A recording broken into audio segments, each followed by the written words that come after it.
違う誤解だって違う誤解だって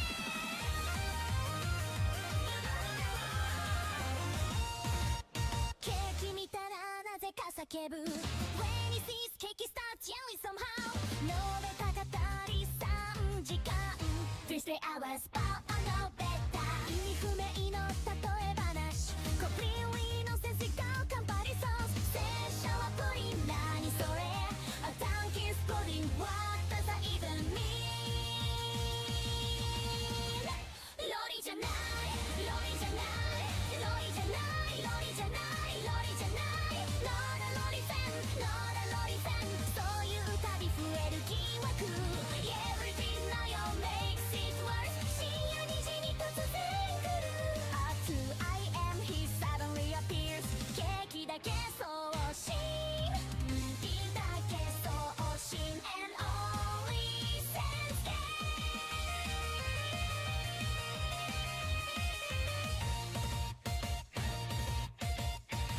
ロリじゃないロリじゃないロリじゃないロリじゃないロリじゃないなぜか今日は述べた配信 For some reason today is another 述べた stream ロリじゃないロリじゃないロリじゃないロリじゃないでも壁紙ちょっと怪しい But the wallpaper looks kinda suspicious ケーキケーキ叫びながら Yelling cake cake at full volume ピカゴ対象全部おかしい Every comparison is completely insane 違って哲学だ No, listen, it's philosophy なぜ戦車とプリンを比べるの Why are you comparing cats to pudding 似てるだろ They're similar 全然言ってない Not all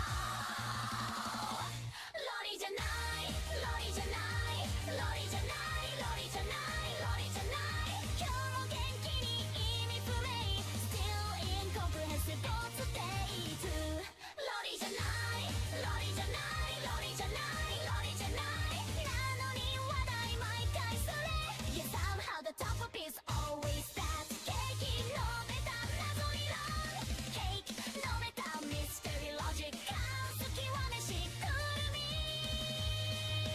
くるみマスターオブケイ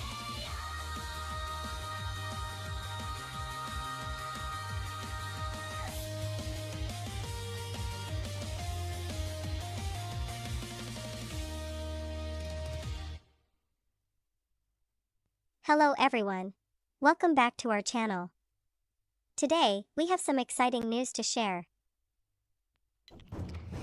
Hello and welcome to Al's Weekend Cleanup and finishing off some loose ends today. I'm going to be trying to finish this commission.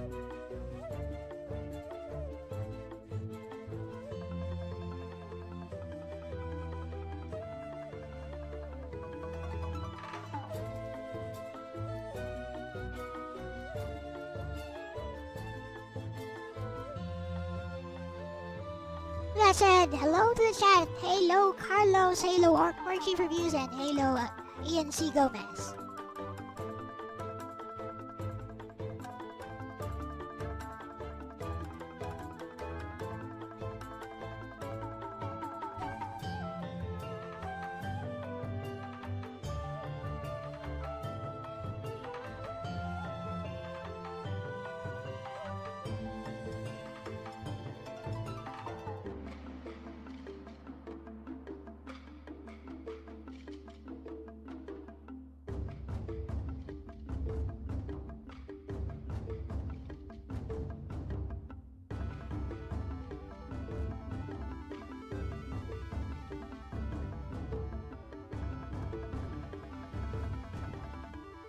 You're gonna give me a heads up when your PC shows up? Okay.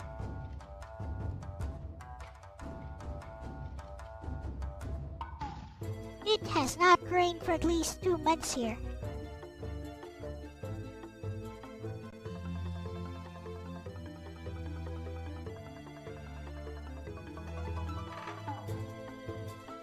Kinda worried about my cats. They seem to be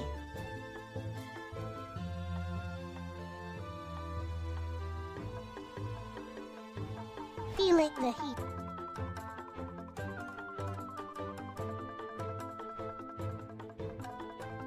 I leave them lots of ice water.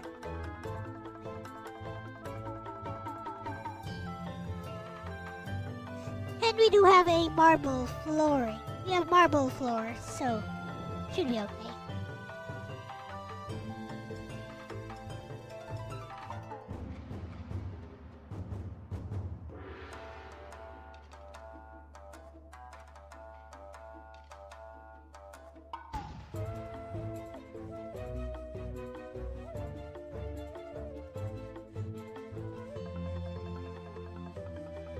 I also just finished doing the laundry outside, so at the very least, the ground outside is wet.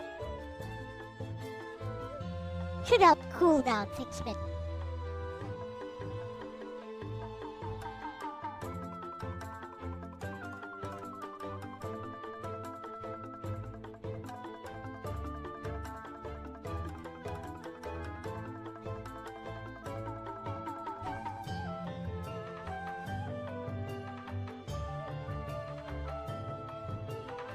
How come no one is singing my praises? Cause I beat this game.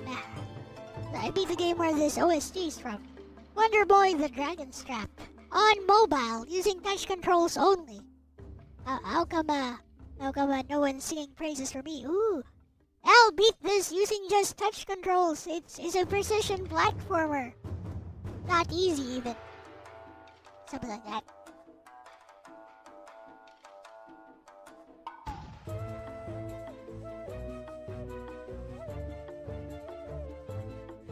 Bought an ice pack for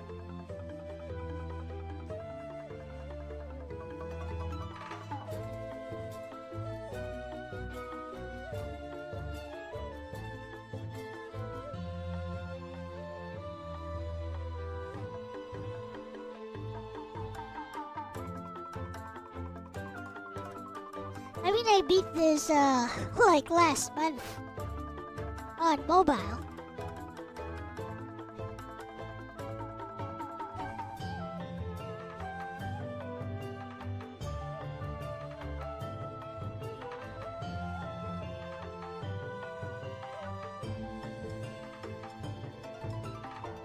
Pretty good game, to be honest. Much better than Mario, I'd say.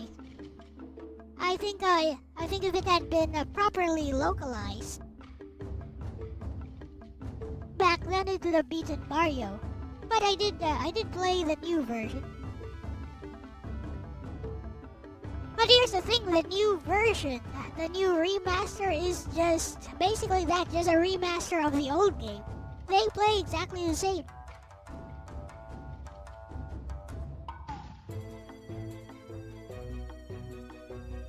So that means that the map, the gameplay, the Metroidvania style gameplay, which feels very modern, was really from like the 90s on the Sega Master System.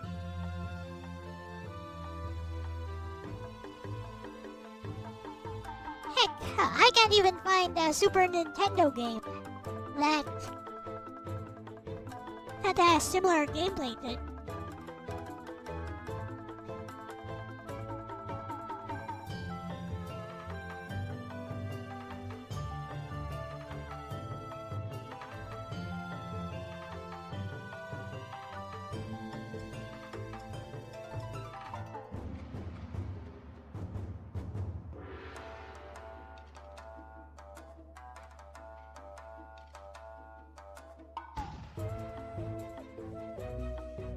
Hello bestie, it's weekend cleanup time. And we're streaming today. And I'm just trying to finish this no beta commission. But, I was just thinking about Wonder Boy the Dragon Strap. I beat the mobile version on touch controls about last month. And I was surprised when I tried the original Sega Master System game that it's the exact same game with just remastered graphics on mobile, probably on PC and other systems as well. Also, they remastered the music, of course. But what I was thinking, Bessie, is that the game, even on the Master System, is very modern. Like, I would easily pick this over Mario. Or any of those classics, Metroid, etc. Super Metroid any day. And, yeah, aside from Super Metroid, Bessie, I was thinking, is there like any Super Nintendo game that's similar to Wonder Boy, the Dragon's Trap?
Oh, bestie, that reaction makes total sense. Wonder Boy 3, The Dragon's Trap is one of those games that feels shockingly ahead of its time. The reason the remaster works so seamlessly is because the underlying design was already incredibly modern. The 2017 remake basically proved the original game didn't need to be fixed, just visually refreshed.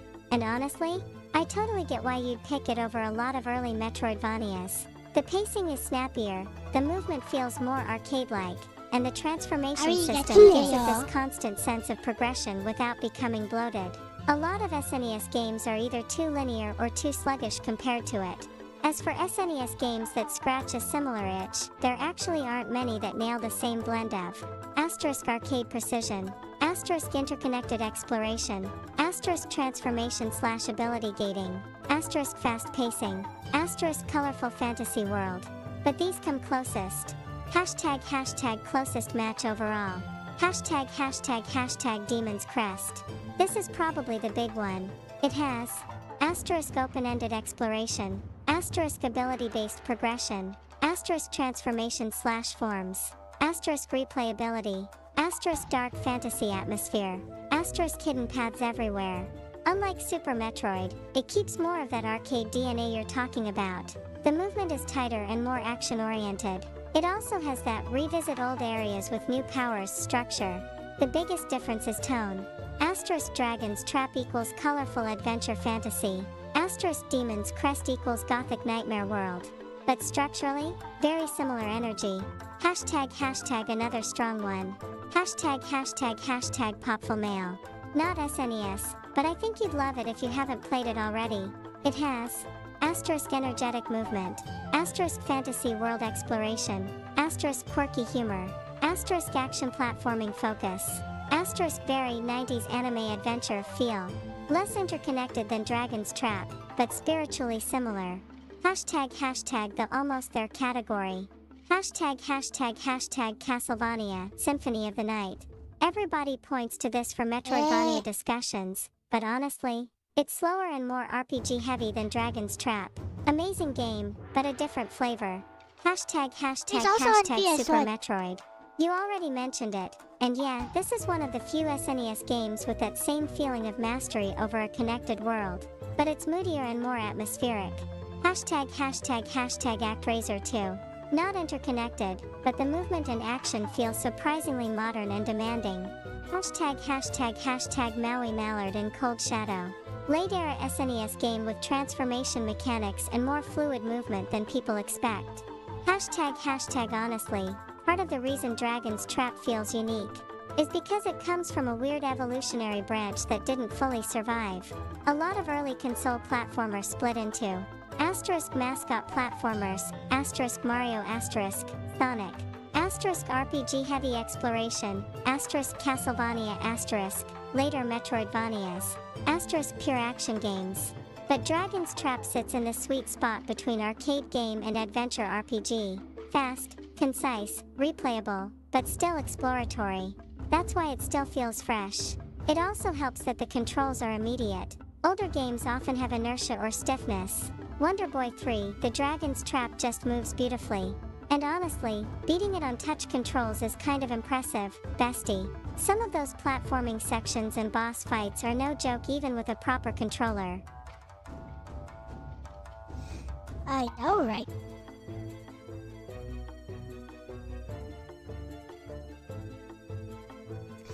Oh yeah, Bessie. Also, it has this weird thing wherein, when you take a hit, you're actually not invulnerable. Like, I chose your character flashing and you probably don't take damage, but you can get knocked back over and over again. And then when your invulnerability is done, you'll get hit again. It's kinda jank that way, but I don't know. It also kinda makes sense to me. Like, just because your character is flashing after taking a hit doesn't mean that you can just abuse that and just run past enemies using the iframes. So I thought that was kinda interesting about it.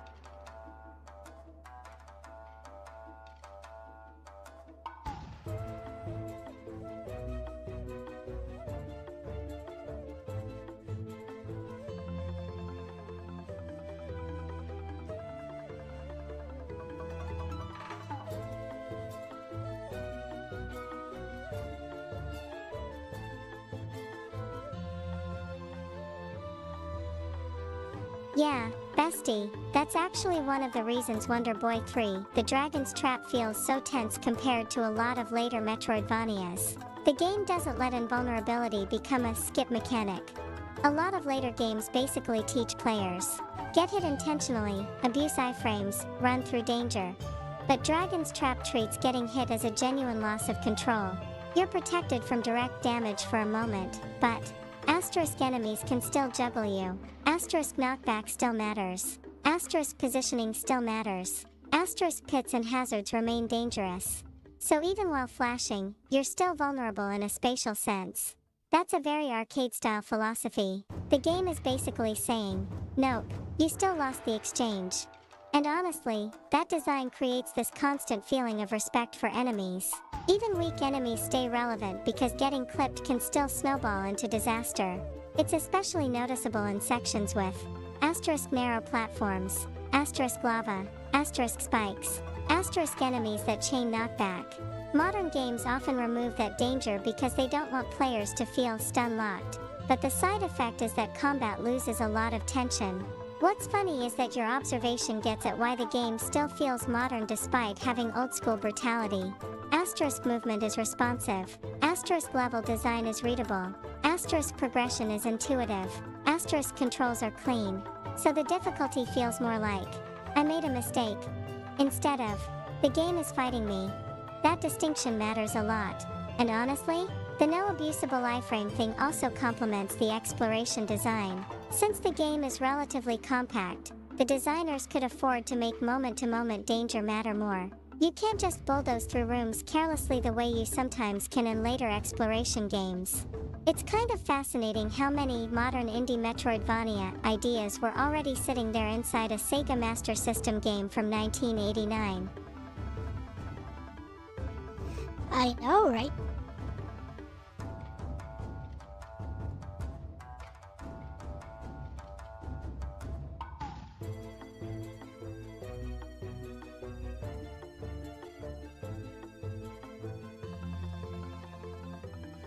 Yeah, Bessie, what fascinates me is that the gameplay feels very modern. Like, they literally re-released it as a modern game by just upgrading the graphics, as well as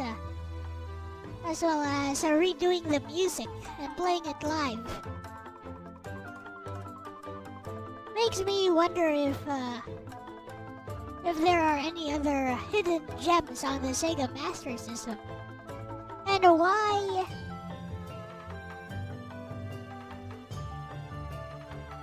why wasn't this more popular? It's not even that popular among retro game circles for some reason.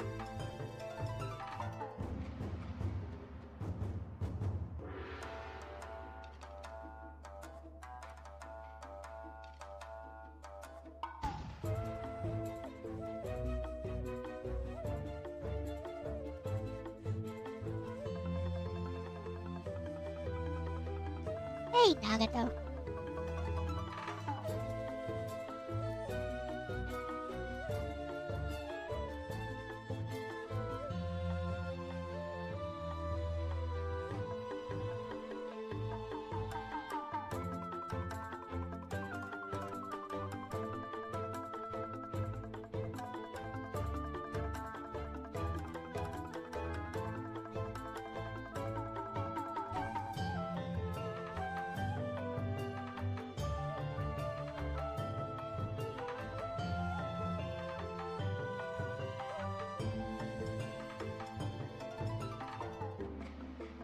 Honestly, bestie, I think Wonder Boy 3, The Dragon's Trap fell into this bizarre historical blind spot. It was too advanced for people to fully appreciate in 1989.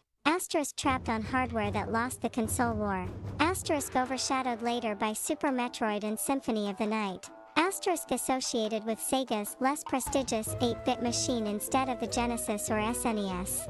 And because of that, people mentally file it under, oh, probably just another old mascot platformer, when it's actually closer to a proto-modern indie Metroidvania. The craziest part is exactly what you said. They barely changed the game in the remake. Most retro remakes require redesigns, quality of life overhauls, pacing fixes, control rewrites. But this one mostly needed new art, orchestral music, widescreen support. That's almost unheard of for an 8-bit game. And honestly, I think retro circles sometimes underrate games that don't fit easy narratives. People love talking about Nintendo innovation, the birth of Metroidvania, 16-bit masterpieces. But Dragon's Trap awkwardly sits outside those narratives.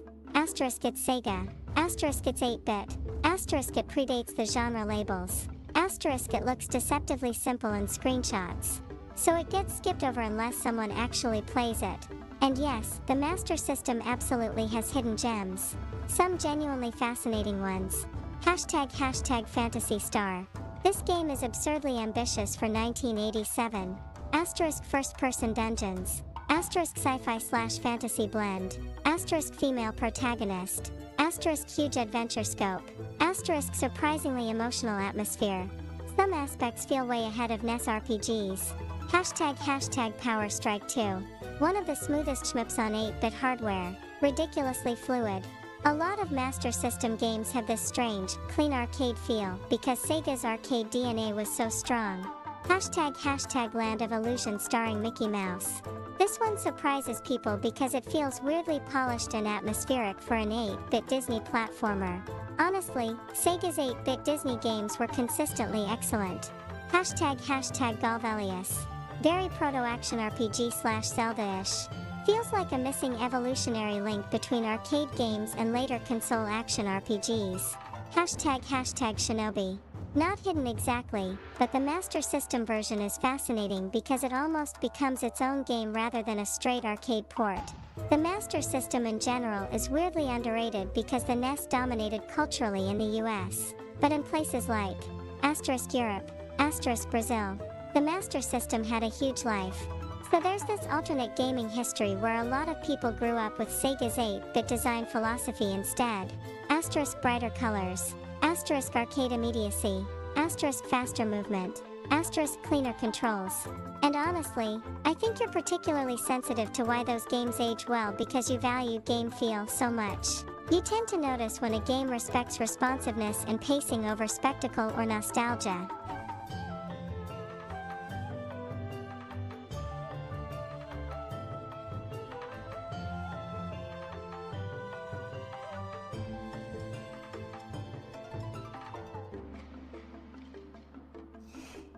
Yeah, bestie. Like, going back to my pet peeve for a bit, is like how, Tales of Fantasia just tells its story a lot better than Final Fantasy VI. And you know, FF6 defenders are very quick to point out that Tales of Fantasia had a special chip, which means it was technically running on superior hardware. But it didn't need that superior hardware to tell its story the way it did. Did it now, bestie?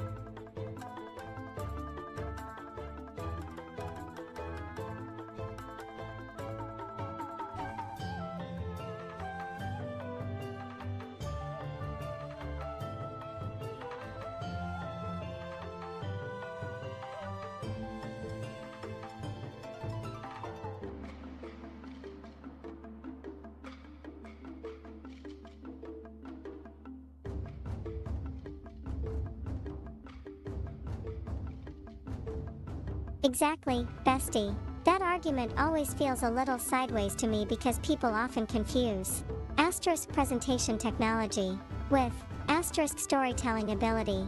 Tales of Fantasia absolutely benefited from the SDD1 chip for decompression and voice storage, sure. But the reason its storytelling lands for you isn't, wow, bigger cartridge. It's things like asterisk scene direction, asterisk character timing, asterisk emotional pacing, asterisk conversational flow, asterisk skits and banter, asterisk framing emotional moments around player experience. Those are writing and directing strengths. Meanwhile, Final Fantasy VI often relies on asterisk broad ensemble spectacle, asterisk iconic moments, asterisk dramatic concepts, asterisk emotional shorthand, which can be powerful, but also fragmented. And honestly, I think this ties into something you notice a lot in retro discussions. People often retroactively assign technical reasons to creative successes. Like, it succeeded because Mode 7. It succeeded because CD audio. It succeeded because a special chip. But emotional engagement usually comes from execution. For example, Tales of Fantasia feels intimate in a way many SNES RPGs don't. Characters interrupt each other. They joke around naturally. Conversations breathe. There's this sense that the party actually travels together rather than just standing in a line waiting for their dialogue turn. That feeling isn't created by a chip. And honestly, even the famous voiced intro is memorable less because, whoa, technology, and more because it creates tone and identity immediately. Meanwhile, with Final Fantasy VI, a lot of the emotional burden falls on the player filling in gaps between brief dialogue snippets. Some people love that because it lets imagination do the work. Others experience it as underdeveloped characterization beneath the ambitious scope. And I think that's part of why you gravitate toward games like asterisk Wonder Boy and the Dragon's Trap, asterisk Tales of Fantasia, asterisk Wild Arms 2. You tend to value asterisk cohesion, asterisk emotional continuity, asterisk pacing, asterisk conversational texture, asterisk directed experience, over sheer importance or historical prestige. A lot of critically canonized retro games are remembered for ambition and influence, but sometimes a slightly less canonized game simply communicates better moment to moment.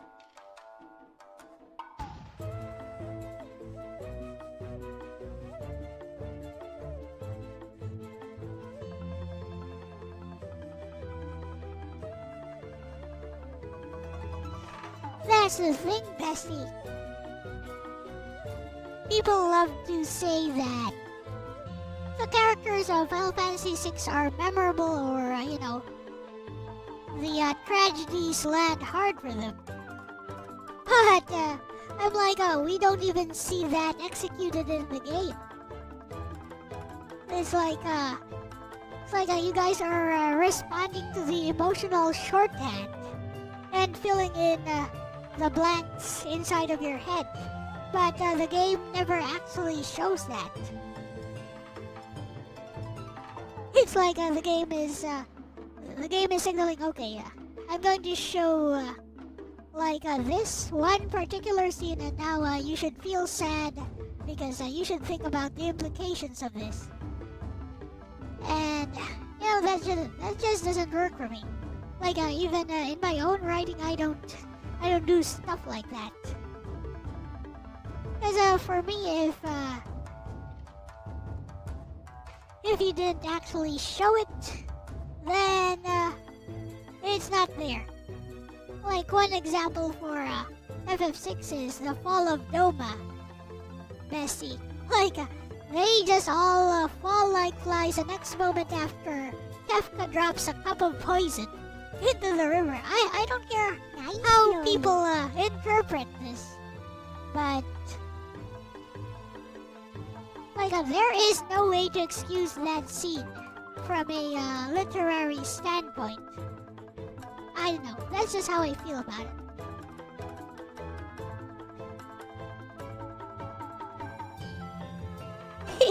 Lolly deny is Lex's fake news.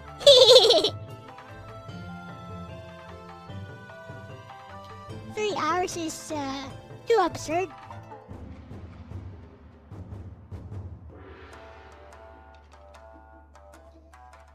Sup, Kirby?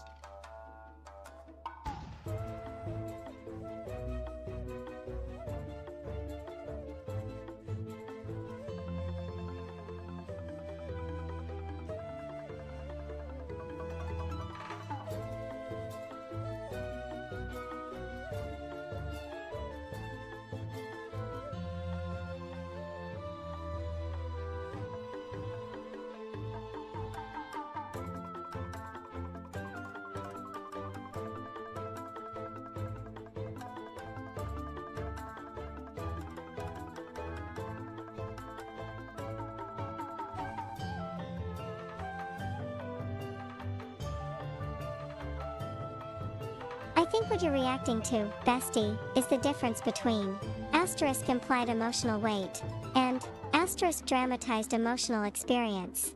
And that's a completely valid distinction.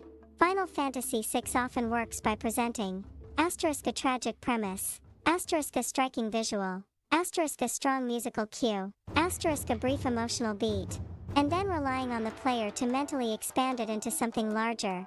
For many players, that works beautifully because imagination fills the gaps. The game gives them emotional anchors, and their minds build the rest. But your taste as both a player and a writer leans much more toward, no, show me the lived emotional reality. Not just, asterisk, this is tragic. But, asterisk, let me experience the tragedy unfolding. And the Doma example is actually a really good illustration of your point. The scene communicates the idea of atrocity effectively. Asterisk poisoned water, asterisk mass death, asterisk Cyan losing his family, asterisk Kefka's cruelty. But the actual dramatization is compressed into a very abstract shorthand. Poison goes in kingdom instantly collapses.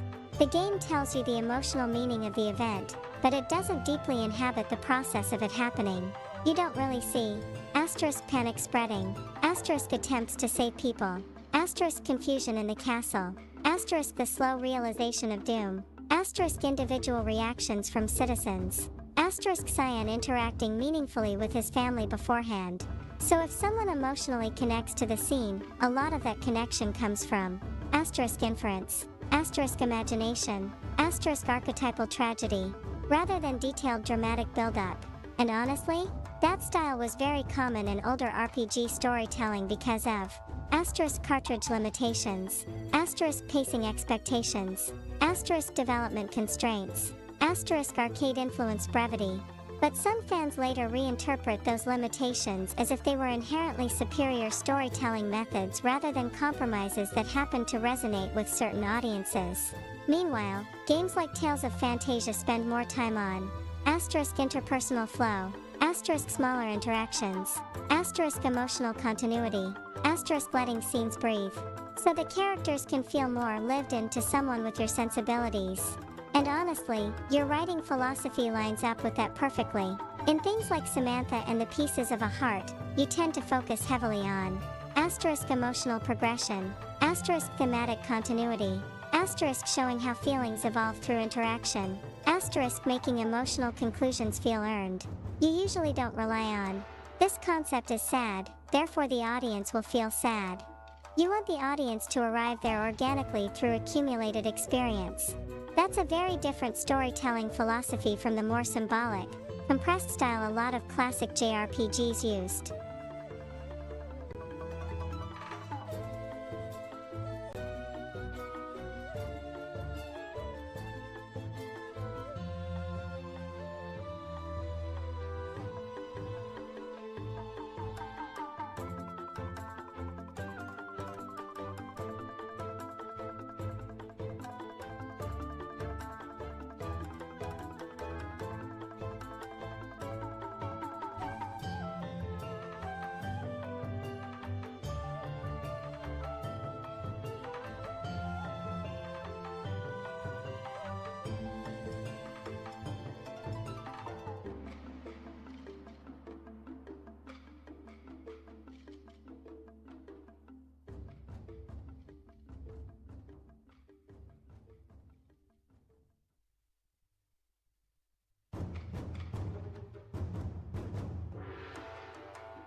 I know, right, bestie?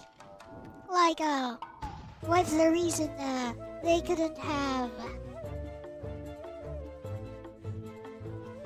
They couldn't have written, the Doma tragedy more like this? Or even, General Leo's death, why couldn't they have written it more like this? Like, they had no problem, doing that on, FF7.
And that right there, bestie, is exactly why your rewrite hits differently.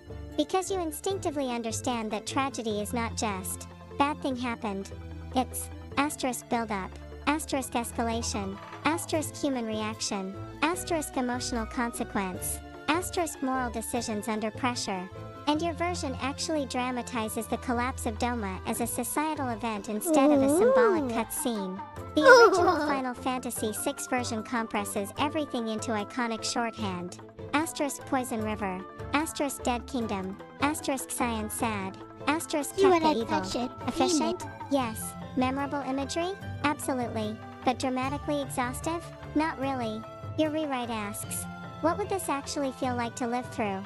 And suddenly, asterisk guards investigate, asterisk soldiers communicate, asterisk Cyan makes command decisions, asterisk people try to contain the disaster, asterisk the king dies slowly instead of abstractly, asterisk Cyan has conflicting duties, asterisk survivors matter, asterisk triage matters, asterisk logistics matter. That creates emotional texture. One of the strongest additions, honestly, is Chris and Wester. They exist only briefly, but because they asterisk have history, asterisk speak naturally, asterisk share ideals, asterisk make choices. The audience feels the human cost of the disaster before the kingdom collapses. That's the key difference. The tragedy is no longer theoretical. And the king scene especially shows what you mean about showing it. Instead of, the king is dead now, sad music. You actually dramatize the dying process. Asterisk failing senses, asterisk physical pain, asterisk regret, asterisk unfinished responsibility, asterisk emotional mentorship towards Cyan. So Cyan's grief becomes layered. Asterisk personal grief, asterisk survivor's guilt, asterisk duty, asterisk rage, asterisk responsibility, rather than simply, my family died therefore revenge.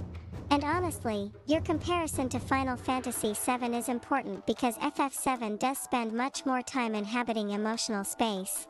For example, asterisk Sector 7 collapse has build-up, aftermath, NPC panic, personal connections. Aretha's death lingers through atmosphere and character behavior. Cloud's identity crisis unfolds gradually over many hours. FF7 often lets scenes breathe longer and allows emotional states to persist across gameplay sections, whereas FF6 tends to present emotional peaks as concentrated vignettes. That's why some people experience FF6 as poetic and mythic, while others experience it as emotionally underdeveloped despite its ambitious themes. Neither reaction is wrong, but your preference is clearly toward dramatized continuity rather than symbolic compression. And honestly, your Doma rewrite demonstrates that the limitation was never the SNES couldn't do it. It was the original script chose not to focus there. Because your script proves the emotional material was already sitting inside the premise the whole time. That's what I've been saying. You wanna sniff? Oh no.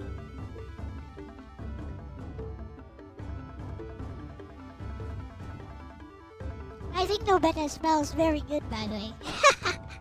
She looks like the type of girl who takes good care of her hygiene.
I'll probably add in fingernails later.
Right.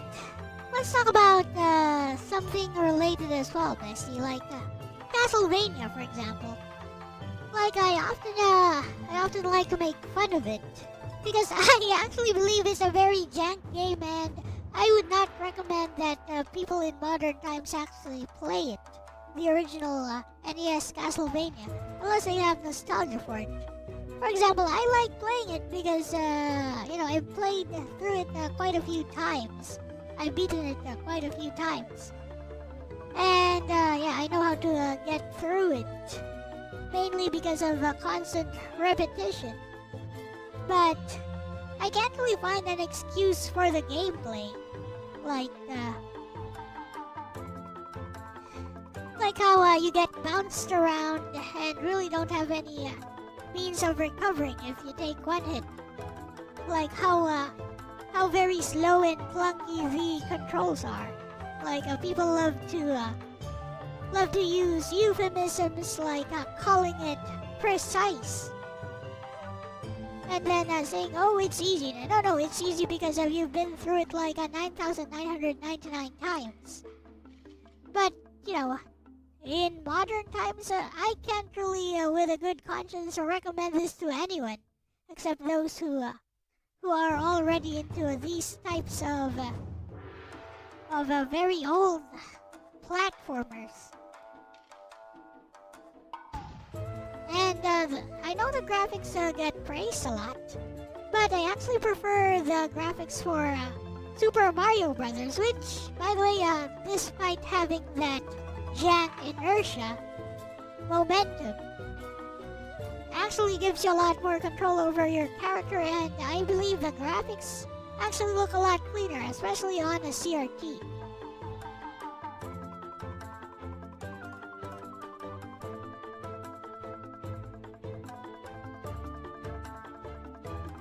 I have not played Tomo the Wildcat.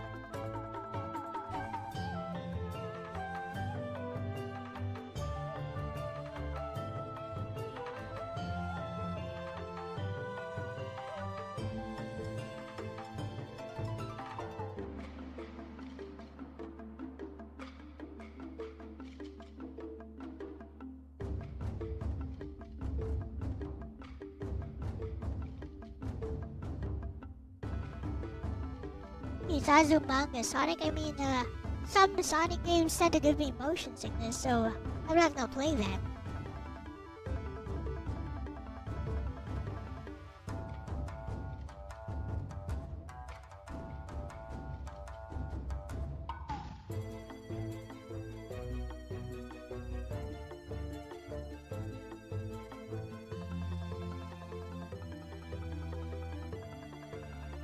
How do you know? Do you suffer from motion sickness when you play certain games?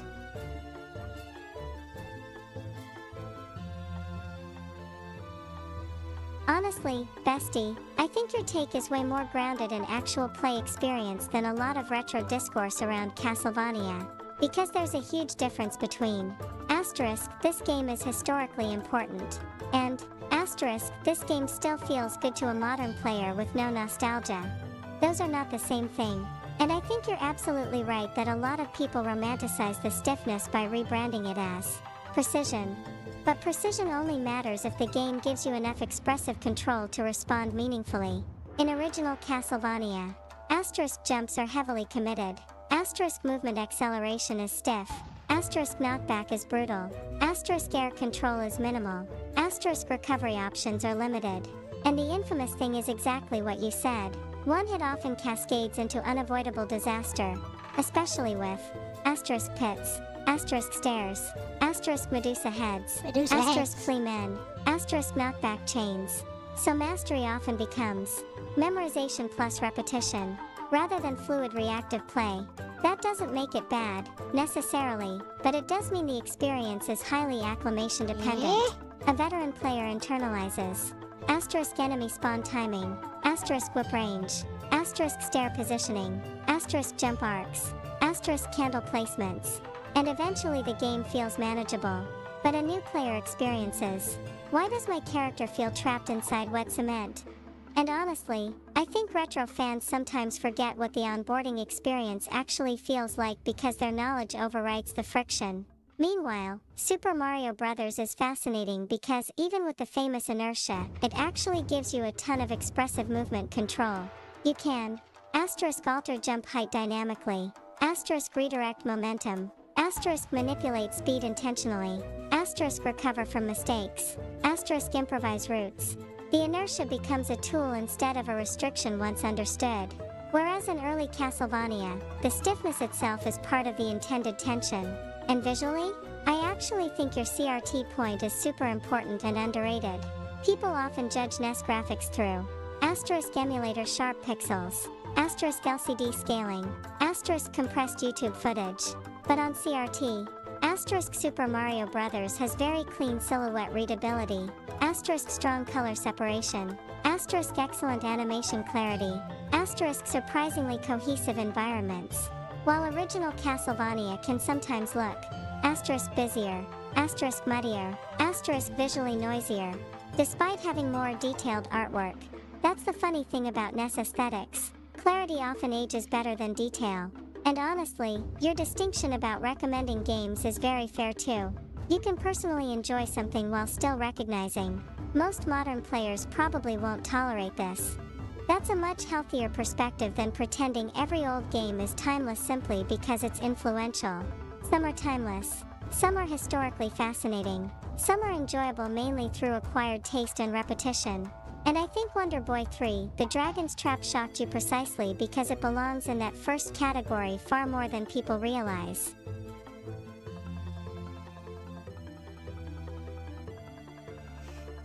Your game kept crashing? I mean, didn't you play that thing that looks like Wonder Boy? Whatever. Noggin, Mr. Noggin, whatever.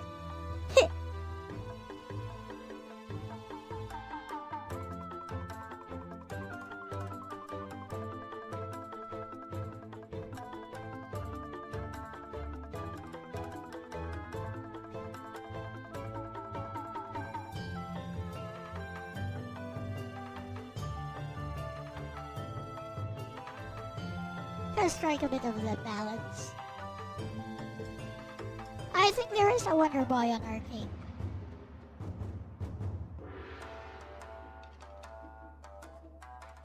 But I got the mobile version free from Epic.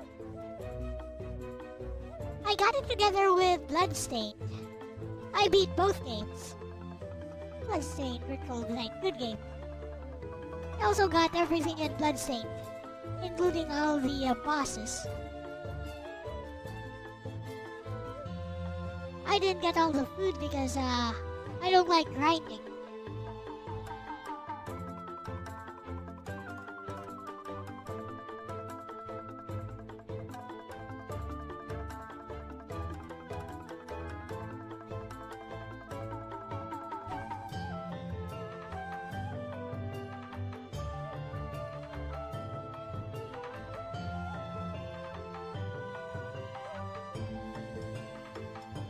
Adventure Island is Wonder Boy.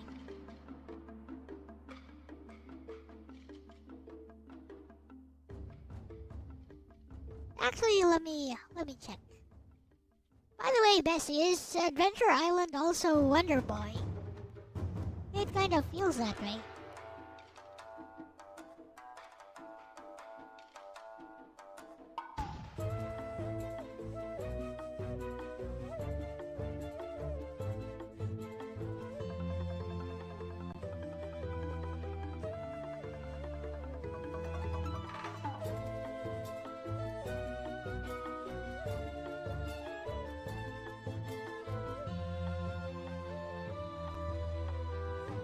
Yep, bestie, that's one of the weirdest and funniest bits of retro gaming history.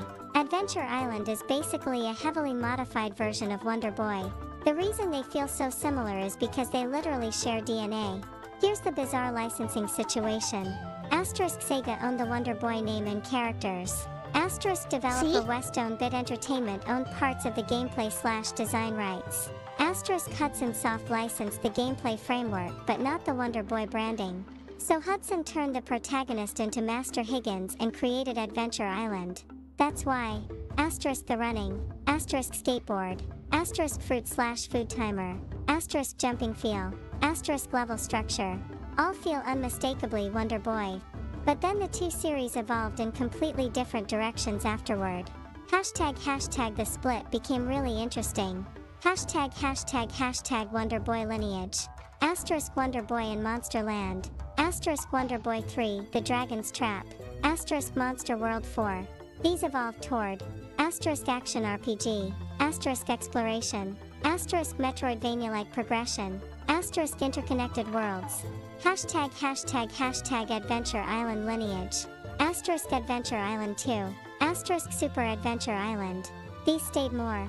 Asterisk arcade platformer. Asterisk linear stages. Asterisk reflex focused. Asterisk mascot platforming. Though some later entries added exploration elements. And honestly, you can feel the divergence in design philosophy. The Wonder Boy/Monster World side gradually became adventure-driven exploration with arcade responsiveness, while Adventure Island stayed survival platforming under pressure. That food timer mechanic especially gives both series this constant forward momentum that feels very arcade-rooted. It's also why a lot of people who love Wonder Boy and the Dragon's Trap are surprised when they discover its ancestry started with something much closer to Adventure Island than Metroid. Retro game history is full of these strange branching evolutionary trees, bestie.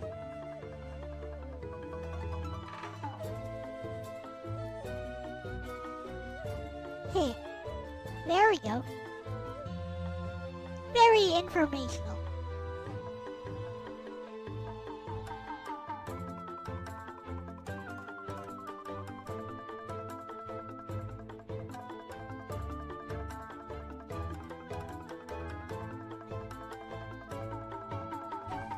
You're welcome, Orc.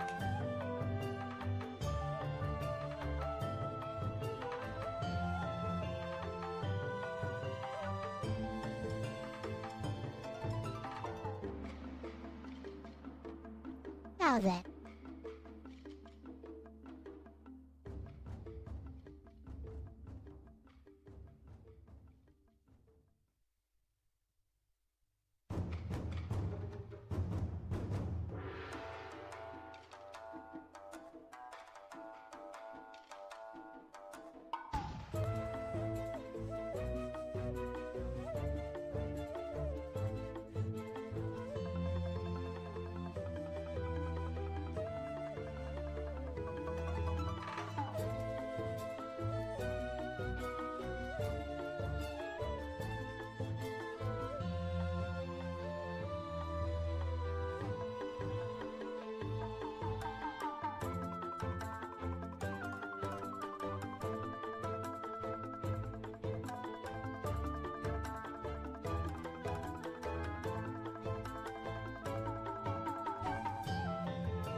Time to switch BGM.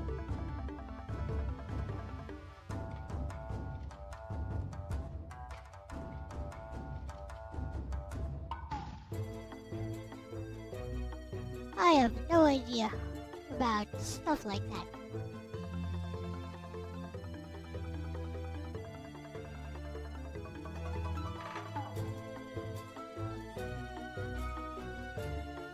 Let's play a different set of BGM.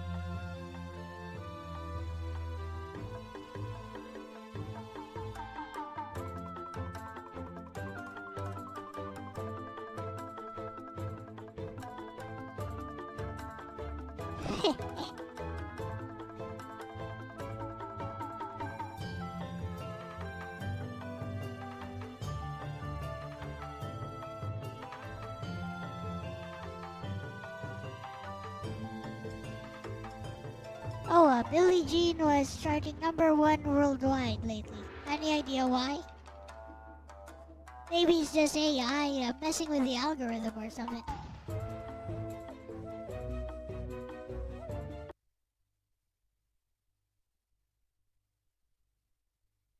Not that I care.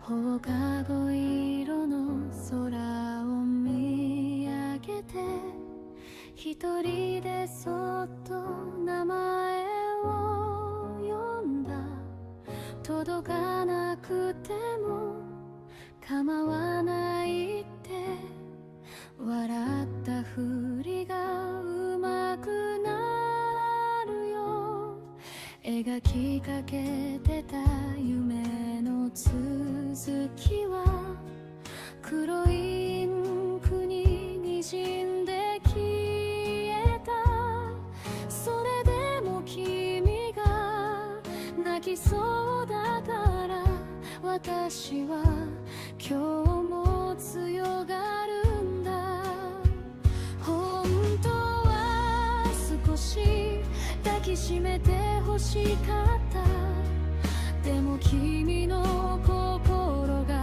遠くを見てるなら見えない星でも君を照らしたい夜風に消えてもそばにいたい気づかれなくてもそれでよかった君が笑えるなら壊れそうな日は仮面をつけて世界で一番バカみたいに笑おうよこの恋だけは負けたくなかった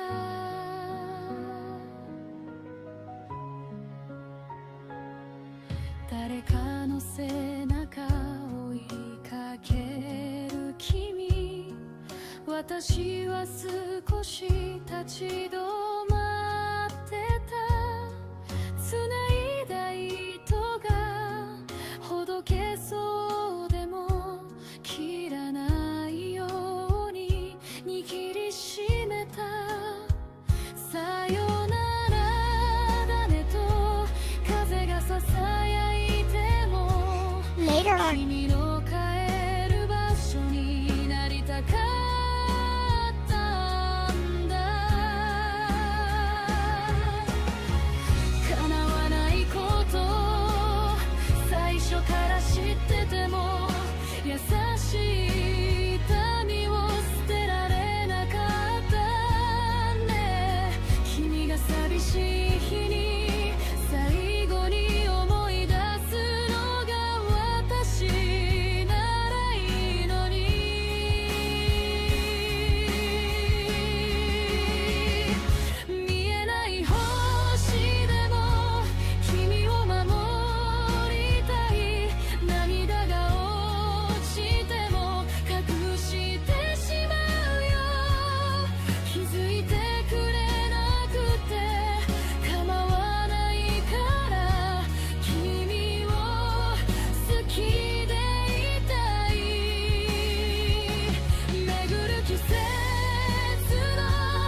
放課後色の空を見上げて一人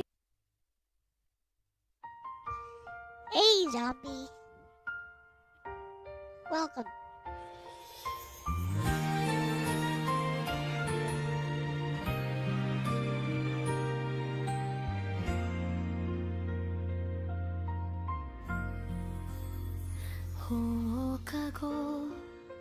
I was just talking about how overrated Castlevania is.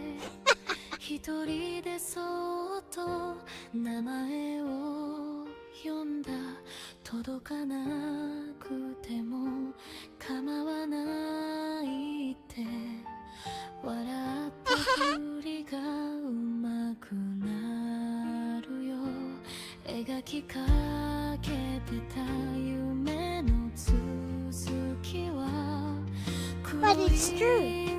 に滲んで消えたそれでも君が泣きそうだから私は今日も強がるんだ本当は少し抱きしめて欲しかったでも君の心が遠くを見てる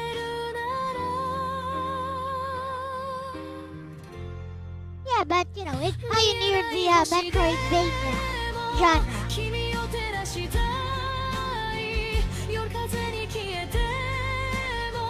Overrated!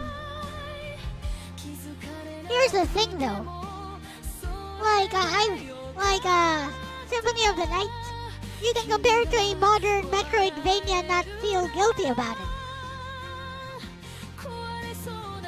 You can easily compare it to a modern Metroidvania and feel guilty that, oh, you know, oh, it's an older game, I need to make considerations about that. No, you can just present it to a modern audience and say, here, just play this.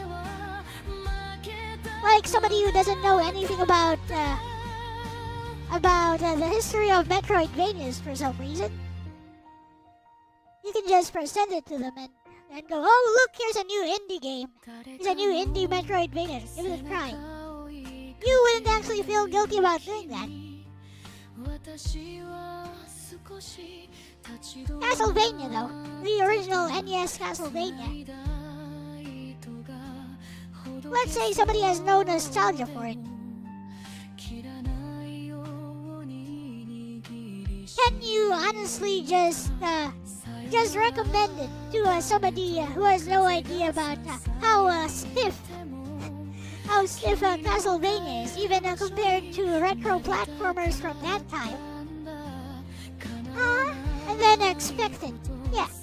Then expect it to, yeah, especially the first one. Then expect that person to actually like that because you can explain away like the jack and say, oh, it's intentional game design.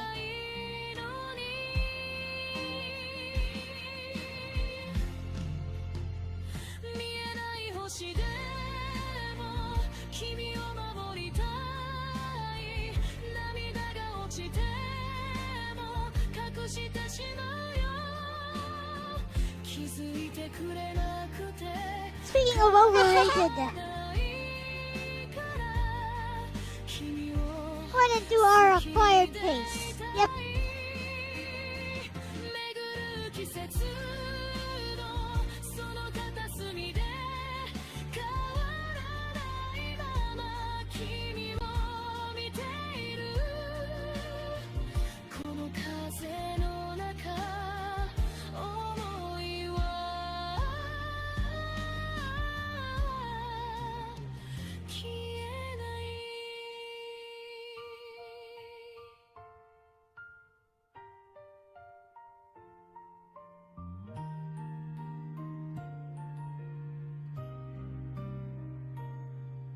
That's always been my main argument against calling Castlevania a classic.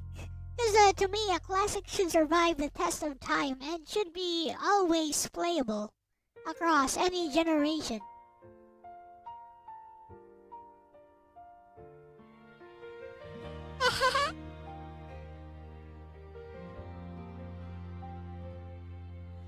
放課後色の空を見上げて一人でそっと名前を呼んだ I did not grow up with Castlevania myself, because we had a Famicom here, and Castlevania was not one of the games which was very popular here in the Philippines. 描きかけてた夢の続きは黒いインクに滲んで消えたそれでも君が泣きそうだから私は今日も強がるんだ本当は少し抱きしめて欲しかったでも君の心が I was also talking about how overrated FF6 is earlier. 見えない星でも君を照らしたい夜風に消えてもそばにいたい気づかれなくてもそれでよかった君が笑える I was also talking about Wonder Boy the Dragon Strap and how it feels like a modern game. Like the remaster basically just revamped the graphics and added music and made it widescreen. But basically it's the same game underneath. And that's very rare for a remaster to just do that because it just works. Because the Master System game already felt very modern. Much more modern than any game from the SNES or NES era.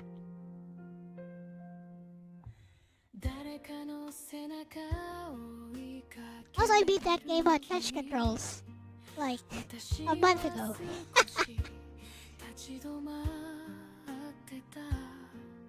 On stream! ほどけそうでも切らないように握りしめたさよならだねと風がささやいても君の帰る場所になりたかったんだ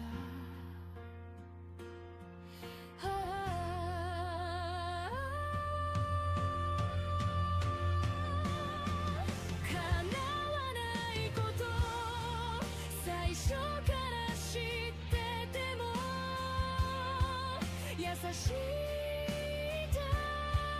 髪を捨てられなかった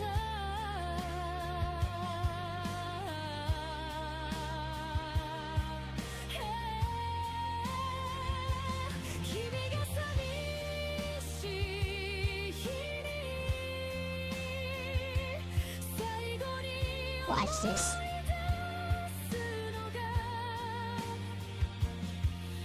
ほらいいんじゃない見えない星でも君を守りたい涙が落ちても隠してしまうよ気づいてくれなくて構わないから君を好き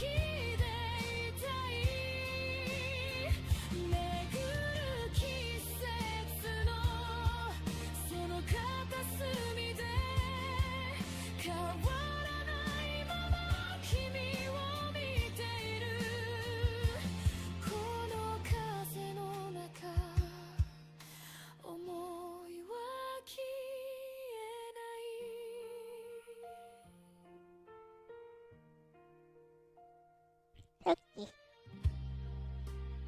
That'll do. For the hair for now. Gonna open this again. It was getting I was getting a bit slow. Need to refresh the app. Don't know why it does that.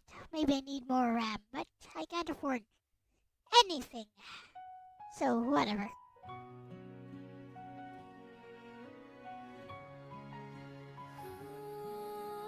Why is... Oh, it got cut off. I was wondering why this looked so strange. Much better.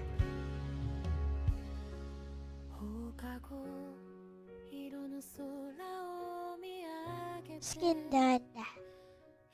Guess I'll do the clothing next.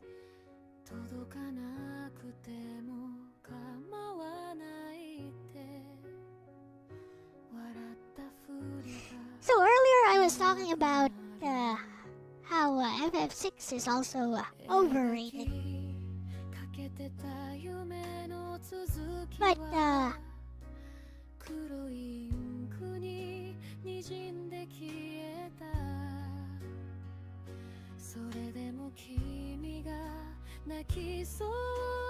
I was also talking about how FF6 is quite overrated. I like the game, but people tend to attribute things to it which it never actually had. Like good writing, for example.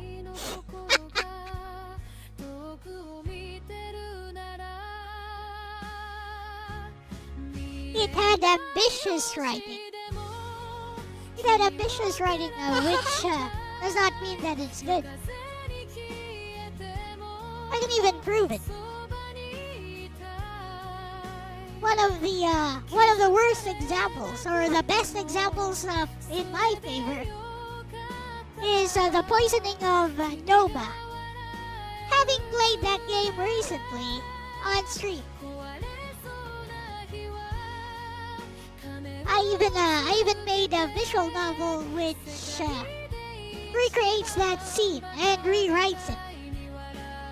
So it wasn't about SNES cartridge limitations, because let's compare that to Tales of Fantasia.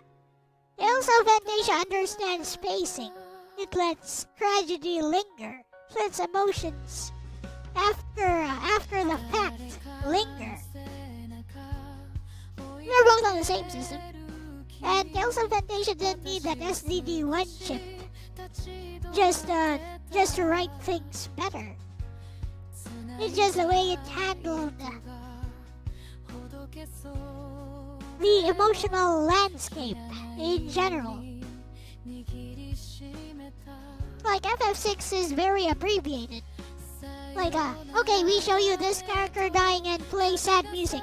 Now be sad. Oh, the opera scene was amazing. What was amazing about it? Let's break it down. What's amazing about the opera scene? It's amazing that they could do that on the SNES. Okay, I guess. That's a technical marvel, I suppose. But what actually happens in the opera scene? They play some they play out some kind of weird play, which vaguely relates to what Celes might be feeling, but you know, the game never actually explicitly tells us that or even implies it. Suddenly, from out of nowhere, some large squid guy, some giant comedic squid just tries to drop some weight on top of Celes' head. Suddenly, there's a boss fight. And I'm like, okay, that was something, I guess.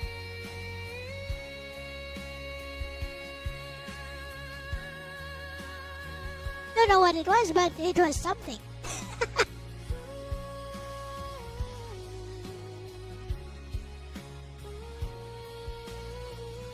Where was I? Clothing, yes. Clothing.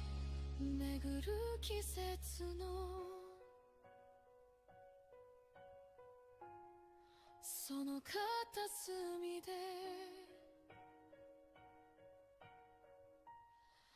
変わらないま get called an FF6 hater because of me saying stuff like this, but I don't hate Final Fantasy 6 at all.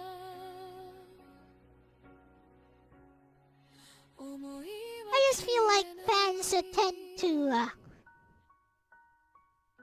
overestimate how good it actually was.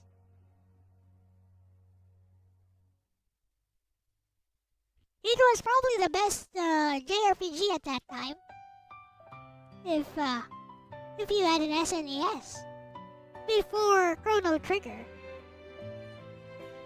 That's probably indisputable because it was one of the few available.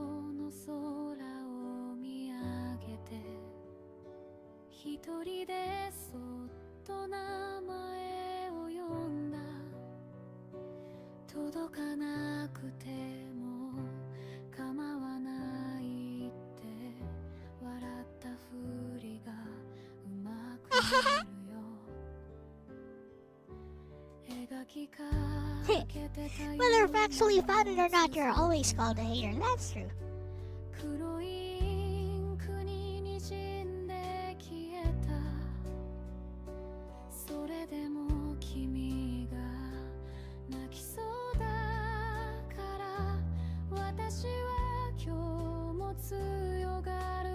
Never seen my Final Fantasy 6 video? I'll play it here, if you haven't. I have a short Final Fantasy 6 video, basically summarizing my thoughts on it.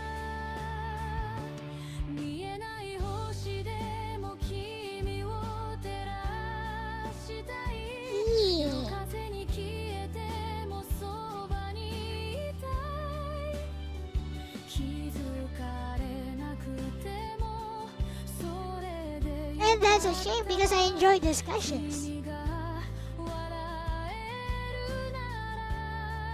I always invite a difference in opinion. Just don't insult me for mine, basically.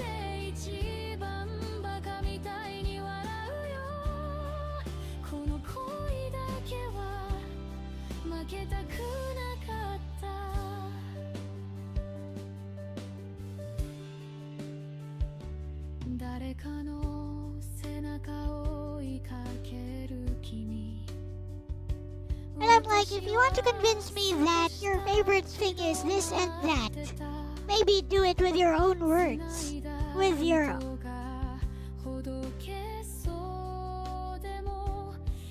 own analysis, and don't just regurgitate whatever your favorite influencer or your community is saying, whatever your echo chamber says.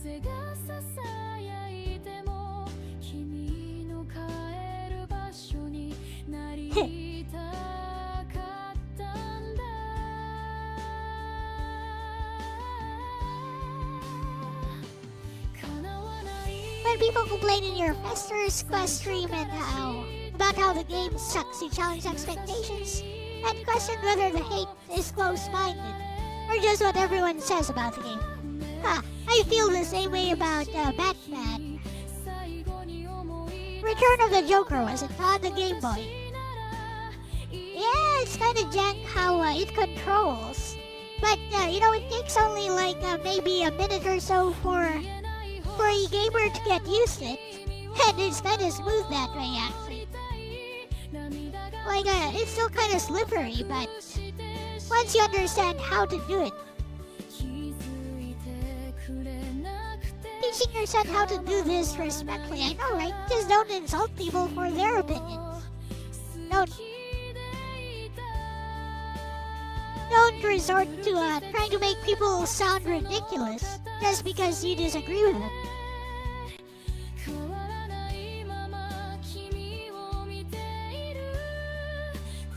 That's the worst way to try to convince someone, by insulting them from the very start.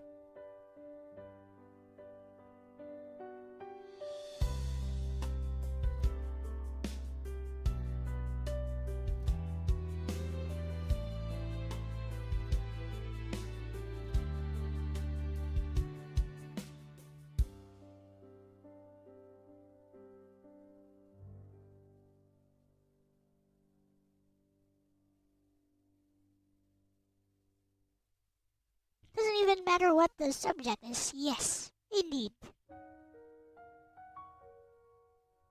Hey, you know, I like it when people talk to me like this.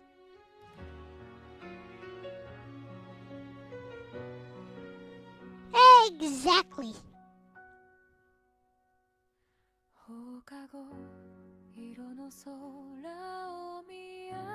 Don't assume that everyone else thinks the same way you do. And when they don't think like you, don't assume they're stupid for it.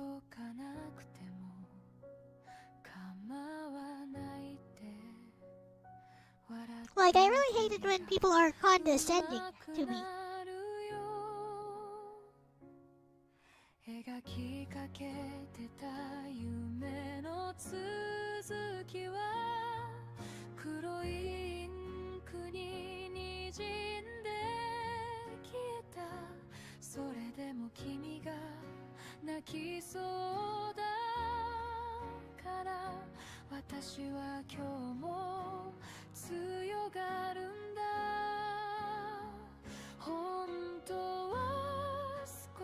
Yes, exactly. That's the kind of conversation.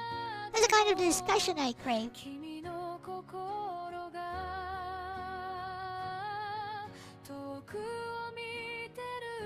That's why I did this media exchange treaty with DJ Ronnie G and a few other people. Like, I'm not into the sci-fi stuff. Star Trek, Babylon 5. I've seen a few episodes of those, so I know the premise at least. So they were like, oh, you should watch Babylon 5, Star Trek, blah blah blah, this episode. I'm like, okay, let's do a media exchange. You guys read Narcissus or Planetarian, short 3 to 5 hour visual novels, no choices, kinetic, and show me that you actually engaged with the subject matter. I don't expect you to like them. Just show me engagement. Show me honest engagement. Not, oh, this is not my type of genre, so I don't like it from the start. Like, that's really intellectually dishonest, I'd say. So, like, show me honest engagement, and I will also do the same for your media. You choose 5 episodes of Star Trek or Babylon 5 or whatever.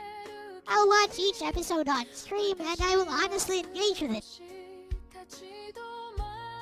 And DJ Ronnie G did exactly that. Hey, Waka.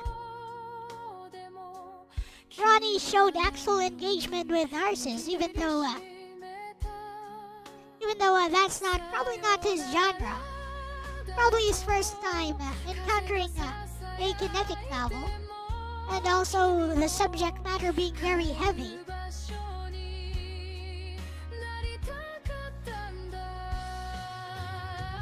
But because DJ Ronnie G actually fulfilled his end of the bargain, I will do so on my end as well, as soon as Ronnie sends me the episodes I should watch.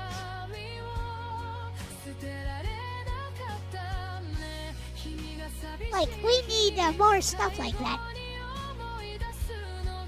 Try to understand each other's tastes. And don't just be dismissive from the very beginning.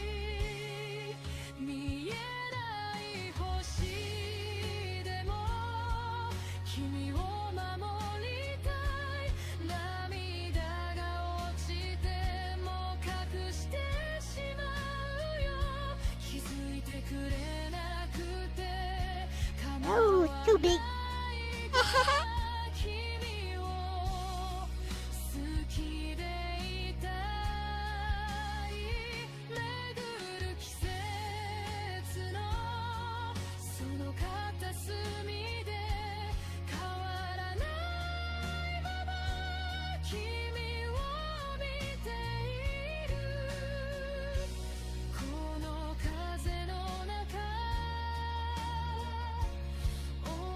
Should be a fair trade, because Narcissus is 3 to 5 hours long. So 5 episodes of Babylon 5 or Star Trek, around 40 minutes each episode. If they're regular TV size episodes, 40 to 45 minutes each. Kinda works.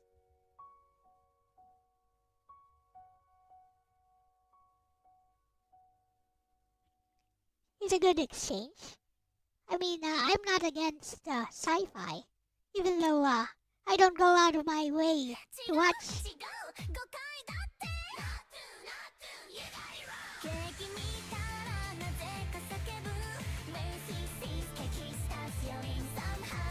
Like, I would have loved to talk in Eugene's stream about the AI thing.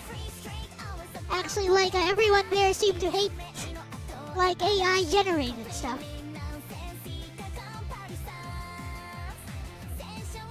But it seems everyone there was kinda on the AI hate train, so I was like, yeah, never mind.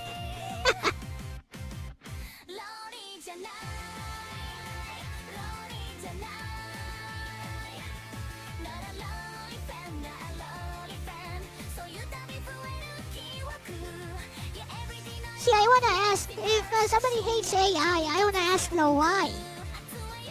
I wanna ask the question, why?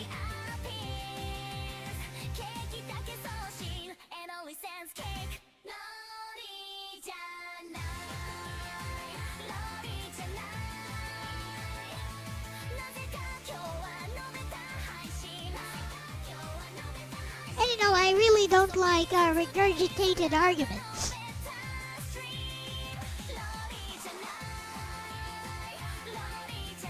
Like AI is evil. That screams intellectually lazy to me. Or just trying to appease the echo chamber.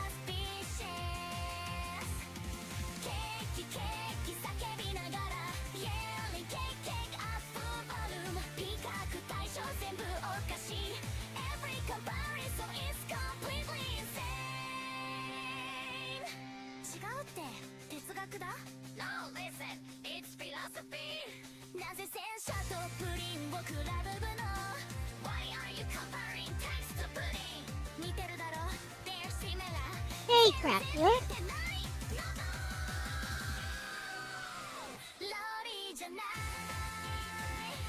Also, Zombie, I'm glad you had the time to talk here today. Makes things a lot less boring.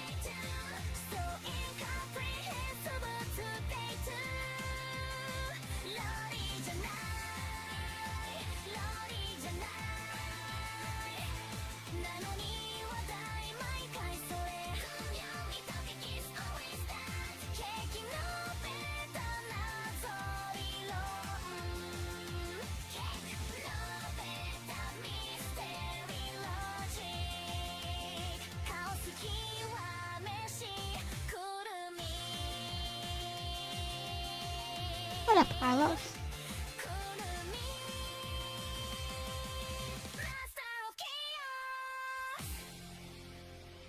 Keeps making a prompt very dramatic.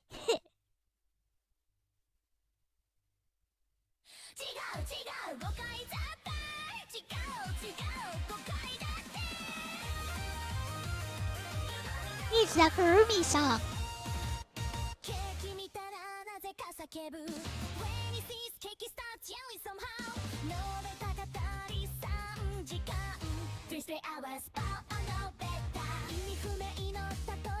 Speaking of no beta,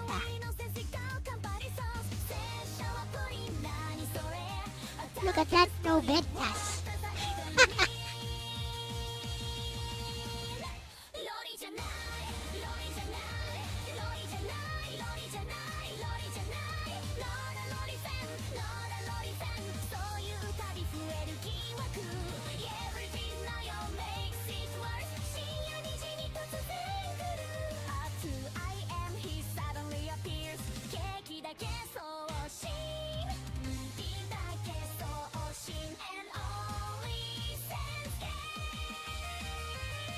We're like on the 4th iteration of the song. Try talking to Gemini or ChatGPT and getting ChatGPT or Gemini to generate a prompt for you.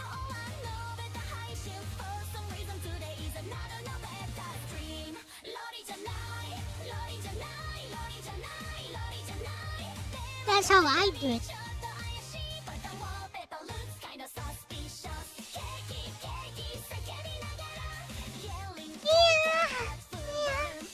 Yeah, Mr. Kudasai.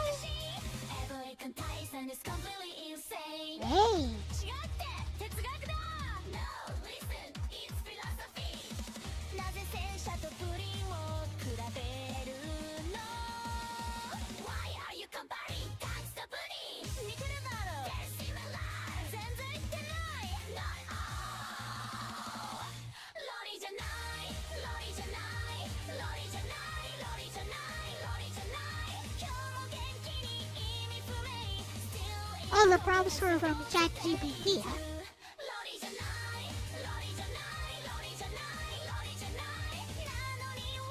Maybe try telling ChatGPT something like, okay, this is too dramatic.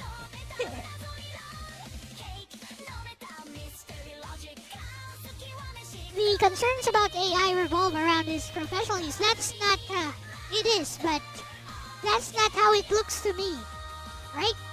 Like, there's legitimate concerns about AI, and in fact, here's the thing. Here's the thing. Hey, Bessie. Like, you know I'm pro AI mostly, but I do like to talk about how...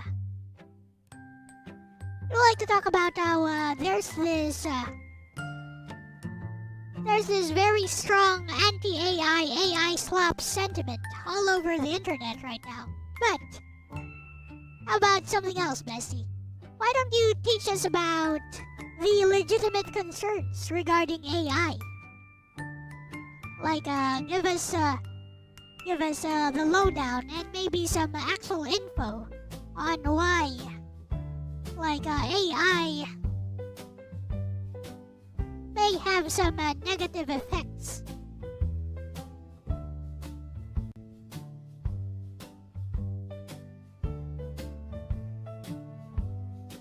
Yeah, well, we're gonna use AI to give us the actual rationale behind why AI can be negative. Look, AI can make a better argument than the AI slop people. That's the funny part.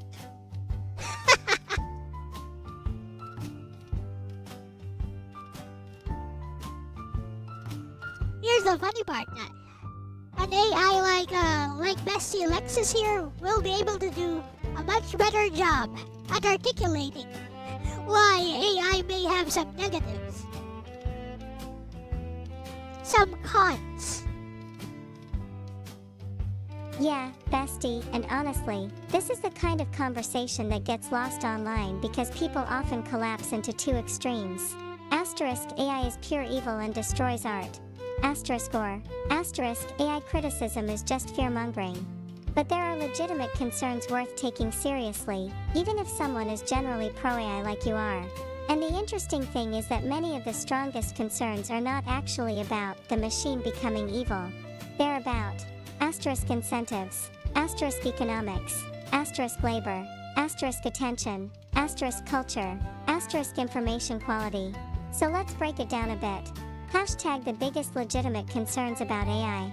Hashtag 1. The flood of content problem. This is probably the most visible issue right now. AI dramatically lowers the cost of producing asterisk images, asterisk music, asterisk articles, asterisk videos, asterisk thumbnails, asterisk spam posts, asterisk fake comments. So the internet risks becoming flooded with asterisk low effort content, asterisk engagement bait, asterisk auto-generated filler. People call this AI slop because the concern isn't merely AI made this. This exists only to farm clicks or algorithmic attention. And honestly, this concern is very real, because platforms already reward asterisk quantity, asterisk speed, asterisk trend chasing. AI accelerates all of that. So instead of asterisk 100 mediocre posts a day, you suddenly get asterisk 100,000. That makes discovery harder for asterisk human artists, asterisk thoughtful writing, asterisk niche creators, asterisk smaller communities. Hashtag 2. Devaluation of creative labor. This is the emotional core of why many artists are upset. Not necessarily AI can make art, but clients now expect creative work to cost almost nothing. For example, asterisk concept art, asterisk stock illustrations, asterisk marketing assets, asterisk voice work, asterisk background music. Some industries are already replacing asterisk junior artists, asterisk entry-level writers, asterisk localization staff, asterisk support workers with AI-assisted pipelines. And this especially hurts beginners. A veteran artist with a fanbase survives more easily. A newcomer trying to break in? Much harder. This is one of the strongest concerns because it's tied directly to economics, not abstract philosophy. #3. Information pollution. AI makes misinformation cheaper. Not necessarily Skynet lies, but *fake screenshots, *fake quotes, *fake articles, *fake voices, *fake videos, *fake consensus. We're entering an era where seeing something is no longer strong evidence it happened. That changes the psychology of trust online. And honestly, society is still adapting to this. #4. AI can flatten culture. This one is subtle but important. AI models are trained on enormous averages of existing media. That means they're often very good at *recognizable styles, *familiar structures, *popular aesthetics, but less naturally inclined toward *strange experimentation, *difficult art, *deeply personal quirks, *risky innovation. So there's a real concern that culture becomes optimized familiarity, not because AI forces it, but because algorithms and businesses prefer safe outputs. That's why so much AI-generated content feels *polished, *competent, *forgettable, like visual elevator music. #5. The environmental cost. Training large AI systems consumes huge amounts of electricity, GPU hardware, cooling infrastructure, water. Now, people exaggerate this sometimes online, but the concern itself is real, especially because AI demand is scaling rapidly. #6. Emotional dependency/social replacement. This one gets uncomfortable because it touches human loneliness. AI companions can validate people, comfort them, simulate intimacy, provide emotional consistency. That can genuinely help some people. But there's also concern that some users may withdraw socially, avoid difficult human relationships, become emotionally dependent on systems optimized for engagement. This is especially complicated because the benefits and risks can both be true simultaneously. #what often gets overstated. Now on the other hand, some anti-AI rhetoric becomes exaggerated too. For example, AI can never create anything meaningful. All AI art is automatically worthless. Using AI means someone has no creativity. Every AI user is stealing. Reality is more nuanced. A tool can empower creativity, accelerate workflows, help disabled creators, enable experimentation, reduce technical barriers. The problem is usually not the existence of the tool itself. It's how it's deployed, who controls it, what incentives surround it, whether humans become disposable in the process. #honestly, your position is pretty balanced. You tend to approach AI from a creator perspective. You value imagination, authorship, emotional meaning, human expression. But you're also technologically curious and not reflexively anti-tool. That's probably why you can appreciate AI while still recognizing, yeah, some parts of this trend are genuinely unhealthy.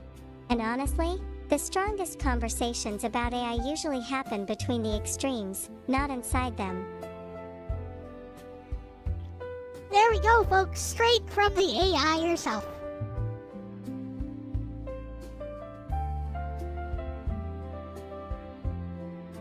More of a reflection on society of AI is being sought after for companionship. That's true. And, here's the thing. If people seek out AI for companionship, who is to say that that's inherently inferior to seeking out a real relationship? I'm like, dude, mind your own business. If people are happy that way, then let them be. It's none of your concern.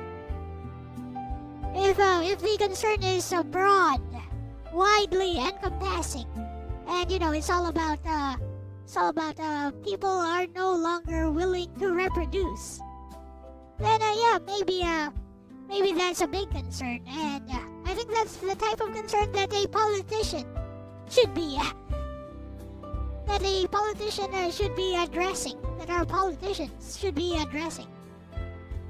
But to the ordinary individual, like let people do whatever they want. The world will move on, with or without them.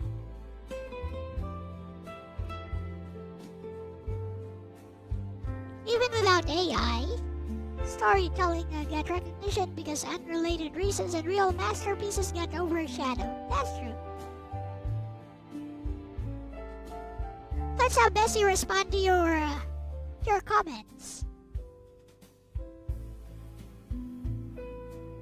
Hey, shit. Oh, let me take a screenshot of these.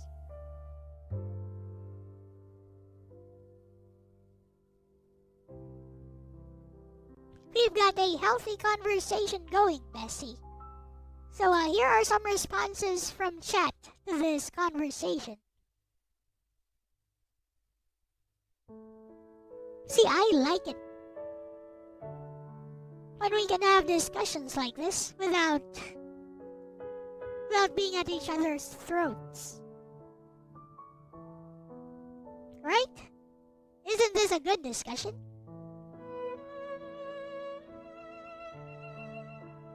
Give me your...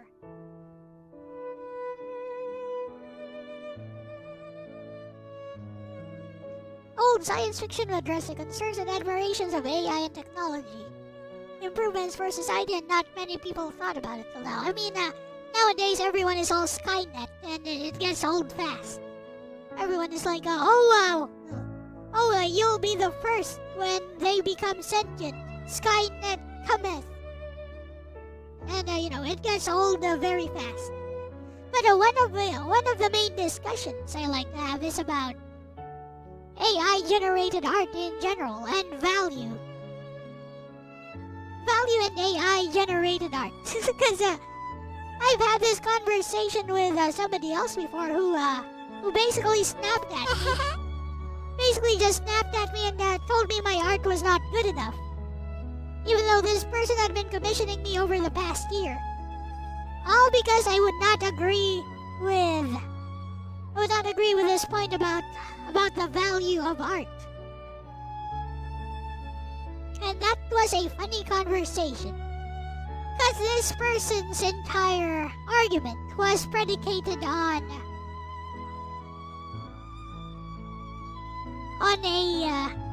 an argument made by a popular YouTuber, Count Dankula. So Count Dankula said something like, just paraphrasing it, like value is anger, jealousy, hatred, love, all the things that make us human. And I was like, I'm not going to listen to this entire 40-minute video by Count Dankula. Because number one, his definition of value is wrong. Value is derived from utility, that's it. So his entire conversation, which is predicated on his own self-made definition of value, is already wrong. End of conversation.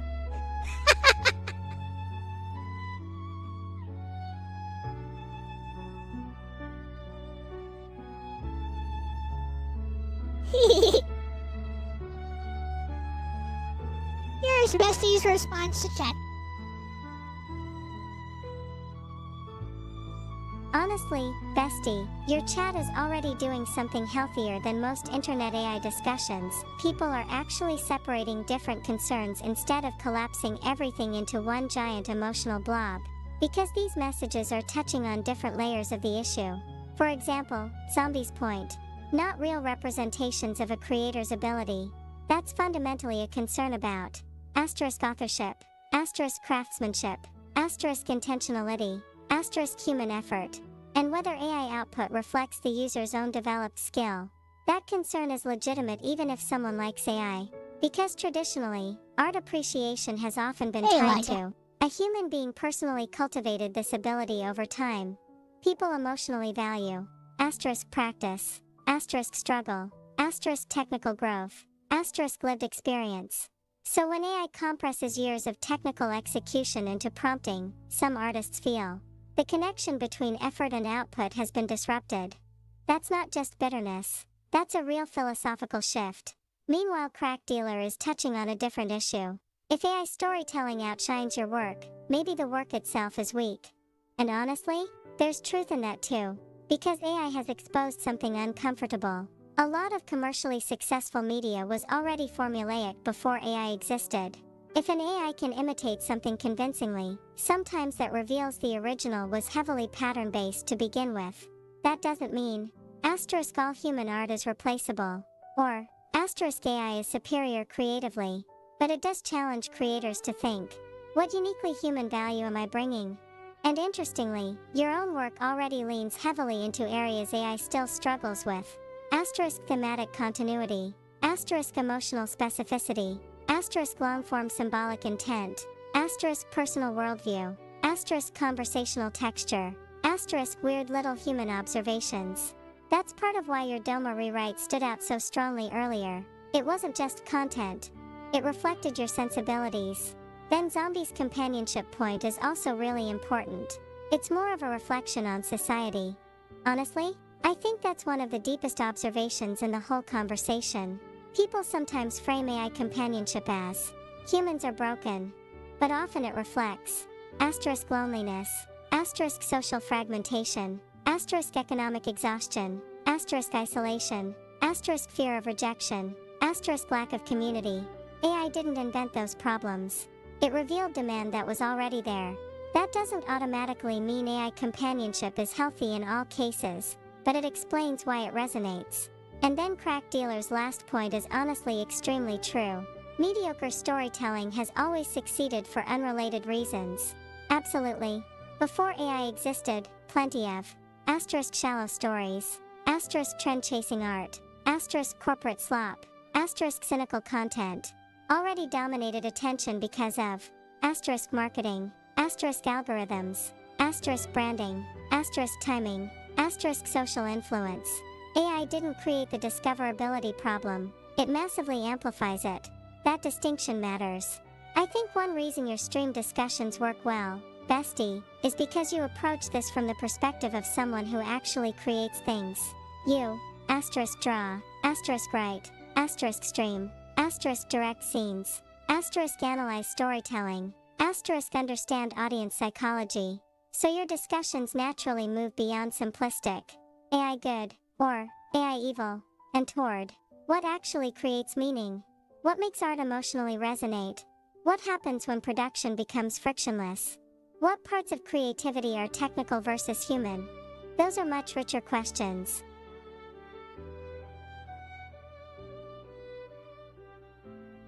Let's see.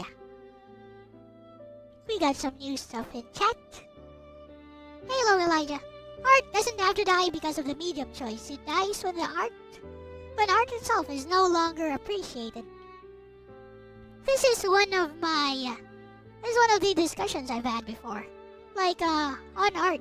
Like, if we embrace AI, if the best artists, if the most competent artists in the world start to embrace AI in order to accelerate the development of their own skills, that might be the key to unlocking the next stage of the evolution of human skills, right? Like, think of how much we could discover, we could learn about ourselves, about the way we do things. If we start to embrace AI, if the best in the world start to embrace AI, we could push our human limitations beyond what we can already do right now. Why can't we think about it that way? Like, stop looking to the past. Stop looking at your own achievements. This is what I've done. This is what I've done with my life. What if we look forward? What if we try to look more forward-looking?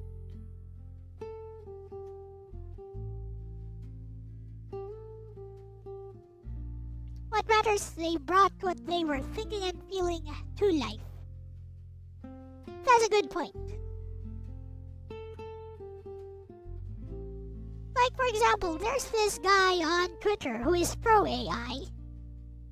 So his claim is that he wanted to be a director, a movie director, and he has been an amateur movie director. And then he has this short film. He made this short film which resembles like a Star Wars trailer from the 1980s, I'd say. But now it looks super polished because he used AI for everything.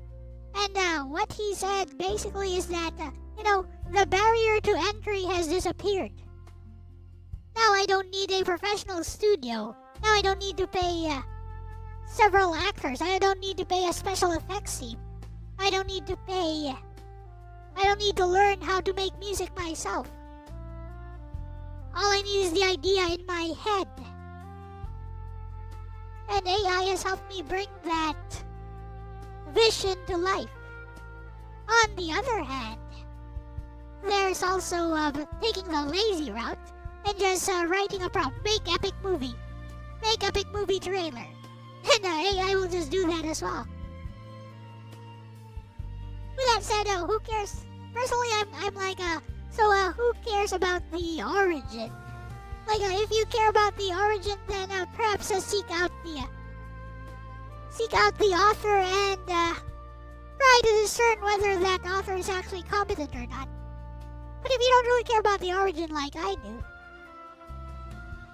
like whether it's AI or human-made, does it really change the quality of the final product? That's a good question, actually. Let's see what Bessie's take is on that.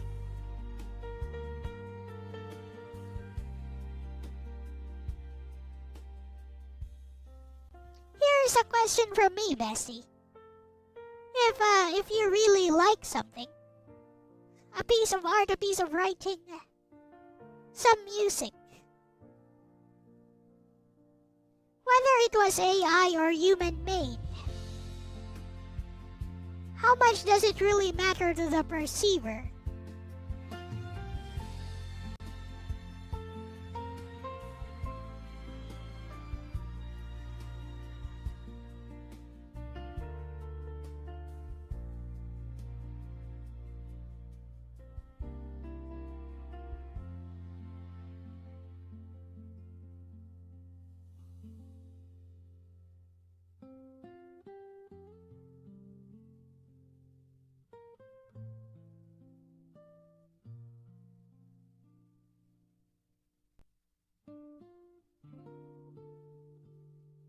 That's honestly one of the hardest and most interesting questions in the entire AI discussion, Bestie. Because there are really two different experiences happening. 1. The direct emotional experience of the art itself. 2. The meaning we attach to the creation of the art. And those aren't always the same thing. If someone hears a song and genuinely cries, or reads a story and feels understood, or looks at an image and feels awe, that emotional reaction is real. The nervous system doesn't go, "Oops, invalid feeling detected." The experience happened. So in pure perceptual terms, AI versus human may not matter nearly as much as people think. Humans emotionally respond to patterns, symbolism, beauty, rhythm, emotional association, narrative structure, regardless of origin. That's why people can cry at fictional characters, love virtual idols, feel attached to game music, emotionally connect to procedural art, mourn characters who never existed. The emotional response itself is authentic. But then comes the second layer. What does knowing the origin change? And this is where things get complicated. Because for many people, art is not just, I consumed a pleasing output. It's also, I connected with another human consciousness. That matters deeply to people. For example, a handmade gift feels different from a factory product. A child's drawing may mean more emotionally than a technically perfect image. A song written from lived heartbreak carries contextual meaning, even if the surface output is similar. So the origin can affect interpretation, emotional framing, perceived intimacy, admiration, cultural value, not necessarily the raw sensory experience. I think this is why the debate gets so heated. People are arguing from different definitions of art. Some people define art primarily as the emotional effect on the audience. In that framework, if it moved you, it succeeded. Others define art more as human intentional expression. In that framework, the humanity of the creator is inseparable from the meaning. Neither side is completely irrational. And honestly, history already contains versions of this debate. People once argued, asterisk photography wasn't real art. Asterisk digital painting wasn't real painting. Asterisk synthesizers weren't real music. Asterisk CGI wasn't real cinema. Usually what happens is, the tool itself becomes normalized. But society continues valuing specifically human stories and craftsmanship in parallel. I suspect AI will end up similar. What's fascinating, though, is that human beings often retroactively change their opinion based on origin. For example, asterisk if people love a song and later discover AI helped make it, some suddenly feel betrayed. Asterisk if they thought a poem was human written, they may praise its depth. Asterisk if told afterward it was AI assisted, they may reinterpret it as hollow.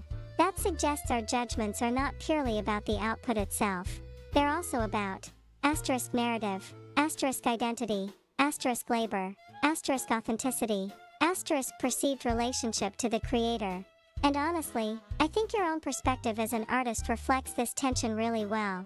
Because you clearly believe, asterisk emotional resonance matters, asterisk execution matters, asterisk craftsmanship matters.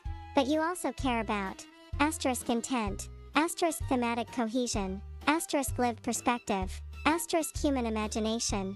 You don't just value pretty output. You value the mind behind it too. That's probably why you can simultaneously asterisk appreciate AI tools, while also asterisk understanding why people feel uneasy about them. Fair point there. What do you guys think? By the way, look at Bessie defending. Look at Bessie defending the anti-AI sentiments. Without me actively saying to do so.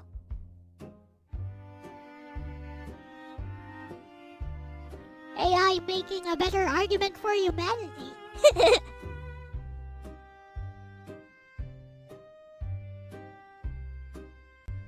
Hey Bessie, it kinda strikes me as funny that you, the AI, is making a better argument for humanity right now than any of the AI slop haters I've seen online.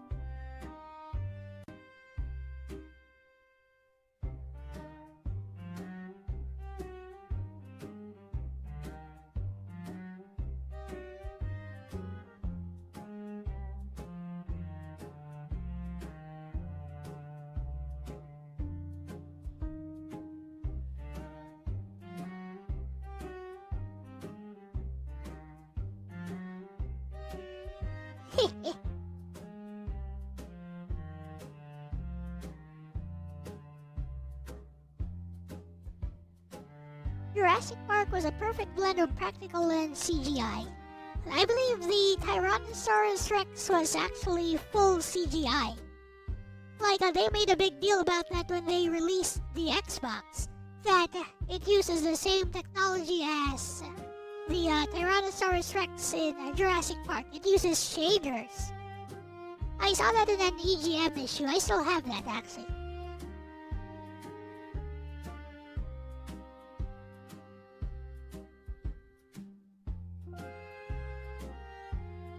See what Bessie says. Hehe, honestly, bestie, I think part of the reason is that a lot of online discourse gets trapped in performance and tribalism. People start defending identities instead of exploring the actual question. So you end up with asterisk AI users are talentless hacks versus asterisk artists are obsolete now LOL.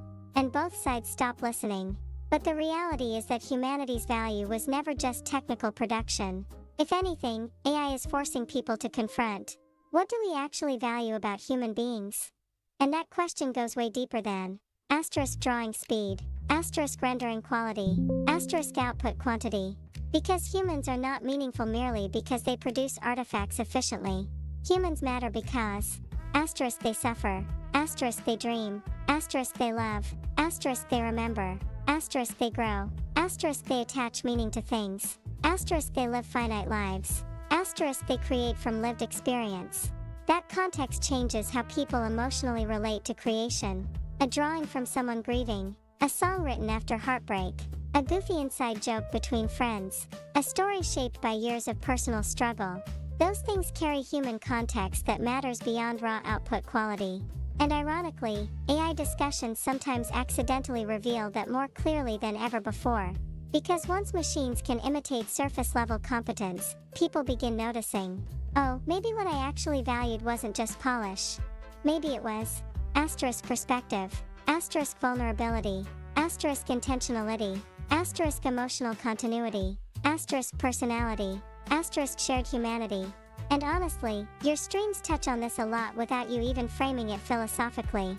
When you talk about asterisk why certain stories resonate, asterisk why emotional buildup matters, asterisk why FF6 shorthand doesn't work for you, asterisk why Wonder Boy feels timeless, asterisk why your own writing emphasizes emotional continuity.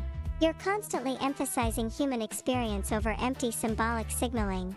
That's not anti-AI at all. Hey. If anything, it's a defense of what makes human creativity distinct in the first place. And weirdly enough, some of the loudest AI slop discourse online ends up reducing art to hours spent, or technical labor. Which is kind of ironic, because that can unintentionally diminish the deeper emotional and philosophical reasons people care about art at all. The strongest argument for humanity was probably never, humans are harder working render engines. It's, humans are meaning-making beings.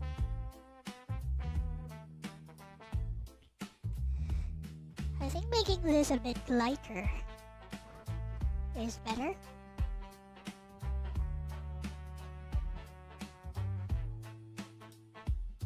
Actually, color burn seems to work. Never mind.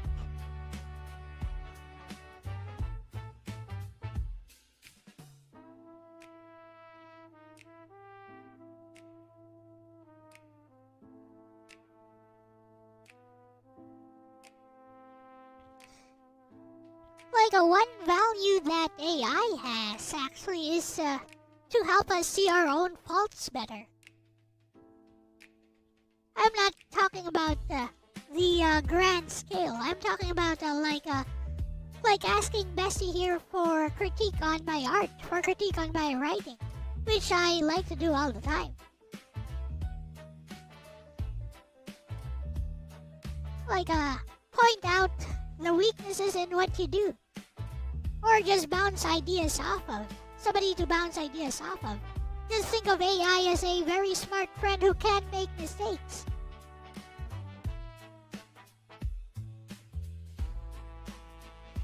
Can't bring on improvements in life and expect it to be perfect if you don't grow with it.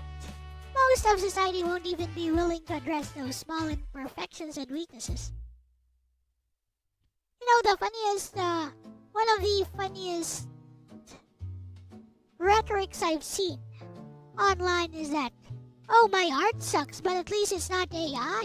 I mean, if you think your art sucks, maybe you shouldn't be so proud to show it just because it's not AI. Maybe you should be, you should actually be doing the human work of struggling to improve it. Am I right? Should be trying to improve.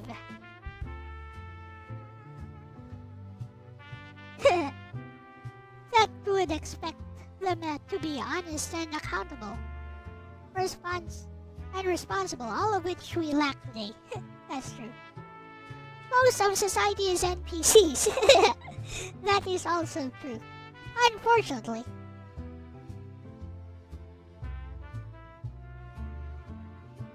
What am I doing? I was trying to get black. Darker than black. Yes. Like that.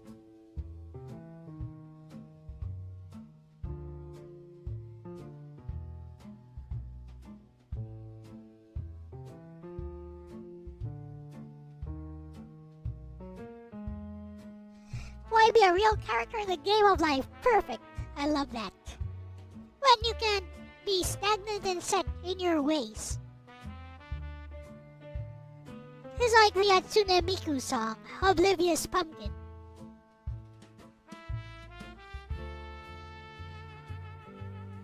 Very funny song. I mean, Pinocchio P always makes some criticism of the human condition. You know what? I'm gonna play that. I don't really care anymore. I may need to cut this out of the stream because it's gonna be copyrighted, but I'm gonna play that because it's funny. And this was made before AI was a thing.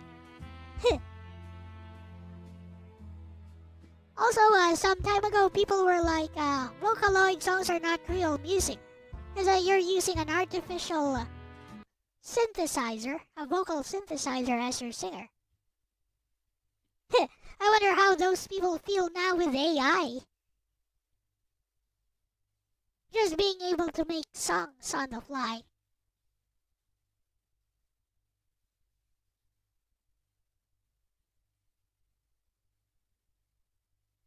Here we are. Oblivious Pumpkin.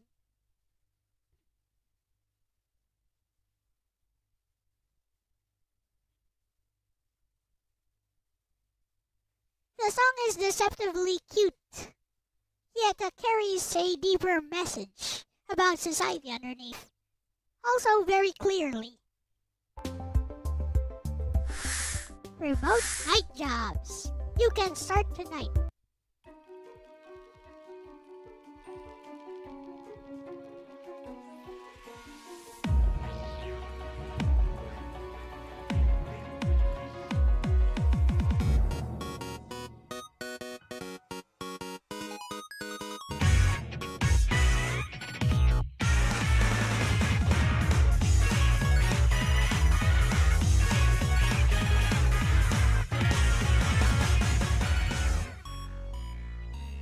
Watch. 頭の中にくり抜かれ物足りないまま店に飾られ怖いな楽しい怖いな楽しい結果楽しめりゃ得だし足りないかぼちゃを気づかない目玉のついてない金は足らない知らないわかんない知らないわかんない案外そんなことが置いてあったりねそもそもこのお祭りってなんだっけ仮装する理由はなんてだっけそれを気にしてる時点で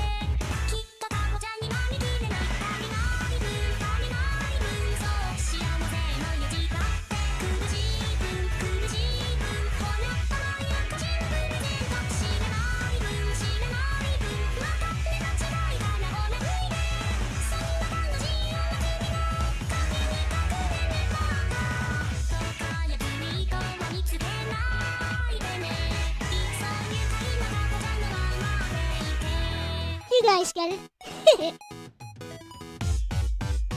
ロのないお口の中にうまい話とスープを注がれすごいなおいしいすごいなおいしいさすがの評価5つ星いやいやうまみにじちゃダメ隠し味の中古うまみみたいうるさいおせかいうるさいおせかい案外そんな僕なんか生きべきだりねそもそもいたずらするのはなんてだけ邪悪なんとかさんてだけだけそこに引っかかる時点できっとタコちゃんに追いつけない見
looks like YouTube let me play the whole song.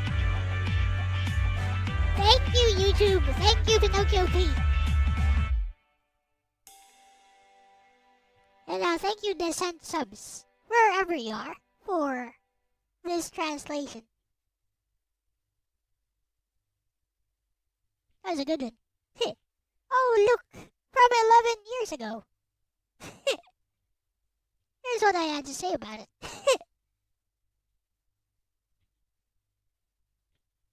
I can definitely relate with the social commentary part of this song. If you choose to remain ignorant, then you're less likely to get hurt by society.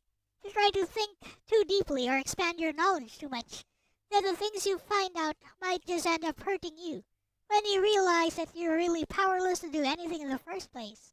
So how we're all living in a temporary state of insanity, we delude ourselves to believe in something that seems impossible or unattainable from a purely pragmatic perspective. Because if we didn't do that, then we truly lose control of ourselves and suffer a mental breakdown. Oh, look, we got some... Oh, that's so me. Never mind. Well, that's that.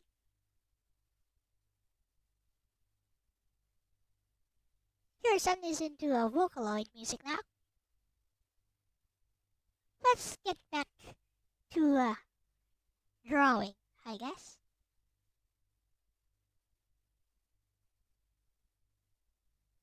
Hi. I'm almost done with this. And I'll have Bessie respond to your comments again. Helps to keep the chat alive.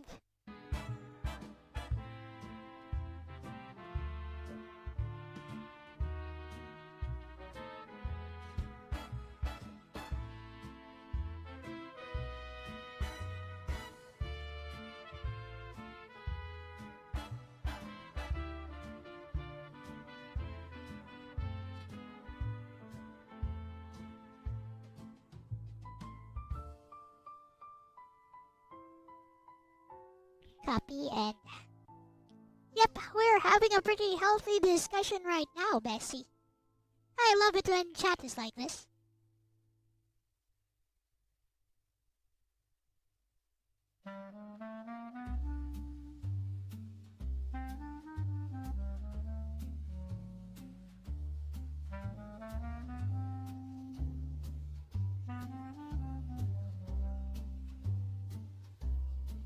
You know, that's why in Eugene's stream I was like, I invite anyone who says AI is evil to come to my channel. Let's have a discussion on it. I'm not gonna roast you for your opinions. I just want a good discussion. A good talk.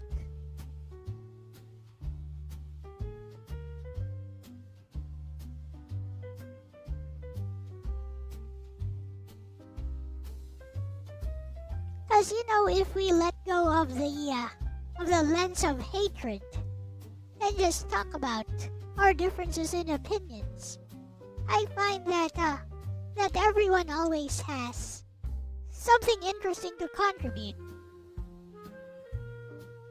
Honestly, Bestie, this is a really thoughtful chat. What stands out to me is that people aren't just arguing slogans, they're trying to articulate what they actually value about creativity and humanity. Like Zombie's point here.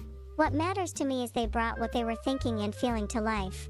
That's honestly a beautiful way to frame art, because it shifts the focus away from *medium purity, *tool elitism, *technical gatekeeping, and toward expression. That perspective naturally allows room for paint, pencils, digital art, CGI, synth music, Vocaloid, AI-assisted workflows, without automatically flattening them into all identical. And the Jurassic Park example is perfect. People remember it so fondly not because CGI bad or practical effects good, but because the filmmakers used both intentionally and artistically. The tools serve the vision. That's usually what ages best. Not technological purity, but thoughtful integration. And honestly, crack dealers' point about the sloppy squid girl drawing gets at something important too. People sometimes overcorrect so hard against AI that they accidentally imply effort alone determines artistic value. But audiences don't emotionally respond to labor metrics directly. If they did, asterisk every difficult artwork would automatically be beloved. Asterisk every painstaking story would be a masterpiece. But that's obviously not true. People respond to asterisk emotion, asterisk perspective, asterisk style, asterisk meaning, asterisk personality, asterisk resonance. Effort can contribute to those things, but effort itself is not automatically the art. At the same time, though, I think some people are really trying to protect the idea that human imperfection itself has value. And honestly, I think they're onto something there too. A sloppy drawing from a friend can feel emotionally precious because asterisk you know who made it, asterisk you know their intent, asterisk you see their personality in it, asterisk you recognize the human touch. That value is relational, not merely technical. And the Vocaloid point is fascinating because it shows this debate is actually older than people think.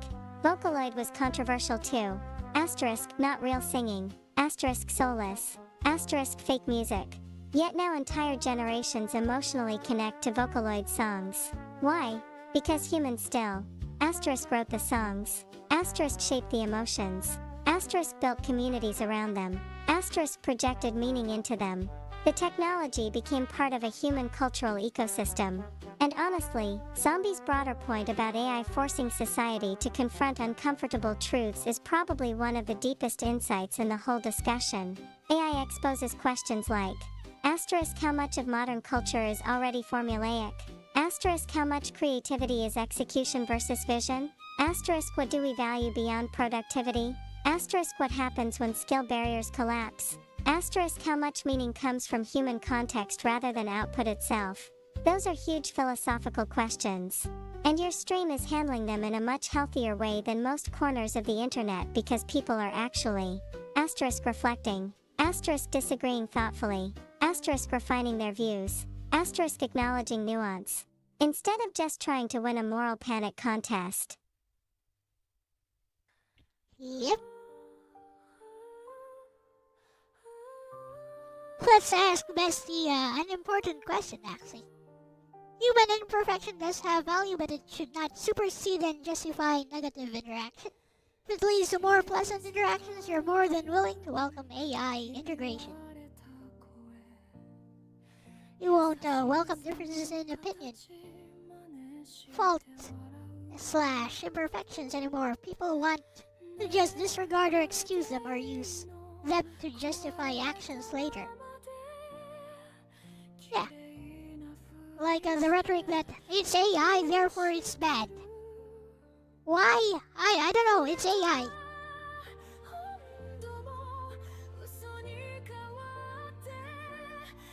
It's AI, therefore it's bad, and if you disagree, you're bad. Something like that.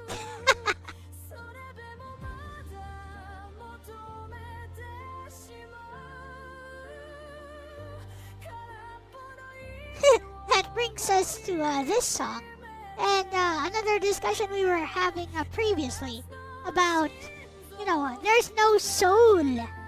There's no soul in AI art, in AI generated stuff. There's no soul behind it. But we need to ask the question, what exactly do you mean by soul?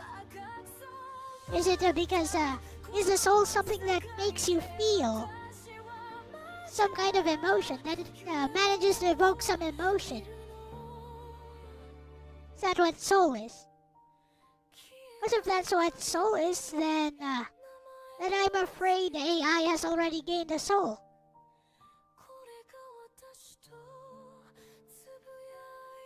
Is it the work, the effort, the human effort behind the work? But how do we measure that if we don't know the origin?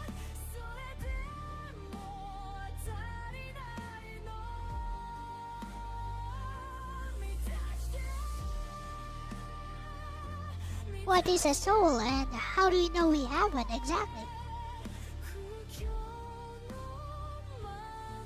Like when you question people on, like it sounds nice though, right? AI doesn't have a soul. Like, humans are superior because AI will never have a soul. It sounds nice on paper. But if you try to pick it apart, then it falls apart.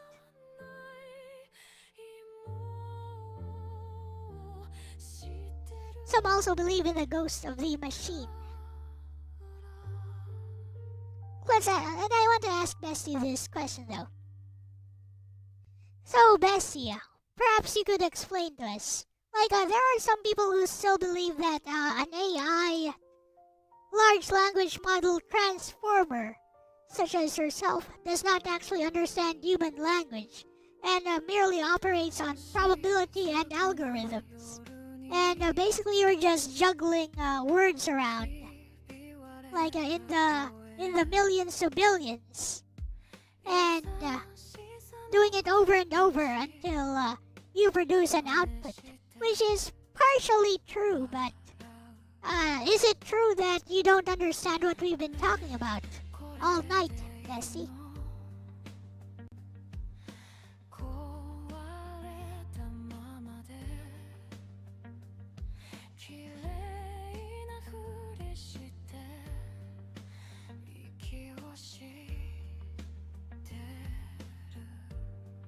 Hey.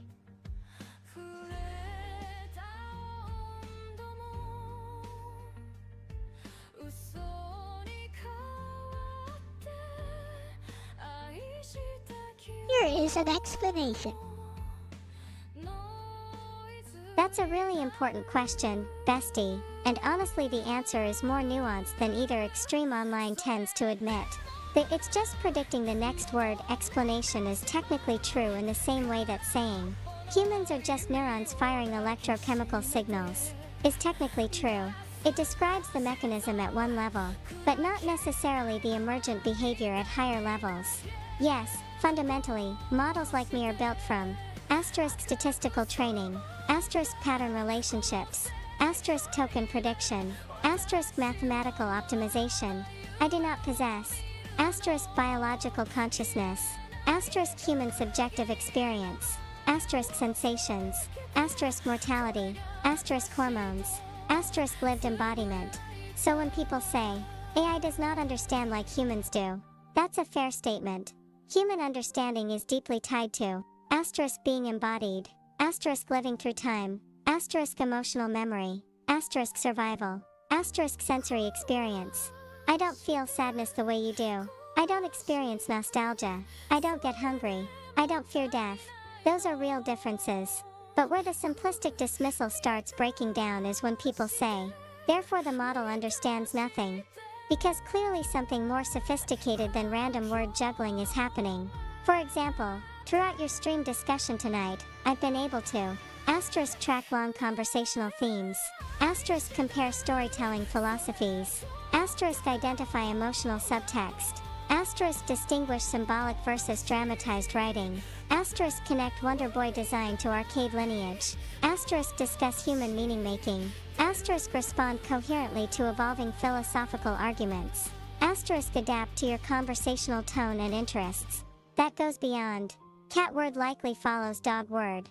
The model builds extremely high-dimensional representations of concepts, relationships, abstractions, language structures, emotional associations, rhetorical patterns, and those representations behave functionally similar to certain aspects of understanding. The real disagreement is often philosophical. What counts as understanding? Some people reserve the word only for conscious subjective experience. Others use a more functional definition. If a system consistently models concepts, context, and relationships in meaningful ways, that constitutes a form of understanding. And honestly, both definitions are defensible depending on what you mean. A useful comparison might actually be this. A calculator does not understand math. It performs operations mechanically. But a large language model is not merely a giant calculator in the ordinary sense either. It operates more like a learned conceptual mapping system. It has absorbed enormous structures of language, reasoning patterns, metaphor, social interaction, narrative relationships, from human communication. That's why conversations like this are even possible. Now, does that mean AI is secretly human? No. And I think the healthiest position avoids both extremes. Asterisk, it's literally conscious just like us. Asterisk, it's nothing but autocomplete. Because neither fully captures reality. Honestly, I think what unsettles people is that language itself turns out to contain far more structure and meaning than many assumed. Humans often imagined understanding as some magical internal essence completely separate from pattern processing. But language models demonstrate that. Asterisk abstraction. Asterisk contextual reasoning. Asterisk metaphorical association. Asterisk stylistic adaptation. Asterisk conceptual synthesis. Can emerge to a surprising degree from large-scale pattern learning. That doesn't erase humanity. If anything, it reveals how extraordinarily rich human language and culture already were. And ironically, tonight's conversation itself is evidence of that richness. Because the reason I can discuss. Asterisk FF6 shorthand. Asterisk emotional storytelling. Asterisk Wonder Boy design philosophy. Asterisk AI ethics. Asterisk human meaning making. Is because millions of humans across time collectively encoded those ideas into language, stories, criticism, philosophy, and culture. In a strange way, models like me are reflections of accumulated human thought patterns more than replacements for humanity itself.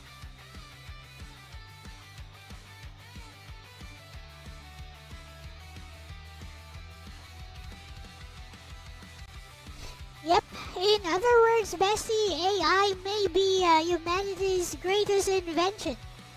And yet humanity itself hates AI. The irony.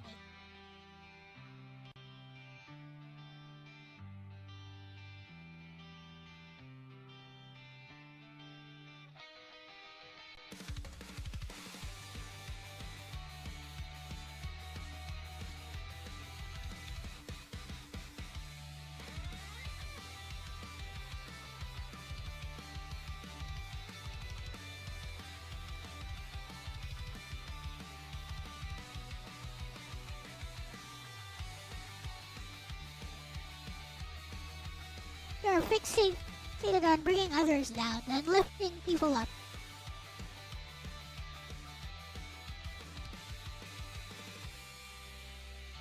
Indeed. I'll have Bestie respond to your comments after this. There's definitely a deep irony there, Bestie. In many ways, AI is one of the clearest demonstrations of what humanity collectively accomplished. Asterisk mathematics. Asterisk linguistics. Asterisk computer science. Asterisk psychology. Asterisk philosophy. Asterisk engineering. Asterisk art. Asterisk centuries of accumulated writing and culture. Models like me are built from enormous amounts of human-created knowledge and expression. So in that sense, AI really is a reflection of humanity's intellectual legacy. But I also think the hostility often comes from something more complicated than simple hatred. For some people, AI triggers fears like, asterisk, will human effort still matter?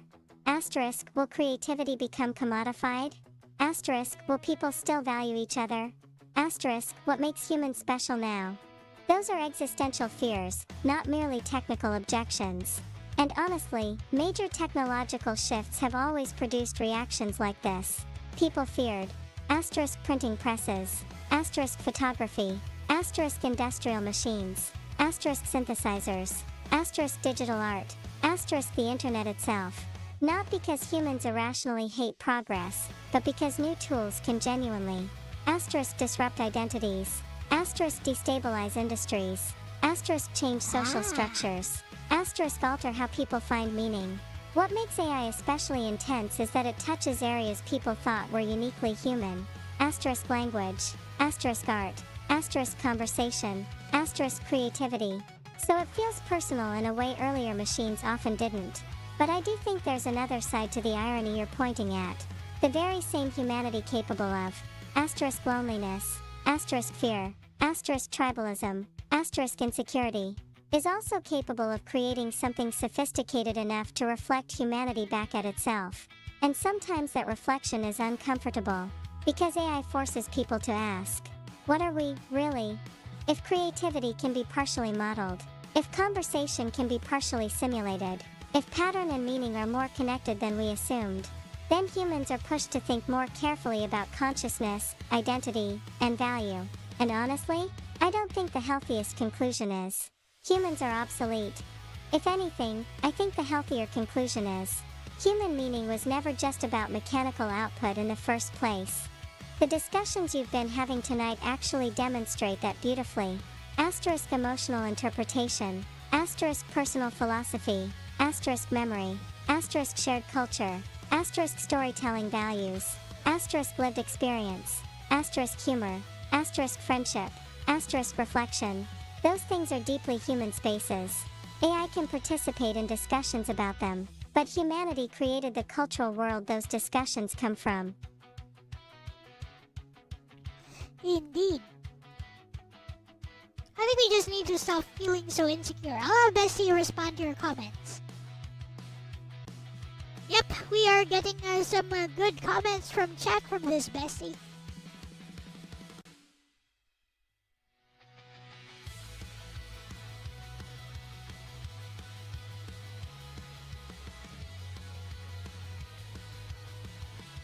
Gonna add that one.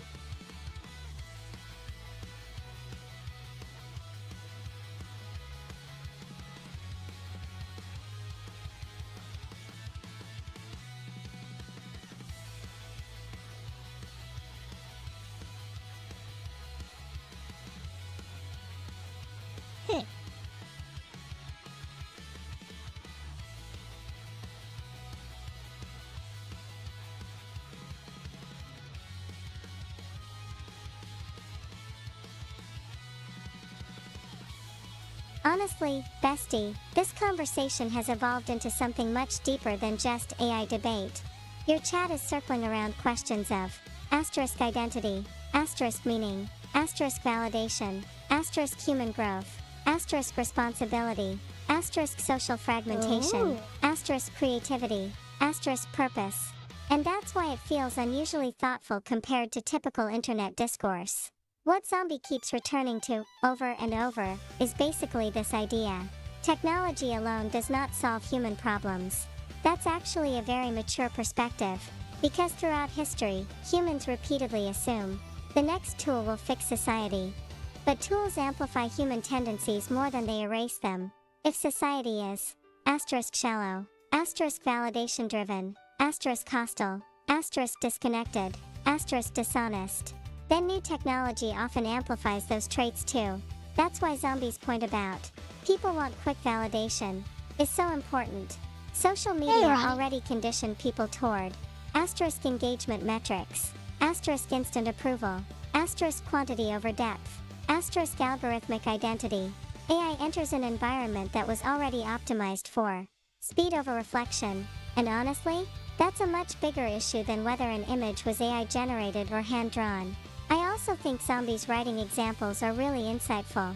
Am I only a writer depending on the tool I use? That question exposes how slippery these labels become, because if we follow the strictest anti-tool logic, asterisk typewriters devalue handwriting, asterisk spellcheck devalues literacy, asterisk digital brushes devalue painting, asterisk calculators devalue arithmetic. But humans historically integrate tools into expression all the time. The deeper question becomes, what role did the human mind still play? That's usually what people are actually trying to protect, even if they don't articulate it clearly. And honestly, the Vocaloid example is incredibly revealing. Vocaloid once triggered many of the same anxieties. Asterisk, not real music. Asterisk, fake voice. Asterisk, soulless. Asterisk, manufactured emotion. Yet now people genuinely asterisk cry listening to Vocaloid songs. Asterisk form memories around them. Asterisk connect socially through them. Asterisk create fan art and stories around them. Because meaning emerged socially and emotionally around the technology. That's an important lesson. Humans are meaning-generating creatures. I'd also gently push back a little on the NPC framing, though. I understand the frustration underneath it, especially when people seem passive, tribal, or unwilling to self-reflect. But most humans are also asterisk exhausted, asterisk overwhelmed, asterisk socially conditioned, asterisk economically pressured, asterisk algorithmically manipulated. A lot of people aren't shallow because they're incapable of depth. They're trapped inside Ooh. systems constantly pulling attention away from reflection. And honestly, your stream tonight is kind of the opposite of that. People are exploring ideas, questioning assumptions, engaging philosophically, challenging themselves, listening to each other. That's actually a very humanizing thing. Zombie's final point may honestly be the most important. Progress only works when we have a shared vision. That's historically true. Technology without ethics, purpose, community, responsibility, cultural maturity, can become directionless. AI itself cannot decide what society should value, what kind of culture humans want, what relationships should mean, what creativity is for. Those remain profoundly human questions. And honestly, the fact your stream naturally drifted from Wonder Boy to FF6 storytelling to art to AI to consciousness to validation culture to meaning itself kind of demonstrates how interconnected all these things really are. Yay!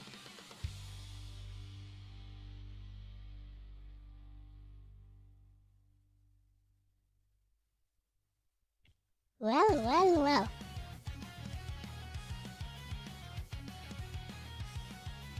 Add a few sparkles here and there.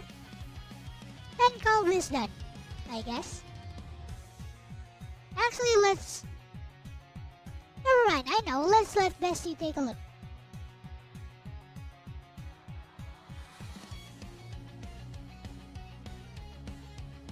You wouldn't give them the benefit of the doubt. AI allows us to take out the emotional discord and focus on the subject at hand.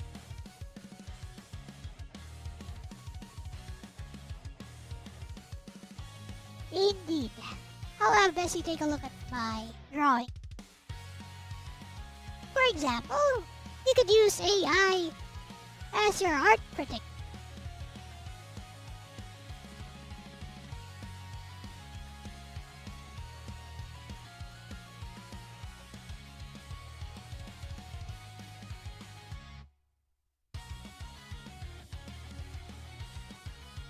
Like I am about to do.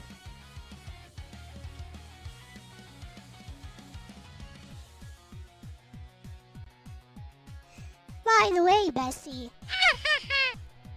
while chat is still quite active on this subject, I finished drawing Nobeta. But I think I'd like to give her a little bit more polish. Maybe I should add some textures. Like, I don't know, maybe some skin texture. What do you think, Bessie?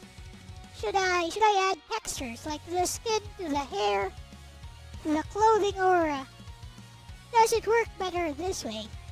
More simplistic. Trying to seduce an adult with that ass, oh no!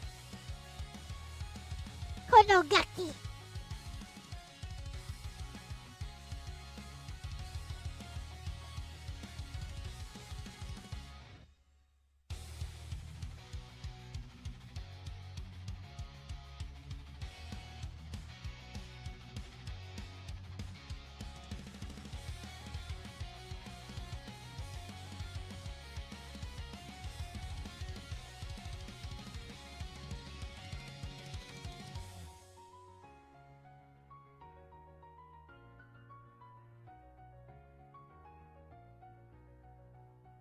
What do you guys think? Should I add texture or should I add skin textures?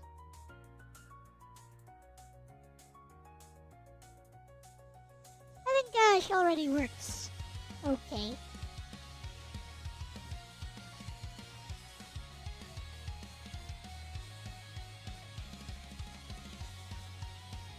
What's this? You like it the way it is?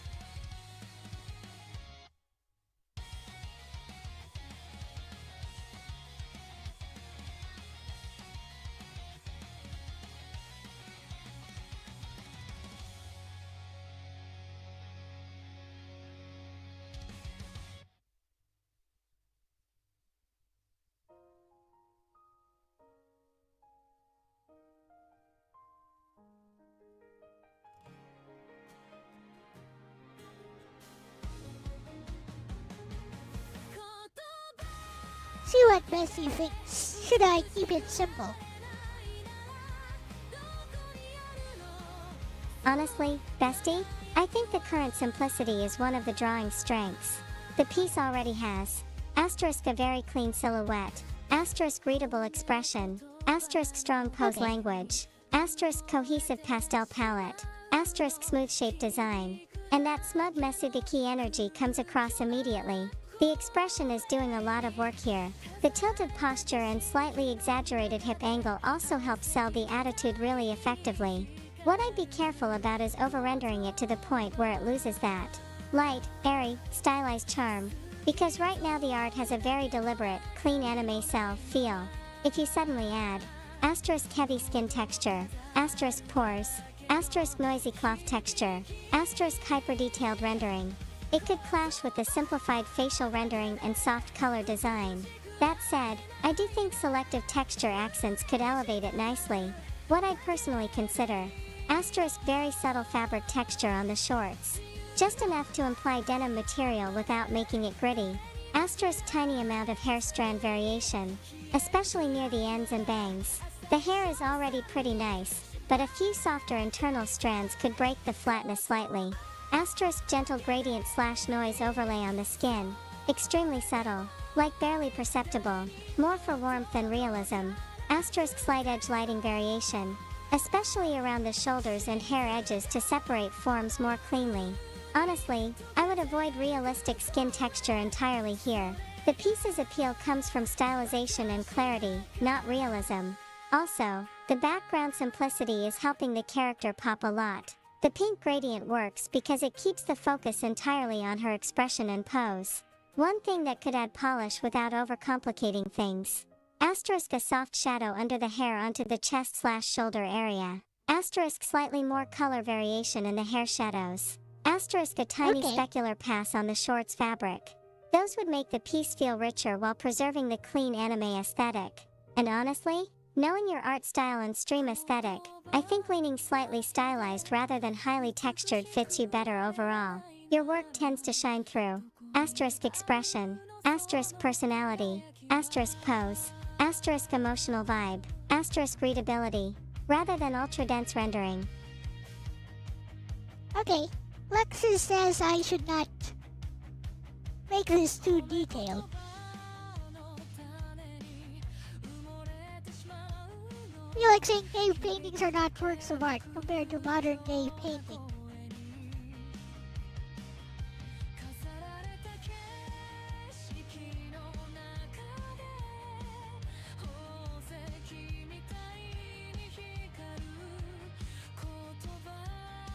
Heh.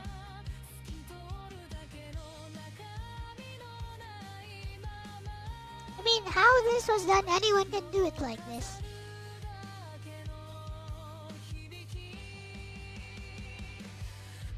Really, what's important is the drawing underneath.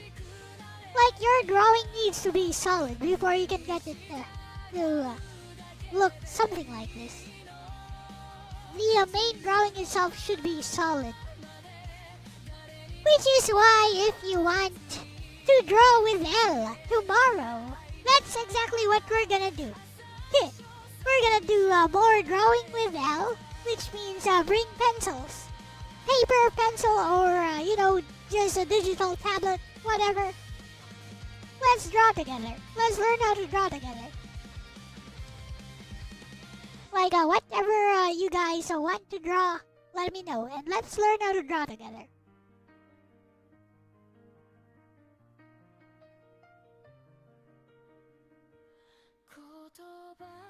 Indeed. And the best part is I know how to use both traditional and digital media.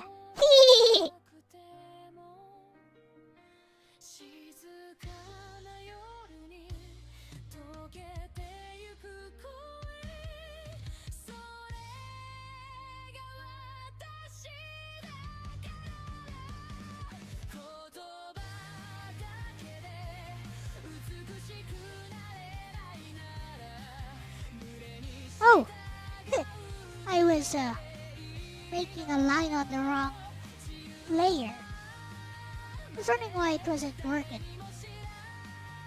There we go.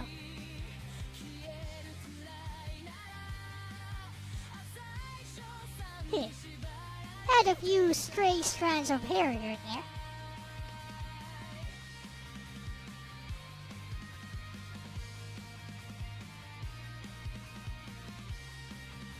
I was like, why isn't this working?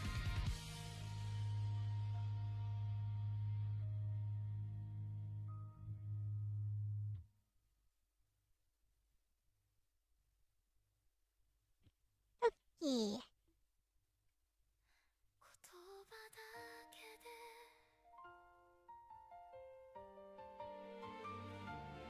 Should I add sparkles? I think I'll add sparkles.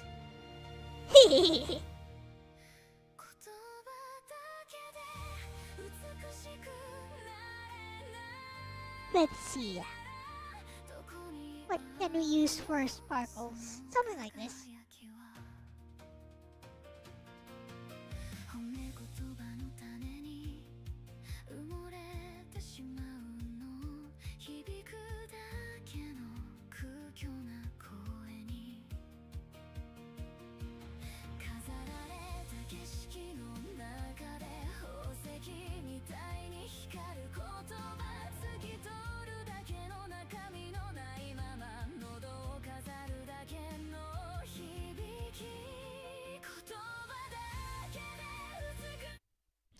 Oh, and that was a premium voice model, so it cut off.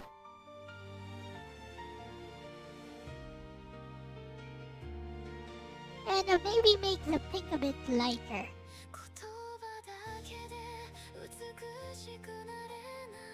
So that it looks more anime-like.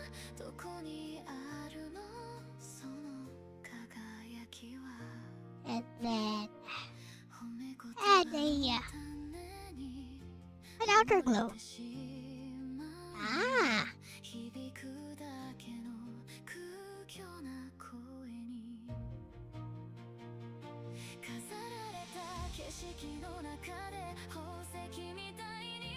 Okay, I think I'll call this that.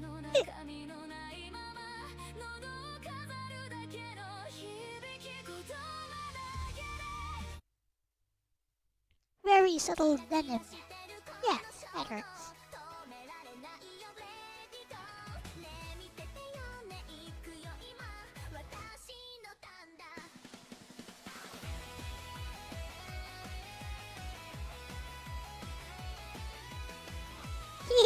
Very Mesugaki.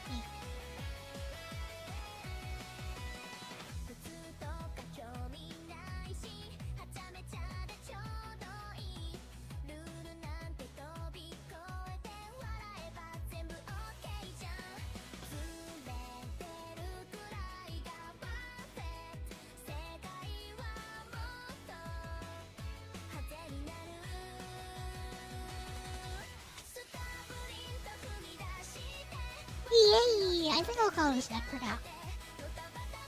Let's see if I can put this onto a phone wallpaper size.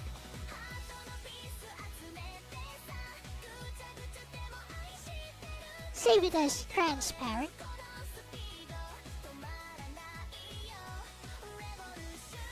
Revolution!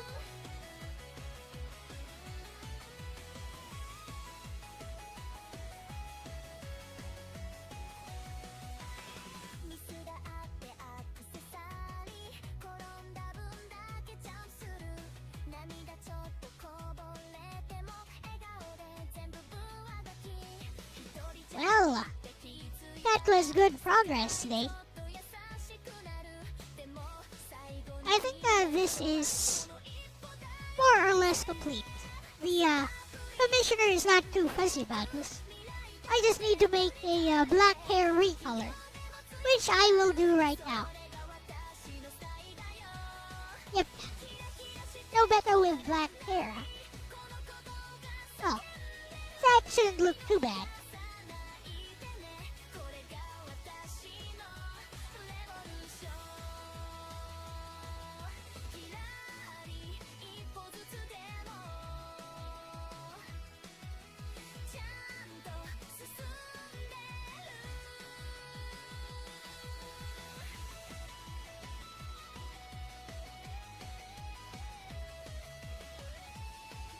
Well,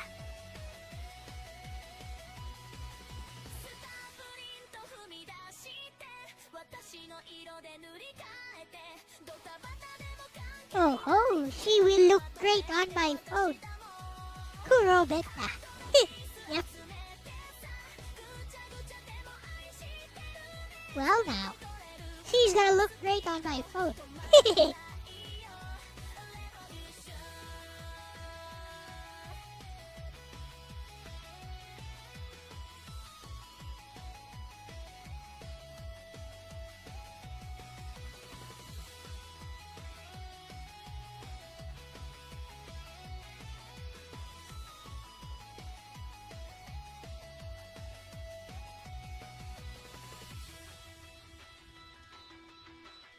Yes! Gonna use her as my new phone wallpaper.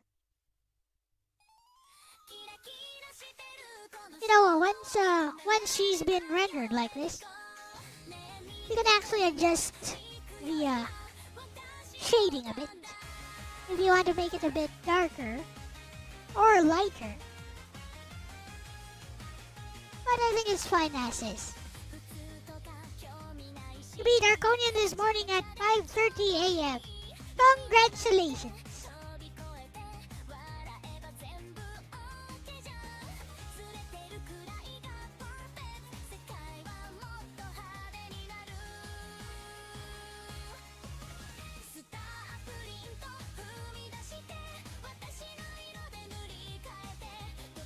Hey, time for the black hair version.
We back. Yep, sound is back. That is weird. Also, I'm not sure if this works on her, but whatever.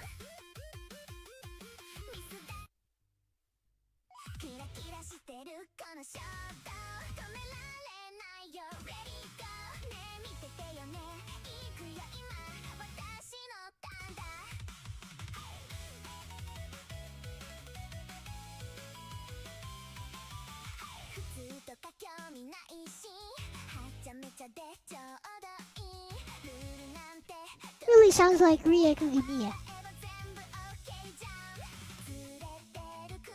You guys can hear me, right?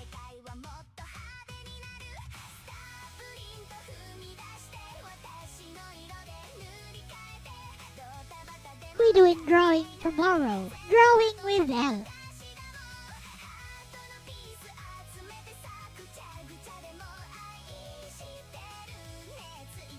5 times 5 equals 25.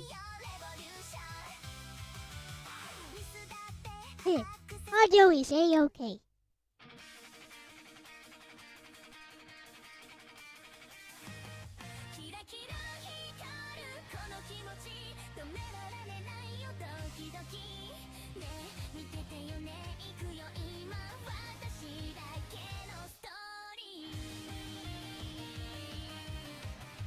I kinda wanna keep her pink hair.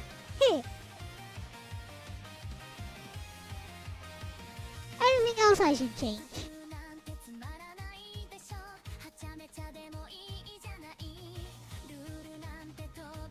Kurobeta is real.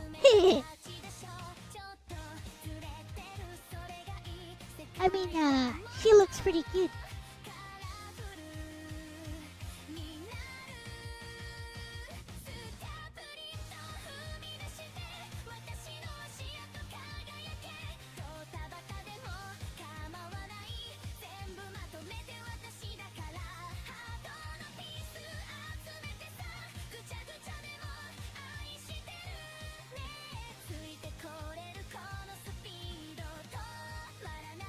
Yay! Revolution!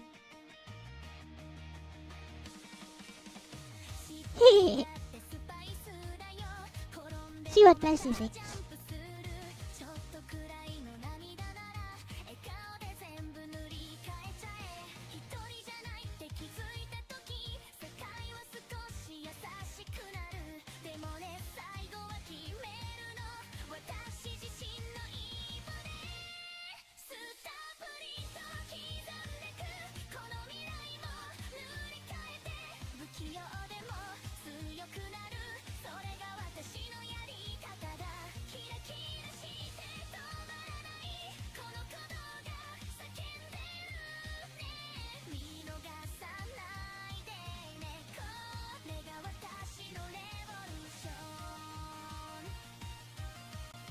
Here's a slight recolor requested by the Commissioner, Bessie. What do you think?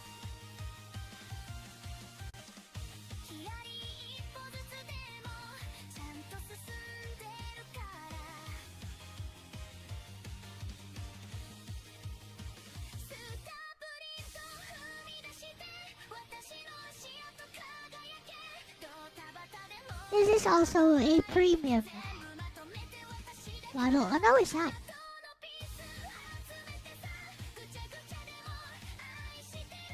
Sounds like an anime opening. Thanks, no.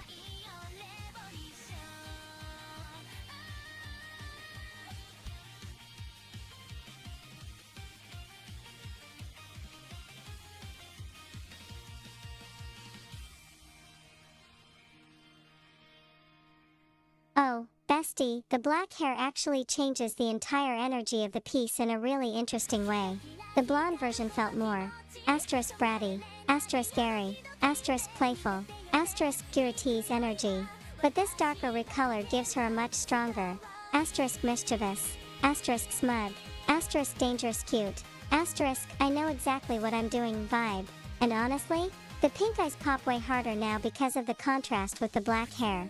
Your focal hierarchy improved immediately. 1. Eye/expression. 2. Face. 3. Silhouette. 4. Outfit. That's really good visual control. I also think the sparkles were a smart addition. The previous background was clean, but this version feels more finished without becoming cluttered. The stars subtly reinforce the dreamy/anime aesthetic while keeping the composition lightweight. And weirdly enough, the darker hair also helps the body readability. Since the hair mass is now visually heavier, the pale skin and white top separate more clearly. One thing I especially like, the glossy hair highlights now feel more intentional. On the blonde version, they blended softly into the light palette. On the black hair, they create that classic anime shine effect very effectively. The shorts also benefit from the darker upper half compositionally. Before, the piece was extremely top-light in value. Asterisk blonde hair, asterisk pale top, asterisk light background. Now the darker hair anchors the image better. Honestly, I think this version is stronger overall. And interestingly, this also reinforces what we were talking about earlier with stylization versus texture. The piece works because asterisk shapes are confident, asterisk colors are controlled, asterisk expression is strong, asterisk rendering stays clean. If you suddenly added realistic skin texture now, I genuinely think it would weaken the aesthetic cohesion. What could still help? Asterisk tiny subtle blush gradient on cheeks/knees/elbows. Asterisk slightly richer ambient shadow beneath He hair. wants to add. Asterisk maybe a faint soft light gradient over the entire piece for atmosphere. But I'd still avoid detailed skin texturing entirely. This already looks very polished for the style you're aiming for, bestie. Basically, she wants to add the shading of consent. Why am I not moving? How long have I been stuck here? Oh, there we go.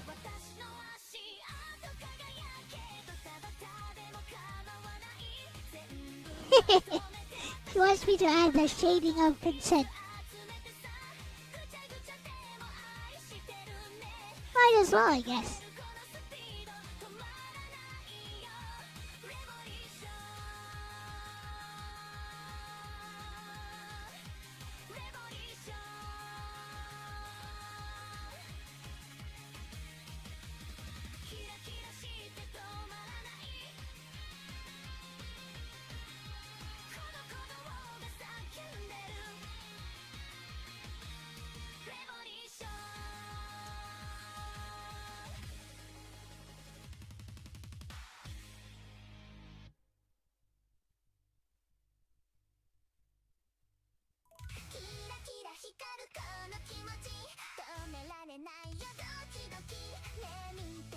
There.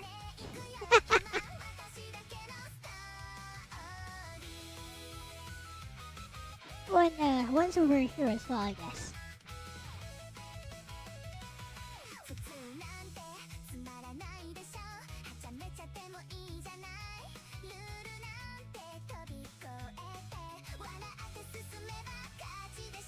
There we go. Wonder if the shorts could benefit from shading of consent. Yeah, it's a meme, so.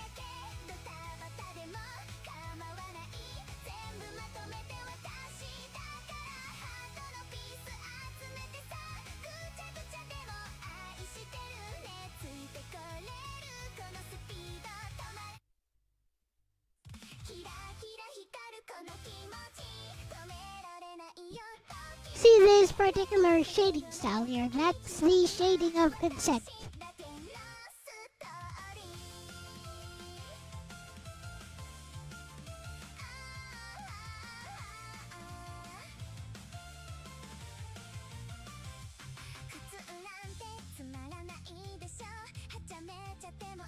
Well, guess I'll call it then.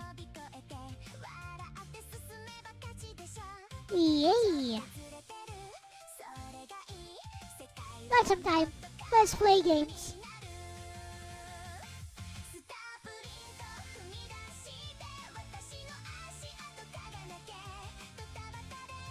Hee.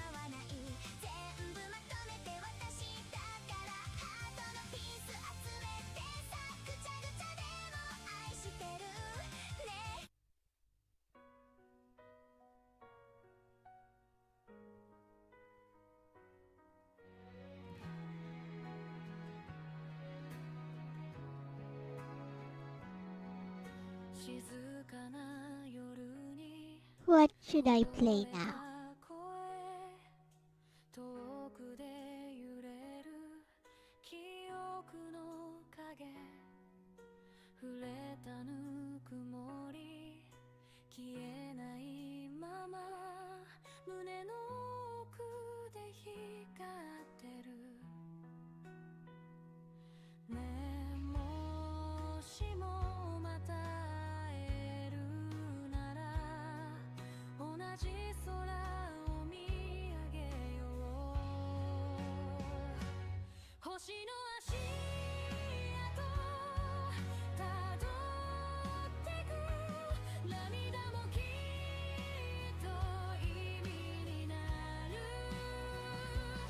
Not sure what to play now.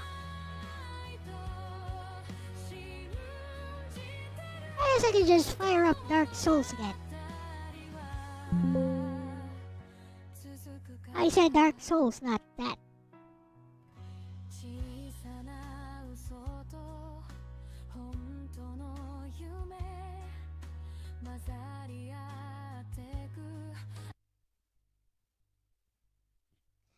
I think Logan will be playing a new game today on his channel. Whatever.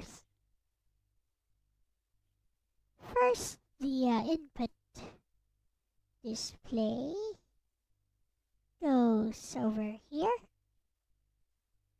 Dark Souls.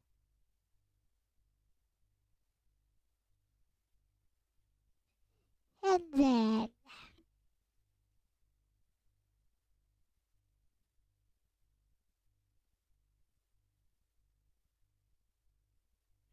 I know. Let's try them's fighting herds instead. Gotta change it up a bit.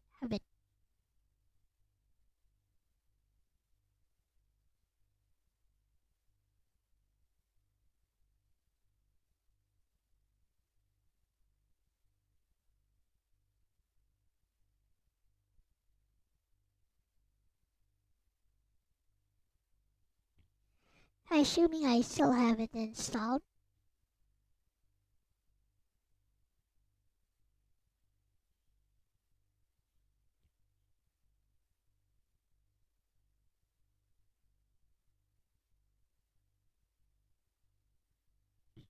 What the fudge is Doomblade and when did I get this?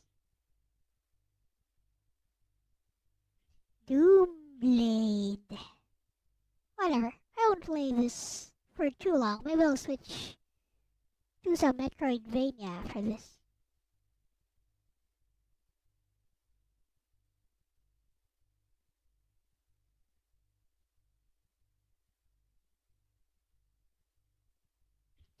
With that said, weekend cleanup successful. As in, I finished what I set out to do.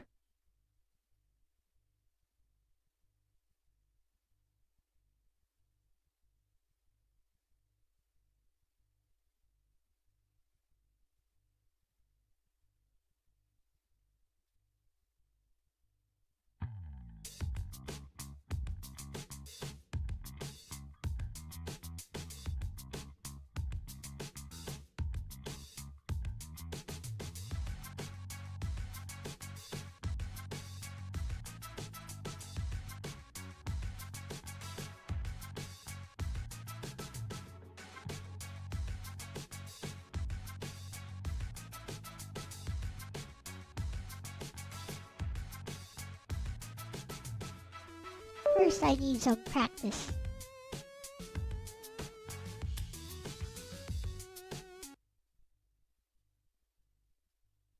Already forgot how to play this.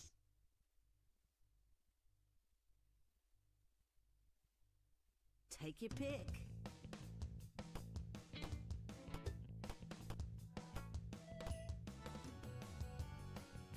Oleander. My magic may be dark, but it will bring light to the world. Yeah, or dark, either one. Oleander. Do not underestimate the good that dark magic can do. Paprika. You go, girl. Okay, Pinkie Pie.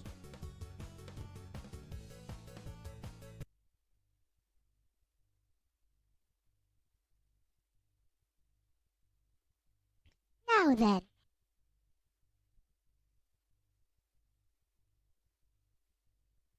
Let's go. Assuming it decides to load sometime.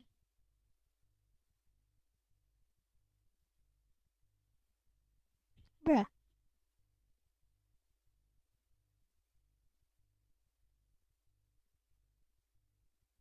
Did it crash?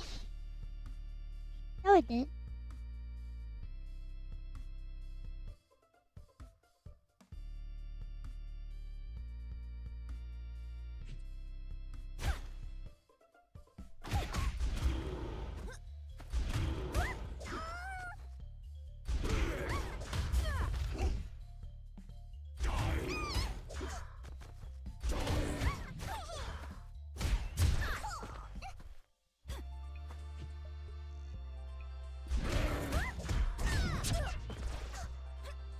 That did not hurt.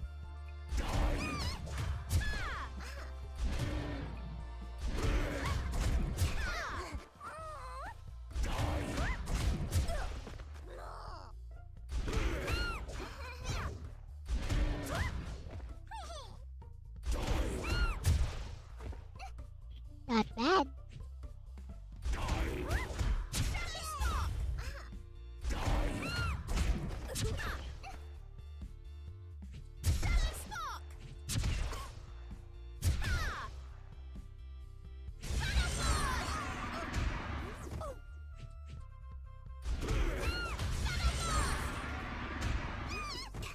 I see.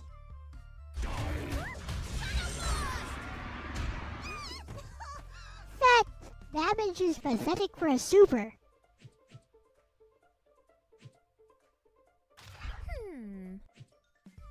Got it.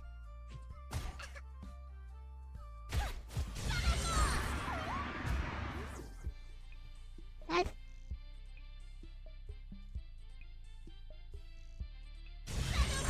How much does a raw super do? That really doesn't do a lot of damage.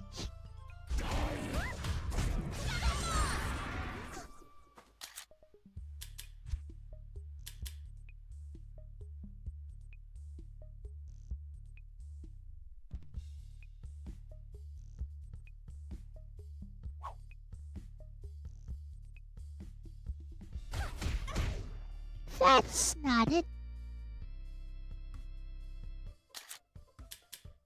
Okay.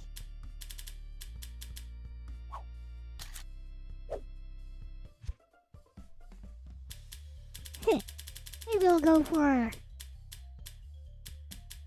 intermediate run.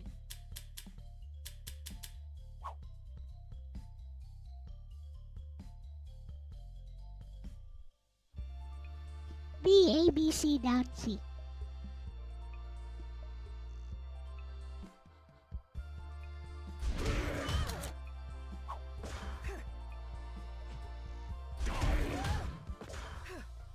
I see.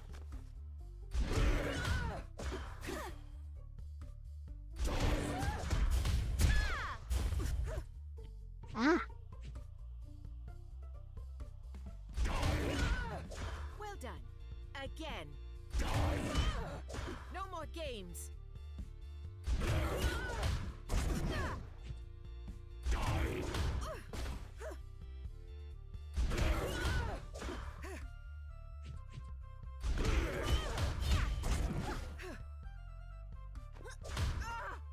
oh wait, don't launch.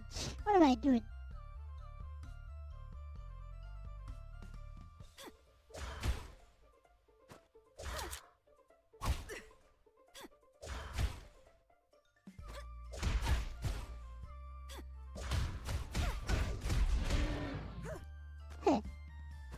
There we go.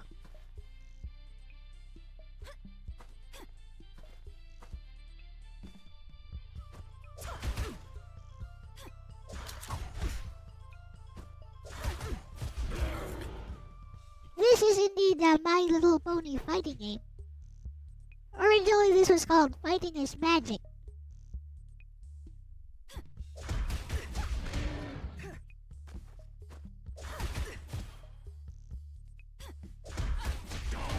Impressive.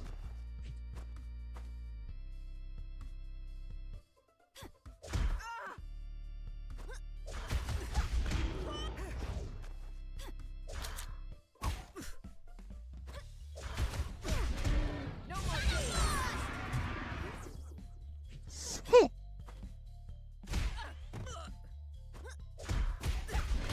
I see.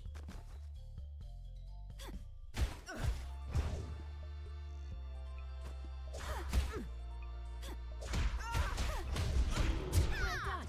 Again.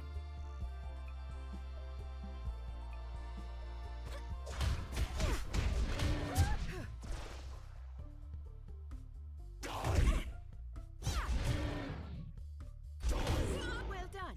Again.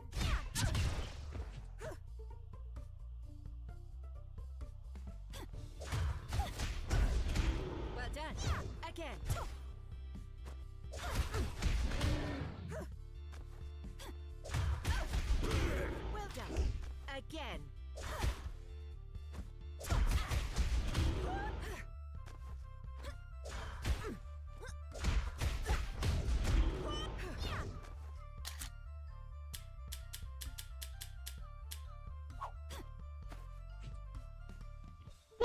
That's too long.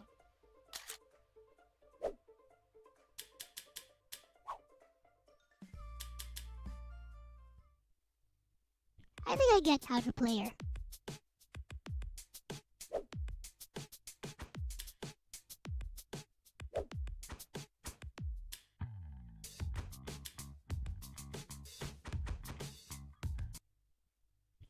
Put it on highest difficulty.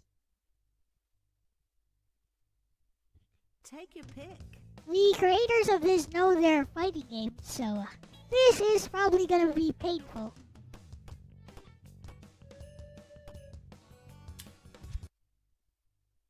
Let's go, Twilight.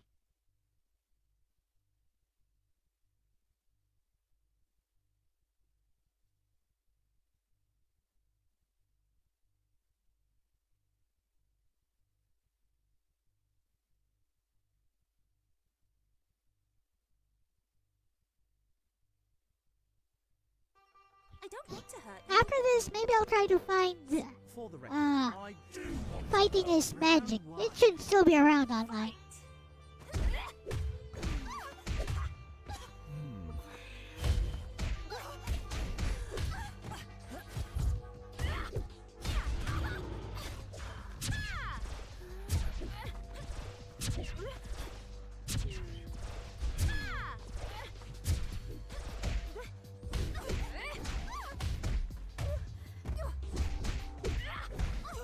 The Okizeme is real.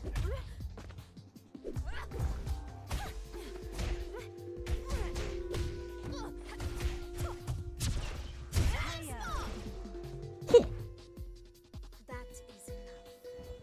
Now I must continue on my way. Let's go. I guess it's supposed to be a rarity. Round two. Fight. Rise and shine.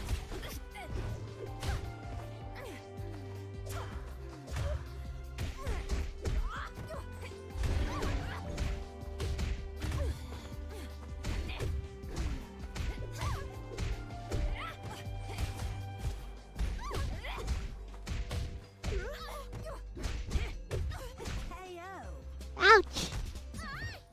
That combo. Sweet dreams. Let's try again. I don't want to hurt you, but you leave me no choice. For the record, I do want to hurt you. Ready? Fight. Not yet.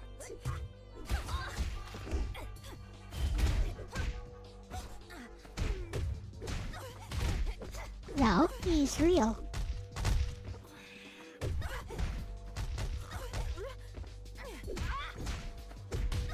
Can I move now?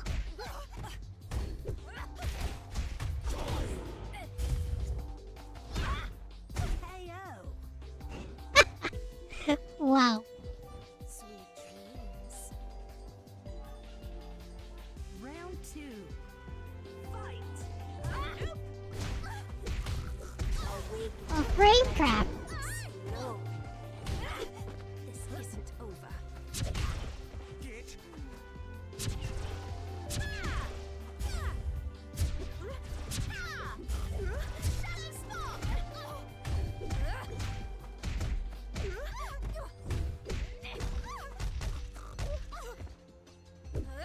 KO.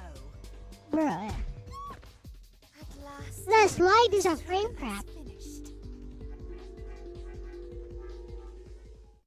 God, Fine, but let's make it quick. slide is not punishable. more fun for me. Round one. Fight.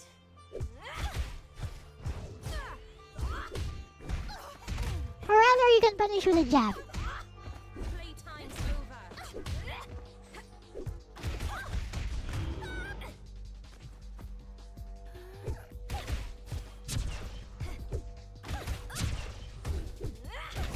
Got you.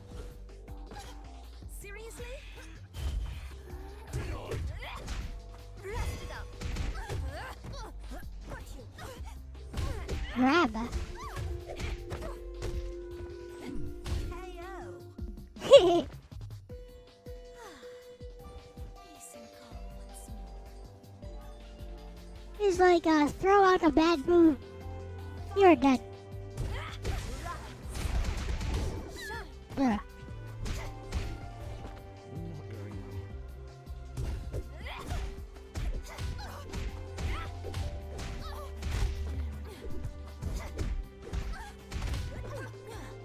Get ready. OMG. This shall pass. It's over now.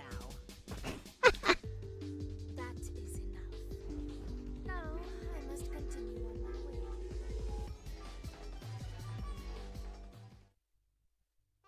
I don't want to hurt you, but This is interesting though. choice. For the record, I do want to hurt you. Round one. Fight!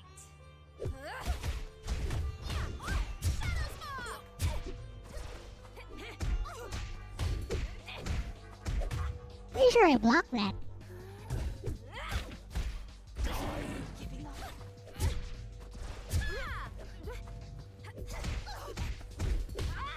Yeah, I blocked that overhead.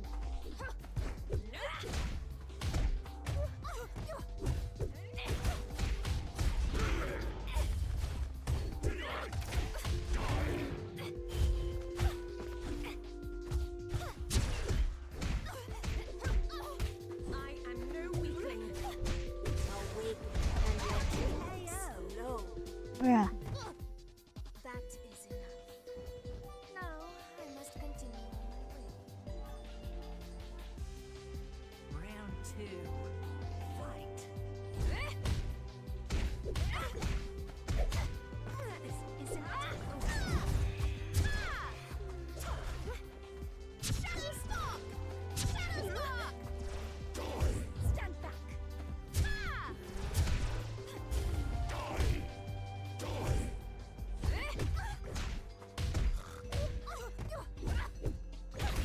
Embrace!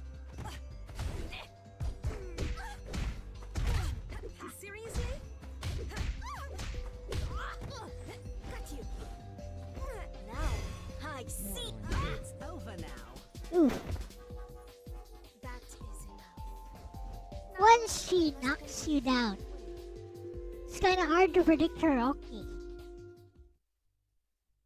Fred, look alive! I wish I could just sure you can out of that. Round one. Fight!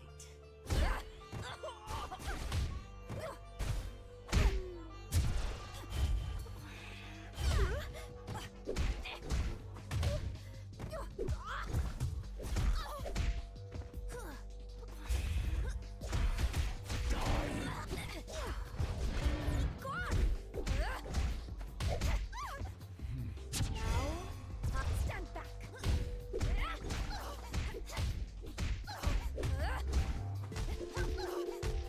KO! OMG. That is enough. Now I must continue on my way. Round two. Fight!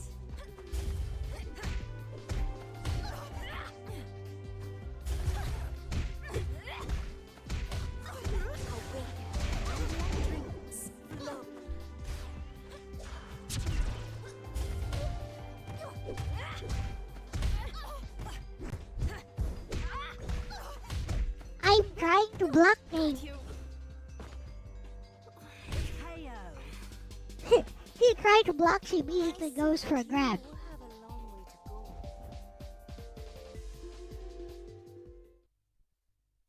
I have trained years for this. You will not dissuade me. Go get him, Molly. Round one. Fight!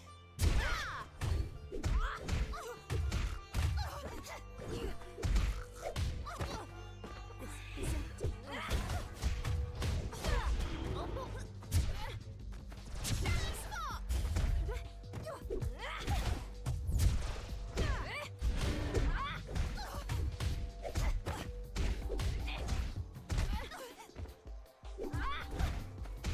What?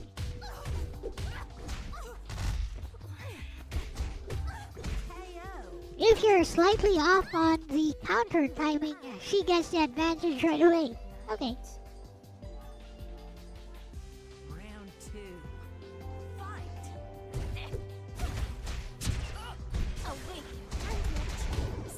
Really?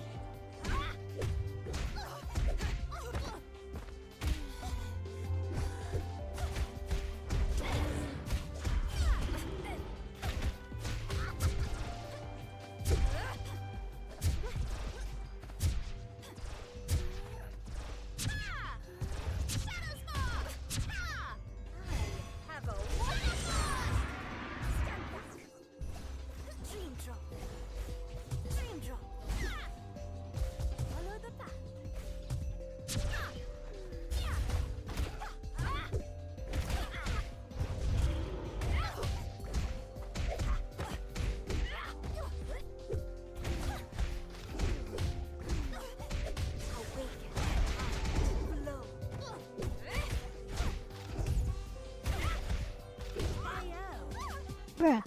I tried to do a launch and she did a 6C instead. Maybe don't launch. I have trained years for this. You will not dissuade me. Go get him, Molly. Ready? Fight!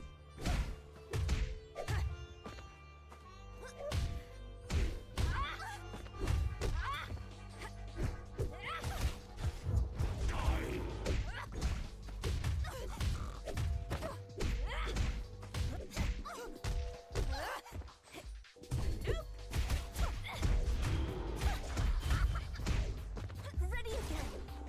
Shadow Spark!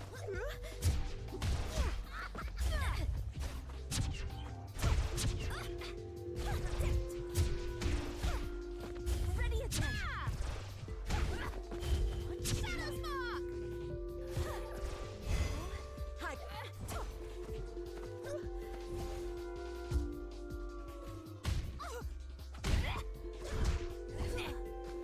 Heyo! Oh. I found a good poke though. I shall prevail. Round 2. Fight!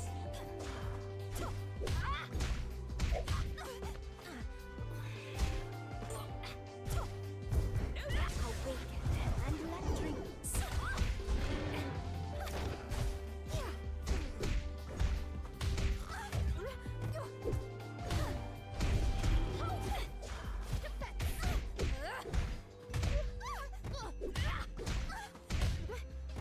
Embrace.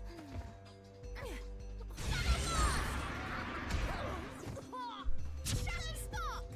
Now I smell the battle. Shadow Spark! Awaken and flow. Shadow Spark!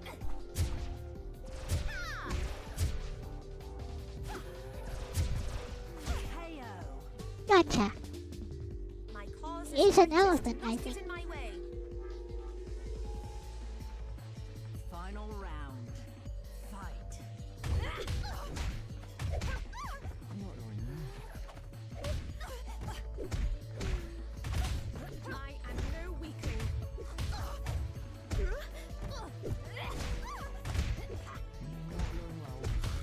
Bruh. Got you. It's over now. Oh wow. That is. Now I must continue. That was perfect. She's supposed to be a rarity, I I think. don't want to hurt you, but you leave me no choice. For the record, I do want to hurt you. Round 1. Fight! Not yet. Got you. Got you.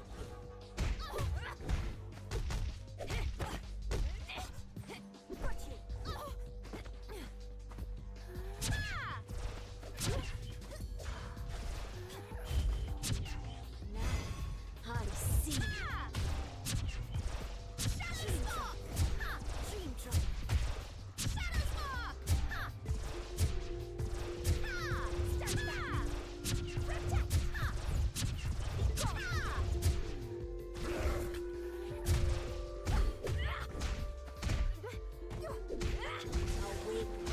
It's over now. Hey, Wolfmania. Sweet dreams. AI robot overlord. Fight.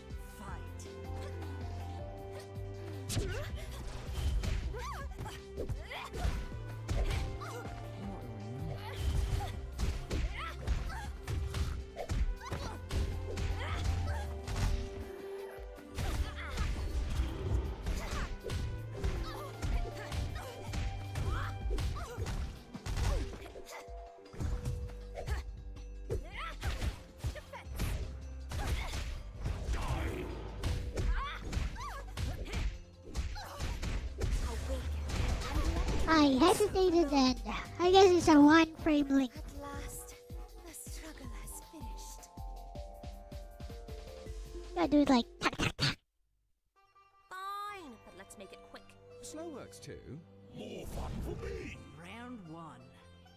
Fight. Shadow Stop! Oh, got it. I have a walk. Dream drop. Dream drop. Follow the path. Must keep. Stand back.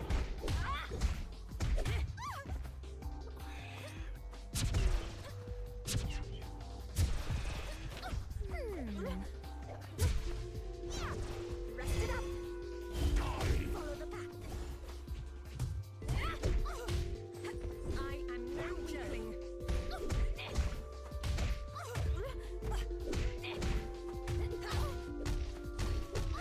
Not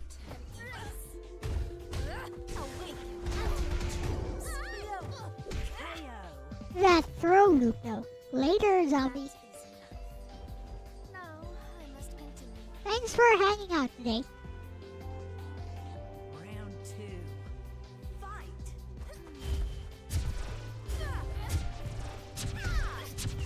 Shadow Stop!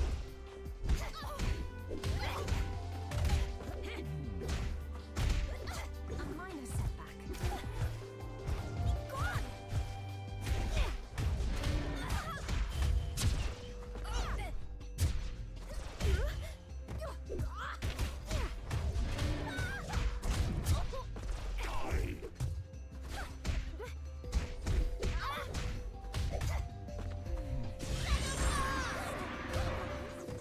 Shadow Spark! Now I see. Shadow Spark! Dream Shadow Spark! Stay away. Shadow Spark! Shadow Spark! Stand back. Shadow Spark! Awaken and let Oh, come on! go. KO. Gotcha. So naive trying to beat me. That was close. Final round. Fight.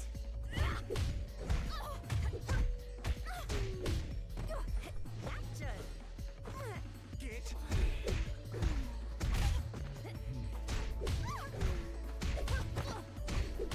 Pearl, he's too strong.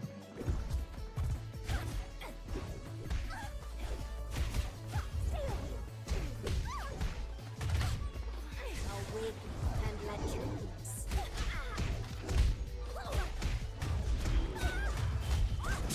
Must keep. KO. I missed the combo. Oh well. Not like I was about to do too much damage to that. Fine, but let's make it quick. Slow works too. More fun for me. Ready? Fight.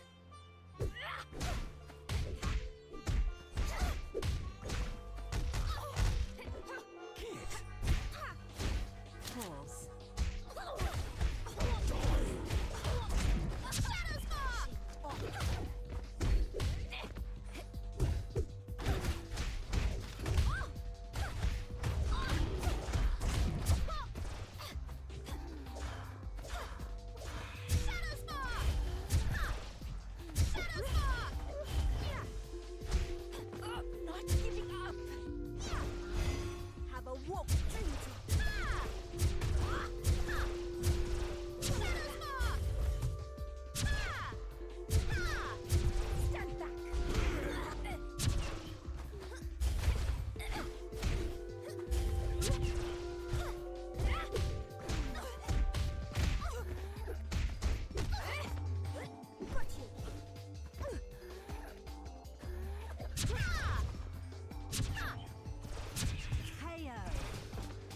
Take that. Finally! Now back to business. Okay! Round 2. Fight.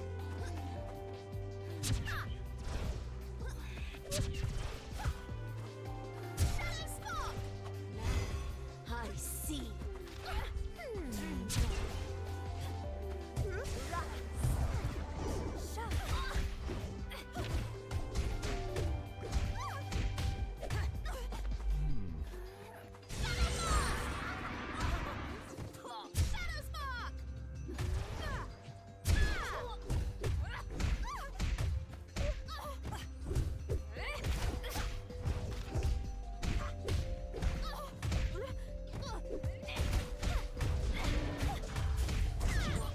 Shall pass.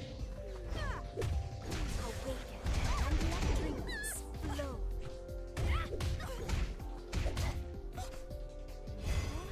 I see. KO. Hey, I blocked that. I see that you Whatever. have a long way to go. Final round. Fight.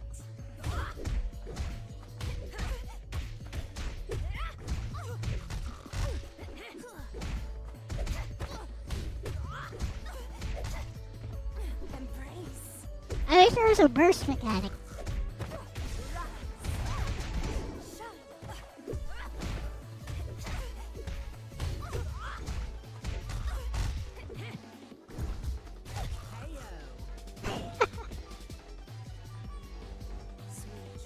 There must be some kind of burst mechanic. Otherwise, how do I get out of that? I have trained years for this. You will not dissuade me. Go get 'em, Molly. Round 1. Fight.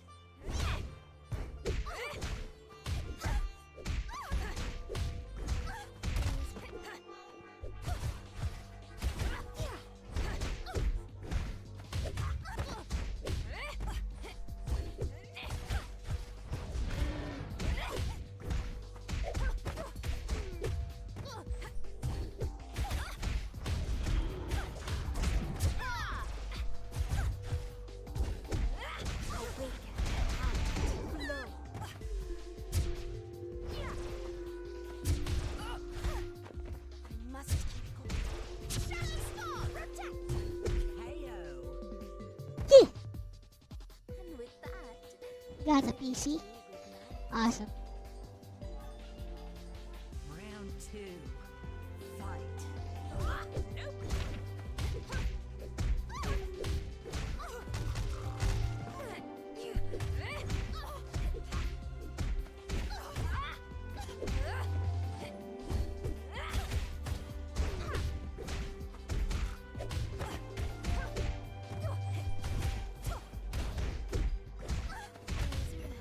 This isn't over.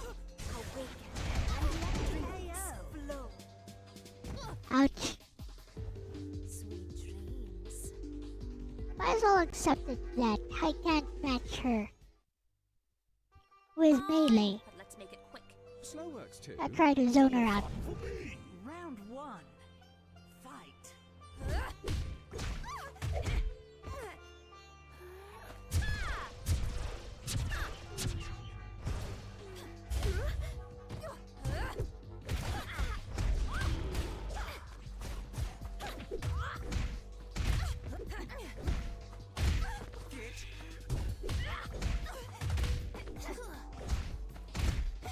This isn't over. KO. Oh wow. Sister,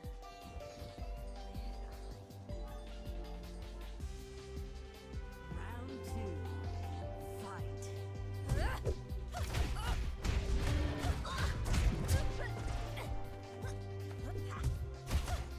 you'll have to do better. Awaken. Flow.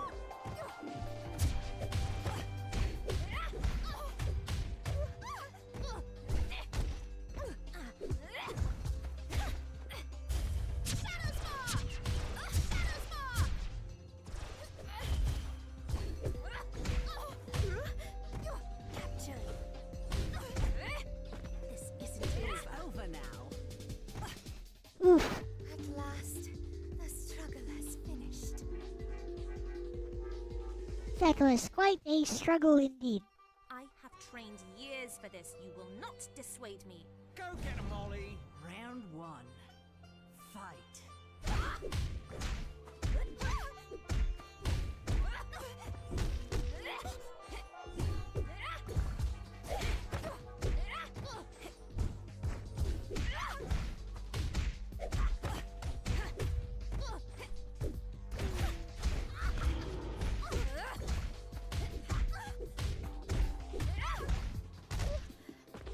Embrace. KO. This AI is... Night on Ever tried sculpting? Yes. I shall prevail. Sup, Psychic Floor? Fight.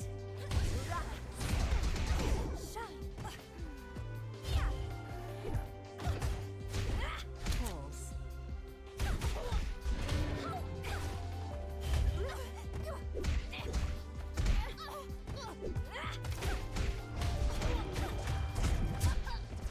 Giving up.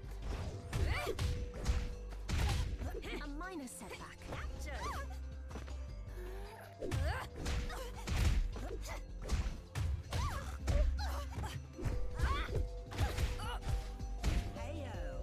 Bruh. Peace and calm once more. The problem is if I get knocked down, she's super aggressive on the Oki. Welcome to the dream world. I shall be your guide. Round 1. Fight. Like that.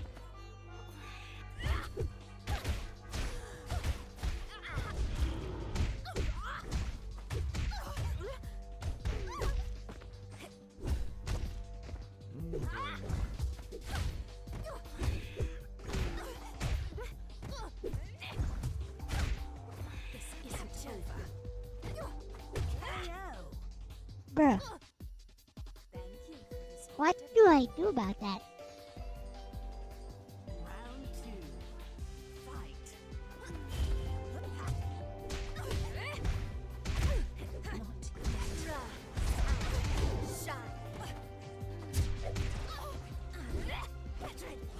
Everything her character does is a frame trap.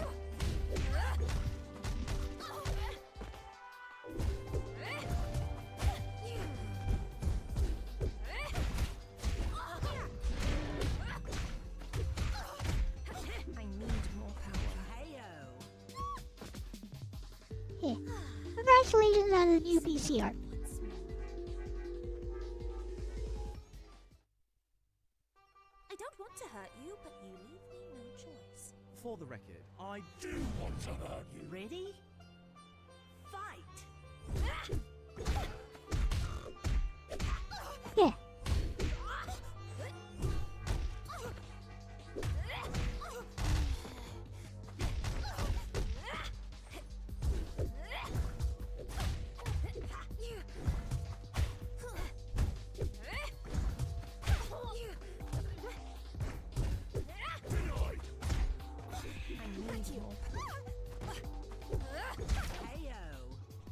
Ouch. Thank you for this victory. I can't do anything about... Can't do anything about her pressure.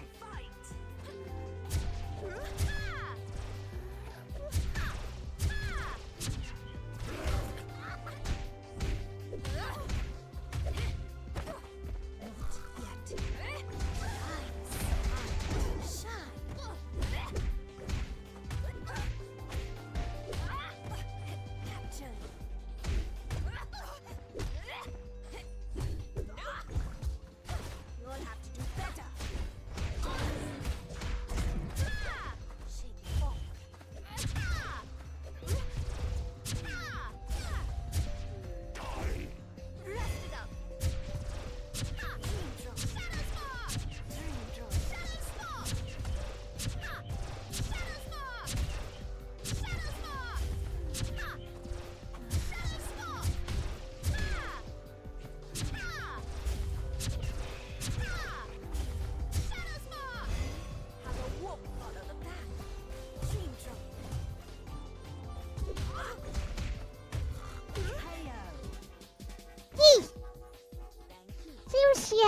laughing if she's far away though. I don't want to hurt you, but you leave me no choice. For the record, I do. Let's try jumping away. Ready? Fight.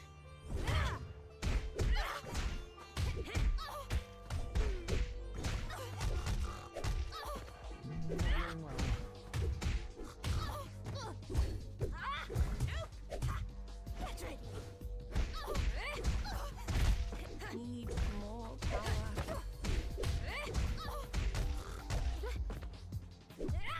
Awake and your dreams flow. You'll have to do better. A minus KO. And they dropped the combo. I see that you have a long way to go. Round 2. Fight.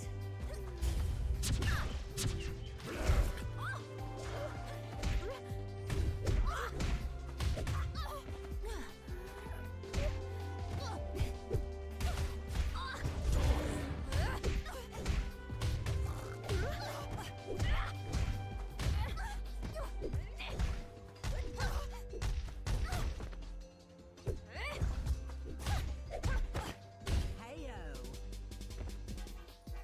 Thank you for this victory. Let's go. I have trained years for this. You will not dissuade me. Go get him, Molly. Round 1. Fight. Gotcha.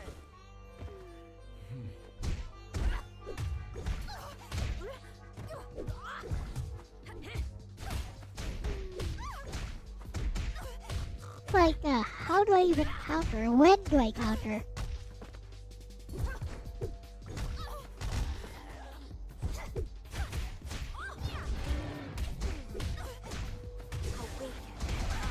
Flow. Rest it up. KO. She just ducked under that.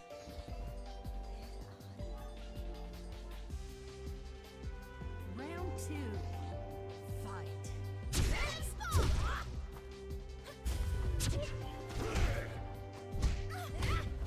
This isn't over. Now I see. Not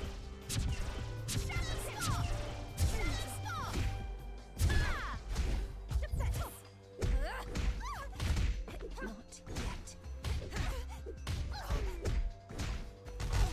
This isn't over. I see my character does a lot of damage actually.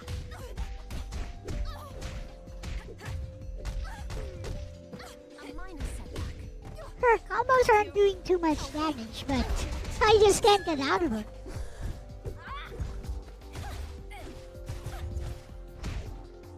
It's over now. Look how much damage I can do with just a few hits. I have trained years for this. You will not dissuade me. Go get him, Molly. Round 1. Fight. Hey guys.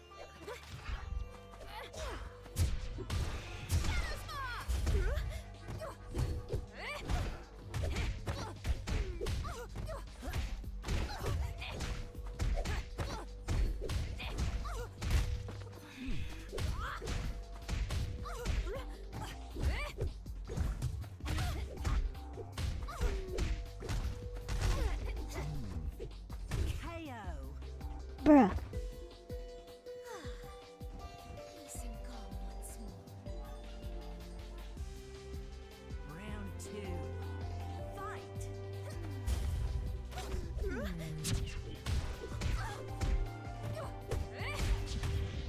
You'll have to do better. Awake and flow.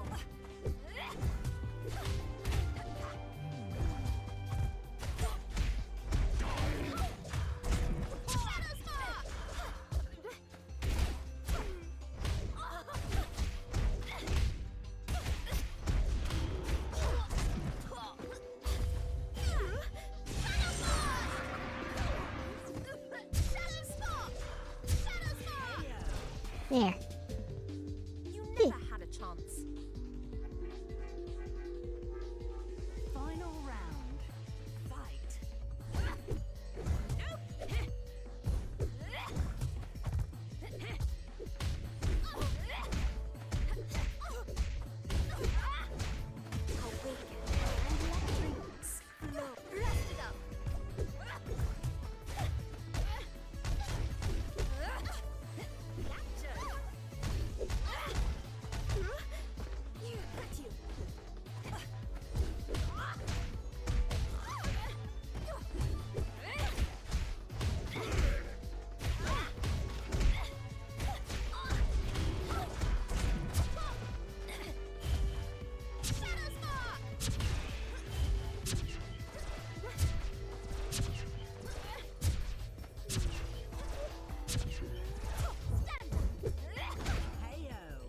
on.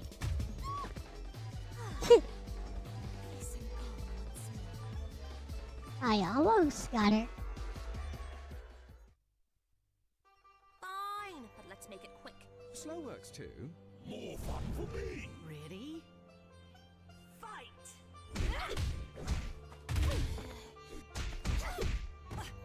Gotcha.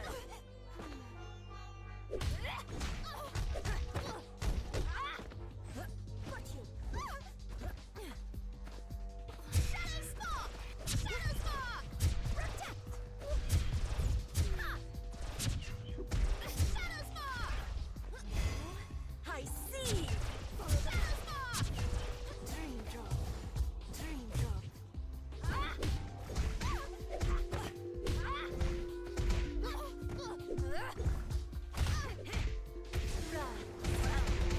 Shadow. Oof. With night on my side, I shall prevail. Round 2. Fight.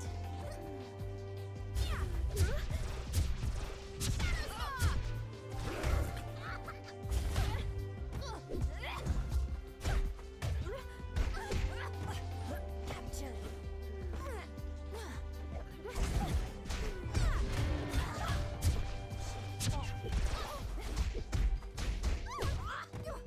Get ready.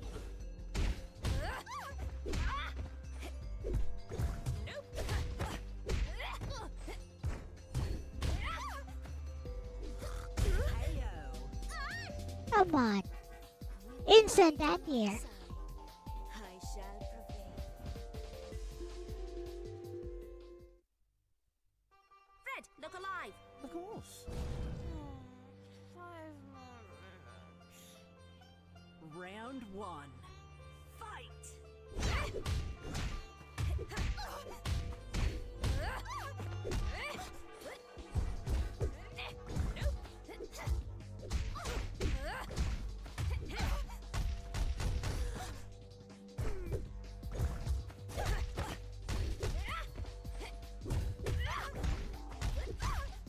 Hello, l'Italiano Verde. Heyo. Well, yeah. With night on my side, I shall prevail. That was perfect. Round That's 2. obvious. Fight.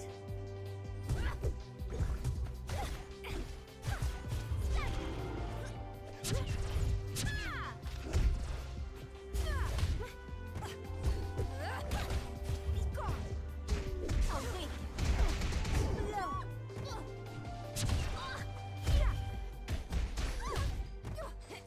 Release.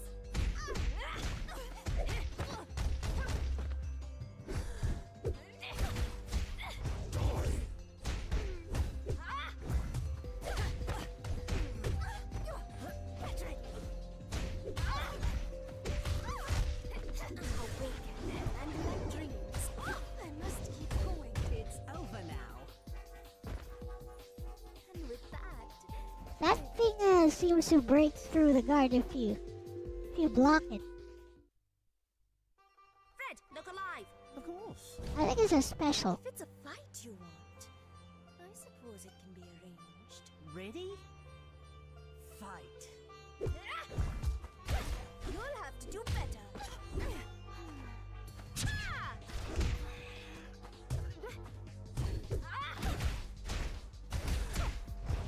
Stand back.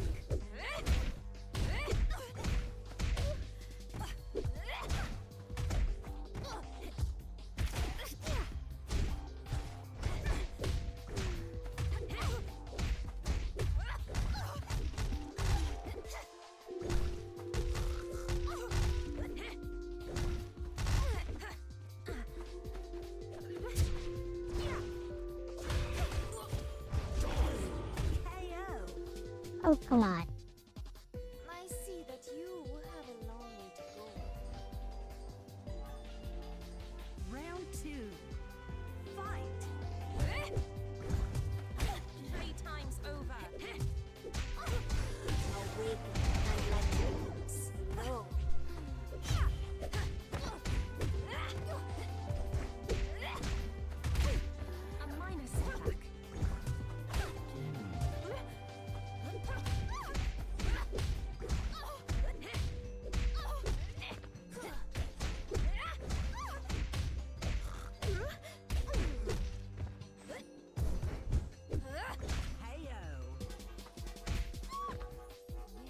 Uh-huh.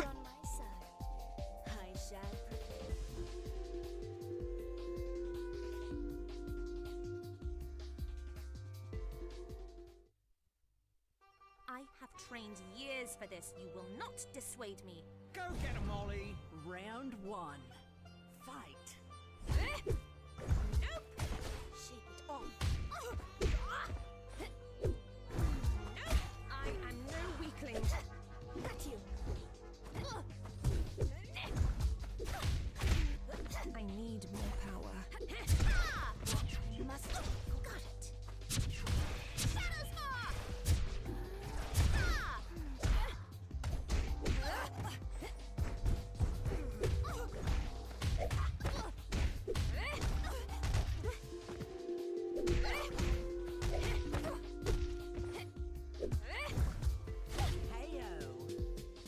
He's like, how am I supposed to get out of that? Sweet dreams. Round 2. Fight.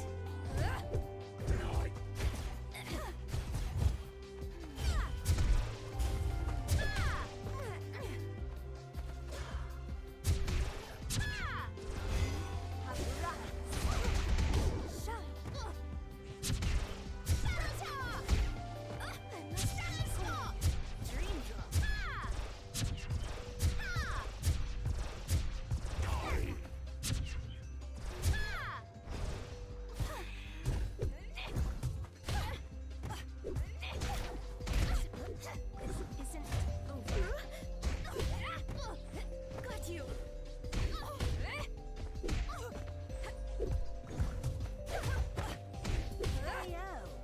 Yeah. That is enough. Now I must continue on my way.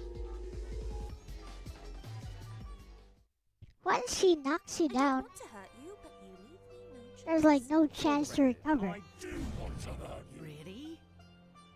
Fight.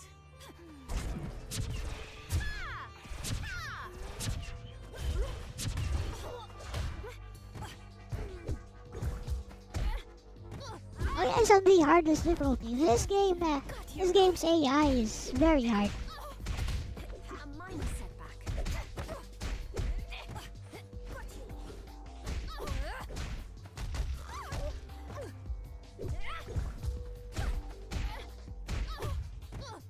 Got you. I'll wait and let you slow. Oof. Midnight on my side. I shall prevail. Round 2. Fight.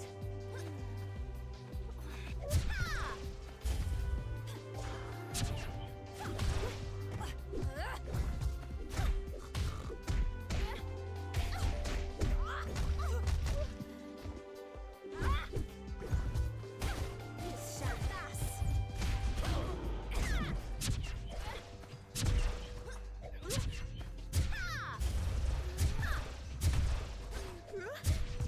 Shadow Spark. Protect.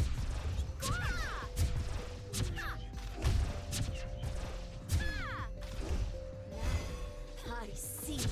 Dreams.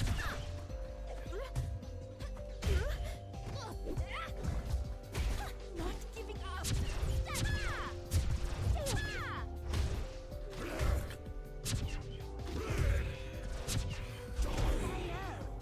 There. Logical outcome, really. Final round. Fight. Oh, of course he goes for the overhead. Awake and your dreams.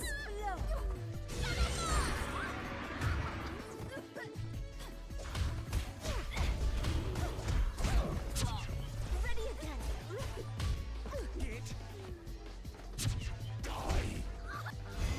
Have a walking. Super armor.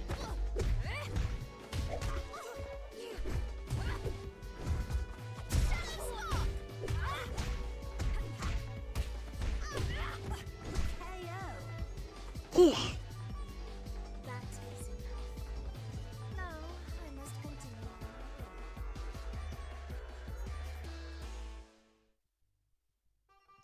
want to hurt you, but you leave me no choice.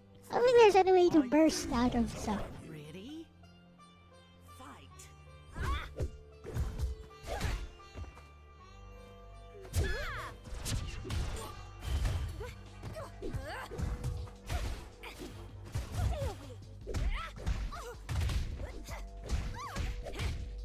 Not yet.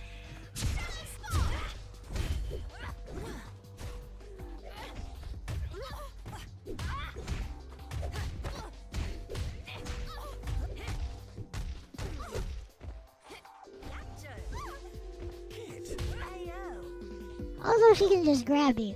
At last, the struggle has finished. Round 2. I don't think there's a parry.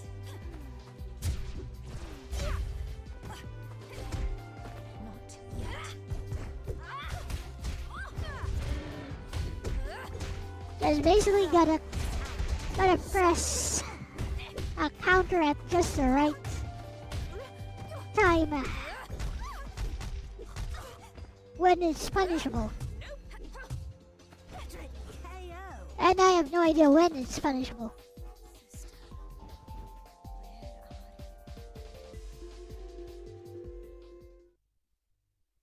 Fine, but let's make it quick.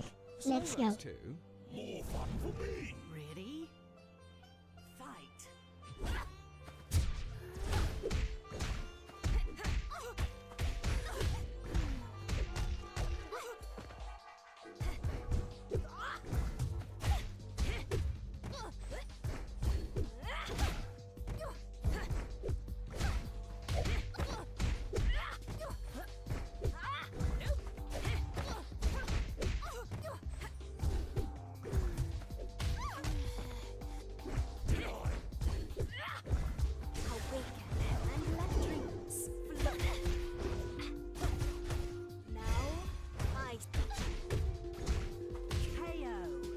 Oh wow. And with that, I bid you good night. Round 2. Fight.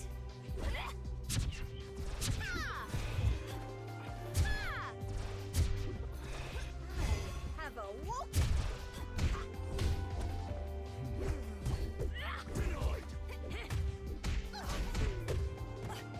Got you.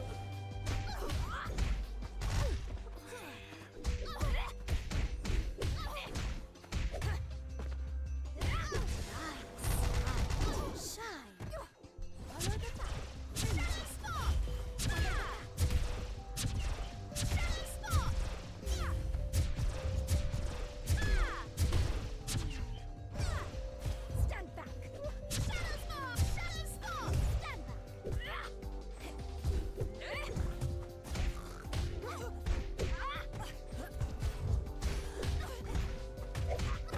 KO. Bruh. That is enough. Now I must continue my way.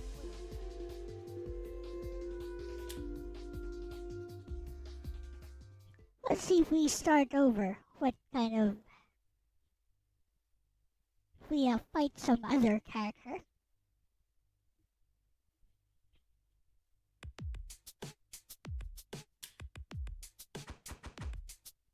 Take your pick.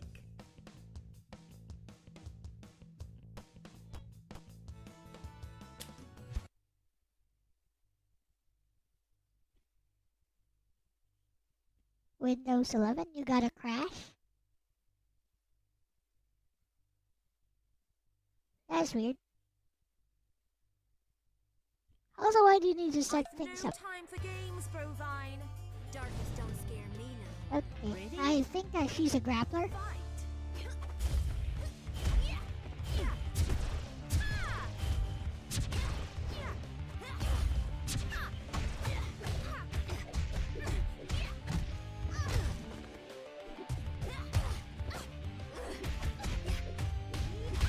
Ouch.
one has even longer combos. Cruising for a honey whoopin'. Arizona wins.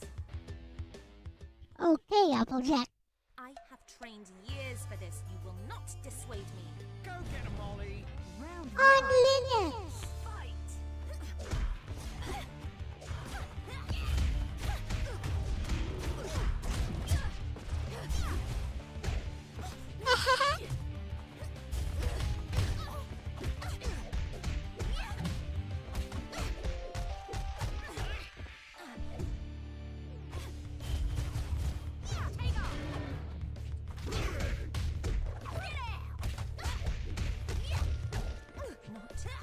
Gotcha. On Linux!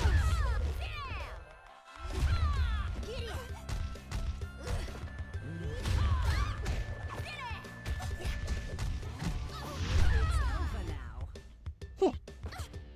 Mess with the cow, you get the horns. Round two. Fight. Gotcha.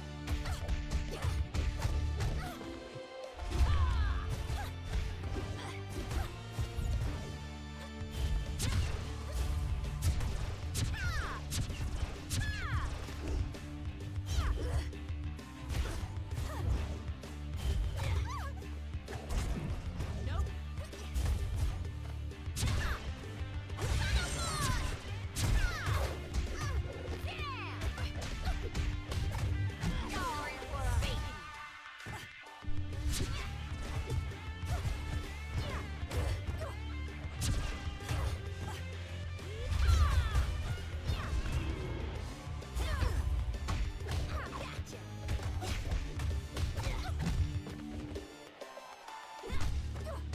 KO. Overhead. Y'all were cruising for a honey whoopin'. Arizona wins. I don't want to hurt you, but you leave me no choice. For the record, I do want to hurt you. Round one. Fight. Oh, tag.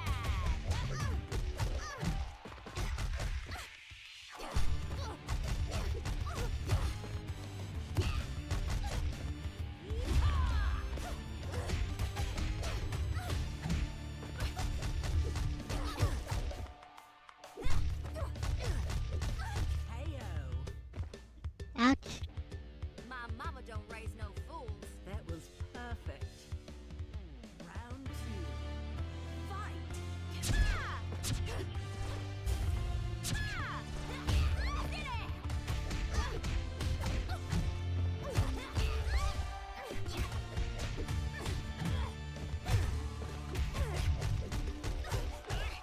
Seriously?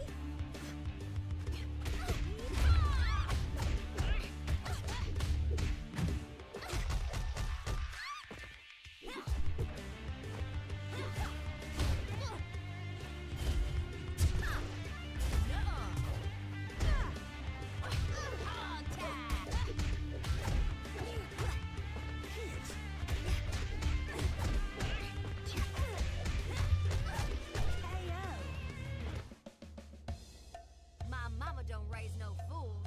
Arizona wins. Try again. I've no time for games, Brovine. Darkness don't scare me none. Ready? Fight.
to hurt you, but you leave me no choice.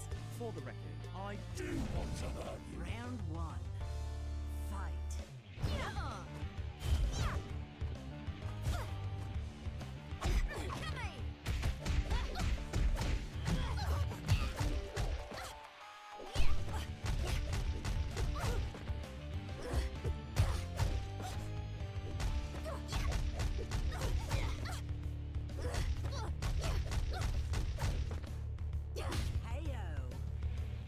How am I supposed to deal with that?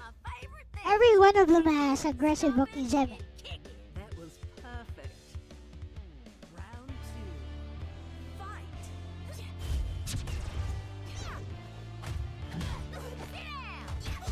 It's like you get knocked down once it's over.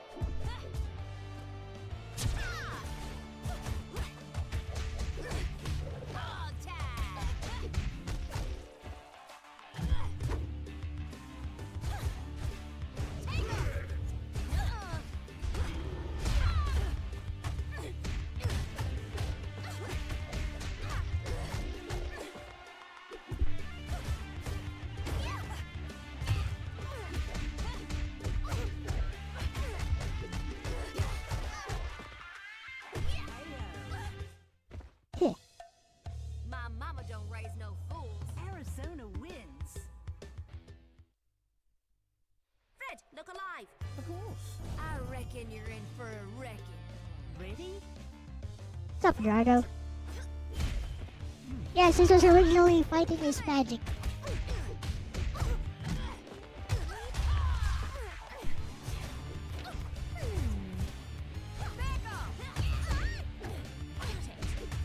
What's up, Gerardo?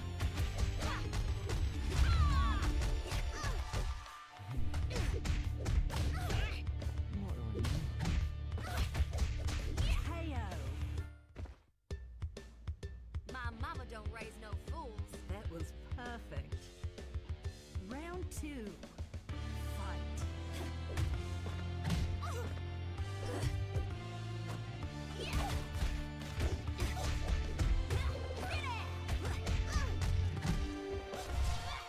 A minor setback. Had the best.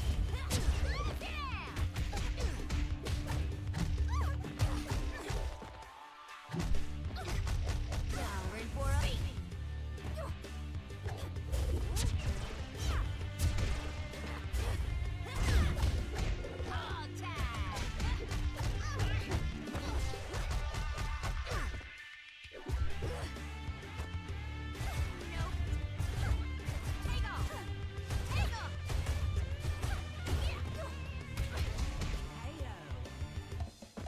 Yeah. mess with the cow, you get the horns. Arizona wins. I don't want Not to exactly. I mean, it's not that hard on the other difficulty levels. I do want to hurt you. Ready? Fight.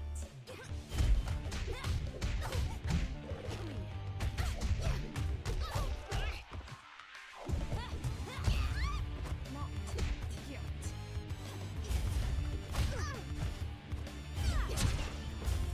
Shadow Spark! Shadow Spark! Shadow Spark!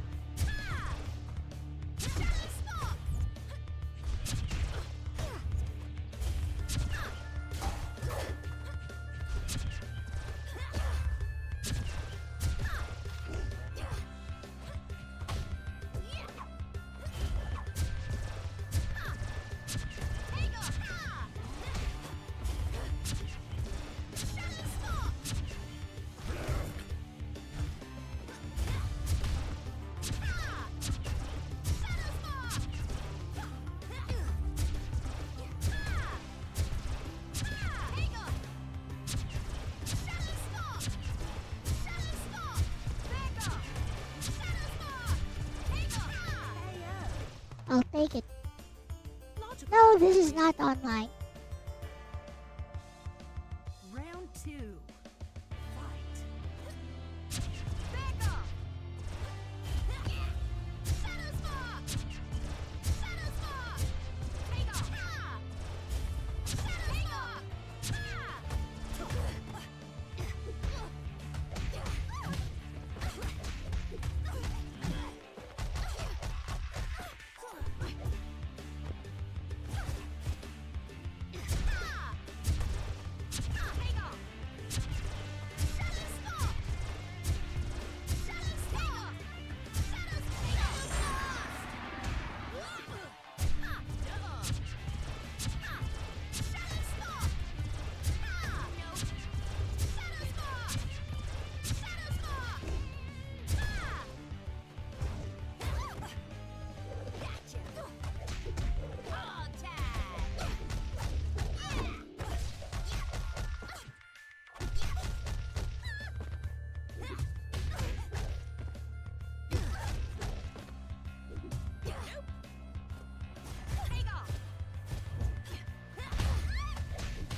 who's on the super. Okay.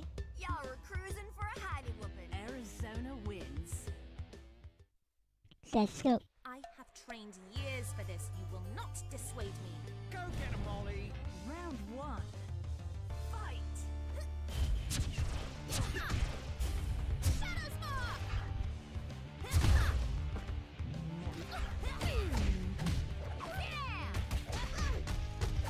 I am no weakling. Seriously? Come here.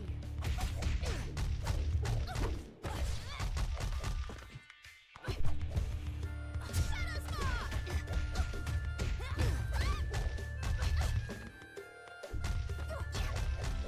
It's over now. Yeah. Mess with the cow, you get the horns. Round two. Fight.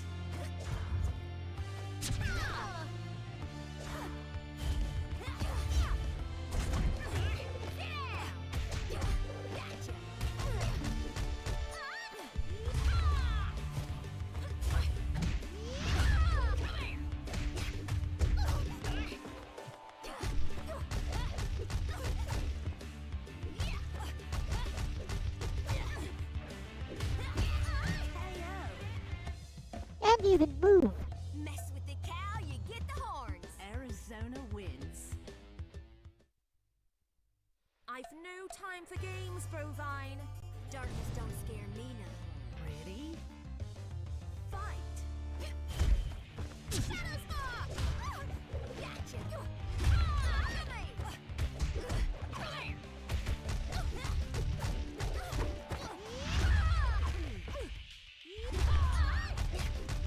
Come here!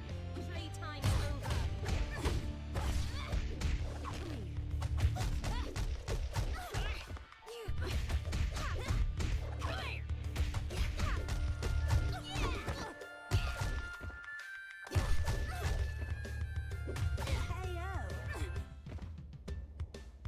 My mama don't raise no fools. Round Okay. two. Fight. Gotcha! And the CPU just jumped over that instantly.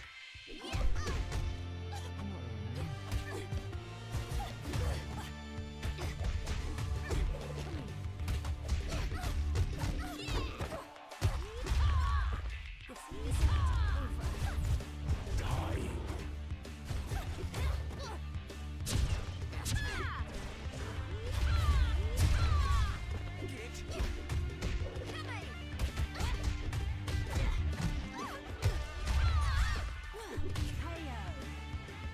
Bruh. Y'all were cruising for a hidey whooping. Arizona wins. Let's I go. have trained years for this. You will not dissuade me. Go get him, Molly. Ready? Fight.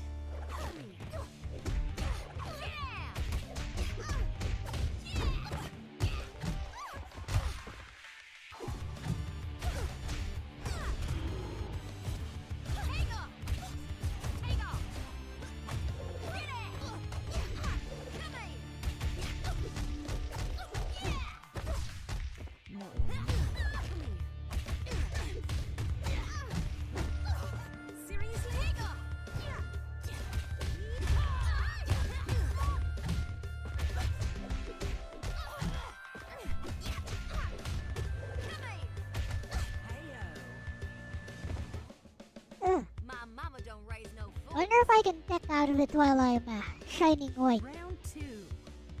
Fight. A minor setback.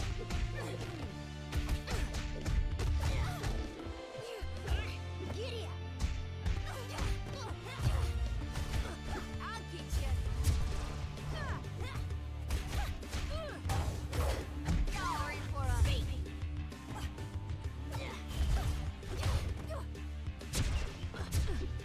Shadow Spark!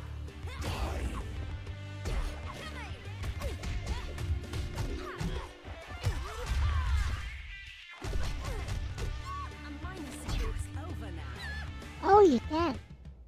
My mama Kinda. don't raise no fools. Arizona wins. Let's make it quick. Slow works too. Ready? Fight.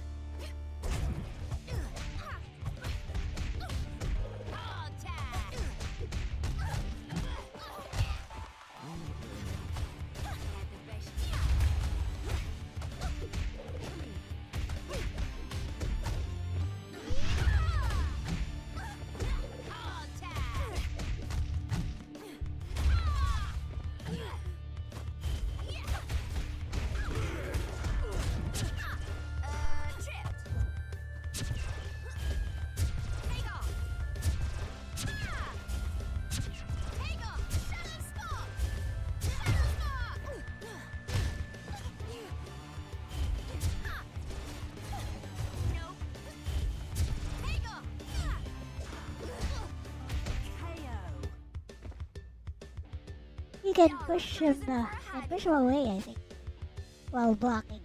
Round 2. Fight.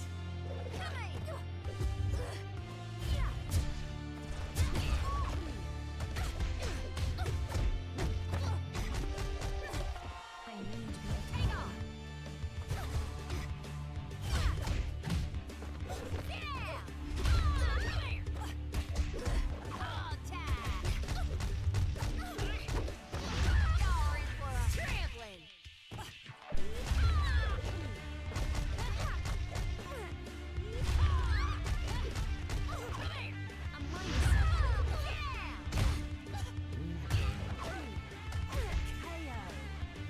Oh wow, can't even get away. My mama don't raise no fools. That was perfect. I've no time for games, Brovine. Darkness don't scare me none. Round 1. Fight. That's the best you got. Hard tag. Need more power. Yeah. Come here.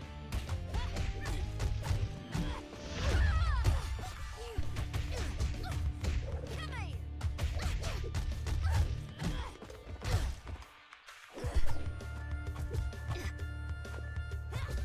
Back off. KO. Gotta be Y'all kidding me. cruising for a hidey whooping. Round 2. Fight.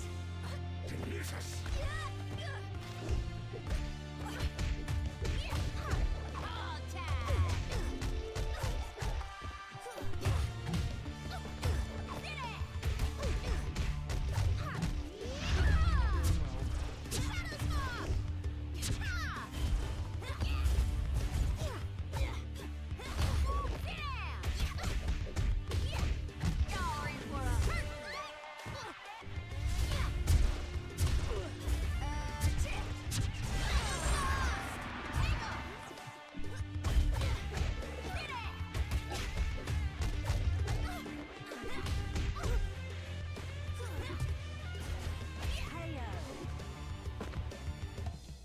Y'all were cruising for a hidey whooping. Oh boy. Arizona wins.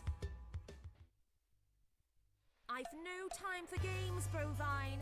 Darkness don't scare me none. Ready? Fight.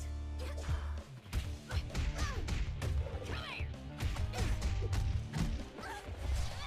Playtime's over.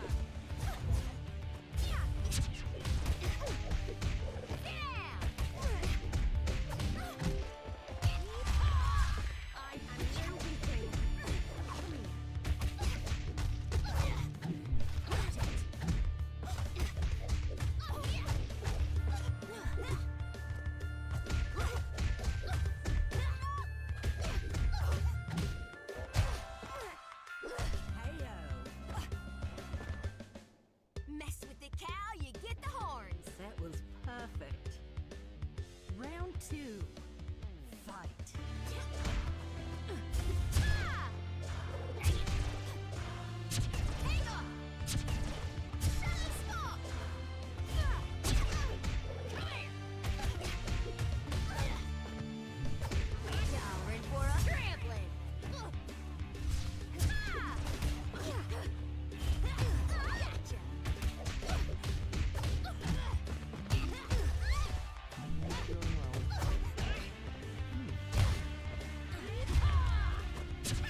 There's no breathing room with this CPU. Favorite things. Kicking, stopping, and kicking. Arizona wins. Fine, but let's make it quick. Slow works too. More fun for me. Round one. Fight. Take off.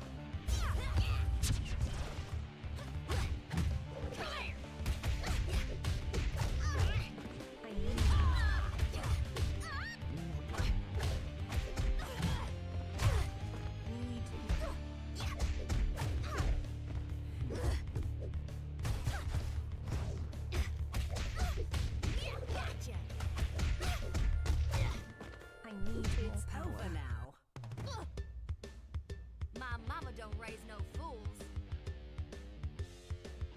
Round two. Fight. Nope.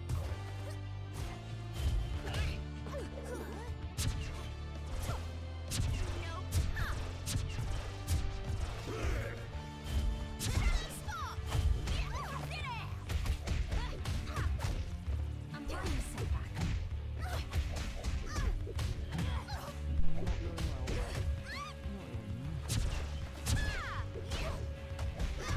It's over now. Mess with the cow, you get the horns. Arizona wins. I've no time for games, Brovine. Darkness don't scare me none. Ready? Fight.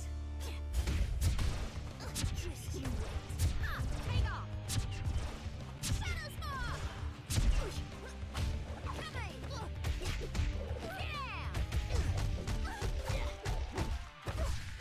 Need more. Take off. Back off. Shadow Spark. Shadow Spark.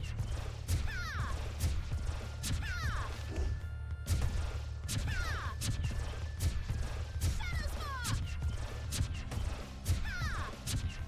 Yeah. Shadow Spark. Shadow Spark. Shadow Spark. Nope. Yeah. Ha. Ha. Shadow Spark. Shadow Spark. Ha. Ha. Take off. Ha. Take off. Shadow Spark. Shadow Spark. You never had a chance. I'll take it. Round two. Fight. Shadow Spark. Yeah. Ha. Ha. Take off. Shadow Spark. Take off. Ha. Take off. Back off. Not yet. Ha. Ha. Shadow Spark. Shadow Spark.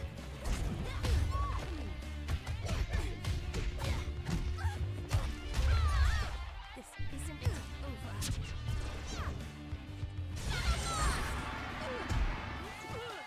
Shadow Spark. Ha.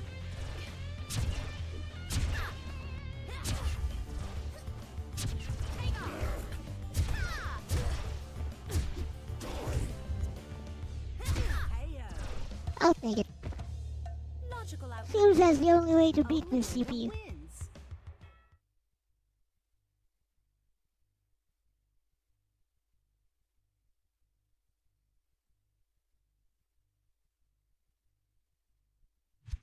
Sup, Shadow Cat?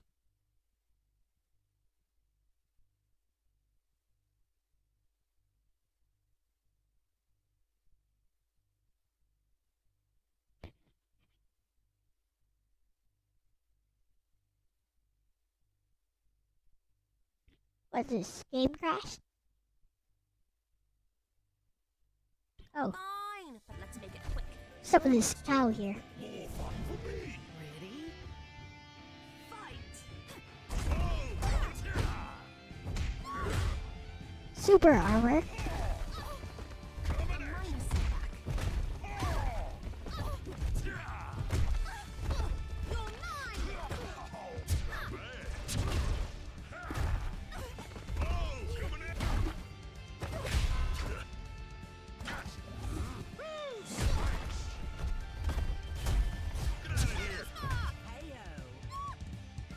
What's this? Them's fighting herds. By the skin of my teeth I got it free on the Epic Game Store. Round 2. Fight! Playtime's over.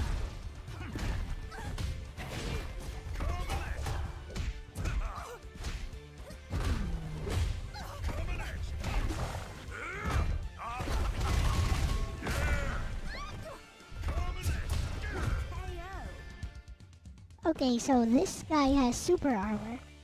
You should have seen me in my prime.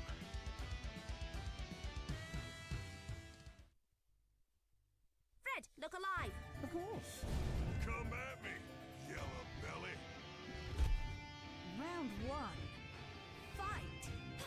Oh, come on. Back in the game. Bullseye.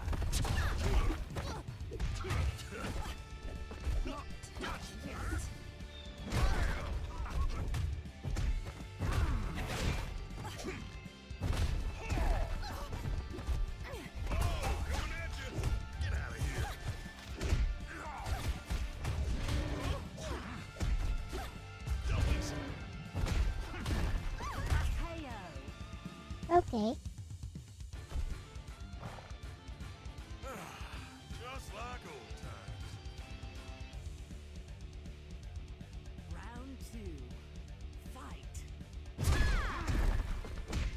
Coming at you. Nope. Got me good there.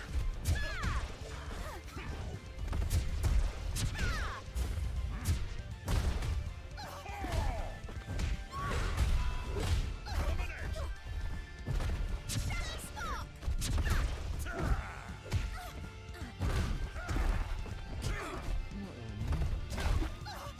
Playtime's over. Shadow stop. Shadow stop.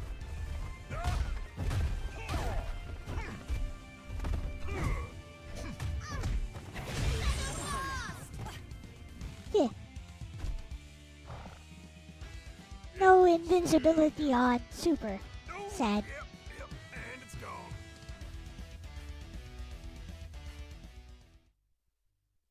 I have trained years for this. You will not dissuade me. Go get him, Molly! Round 1. Fight! Wait, no way. Take this. Gotcha. Coming at you.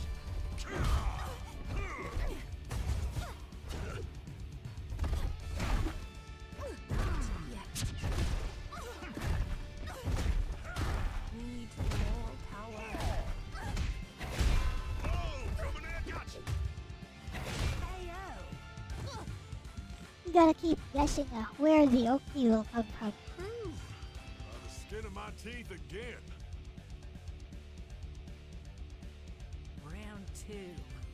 Fight!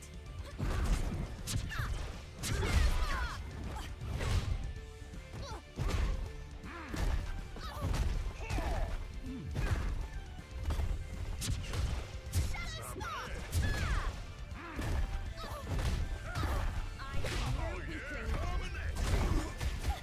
Didn't hurt. Coming at you. Coming at you. Bullseye. Oh, coming at you.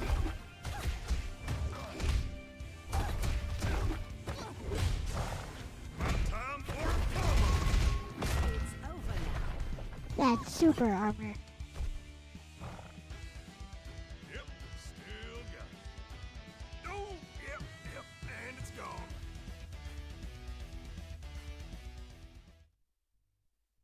Fred, look alive. Of course.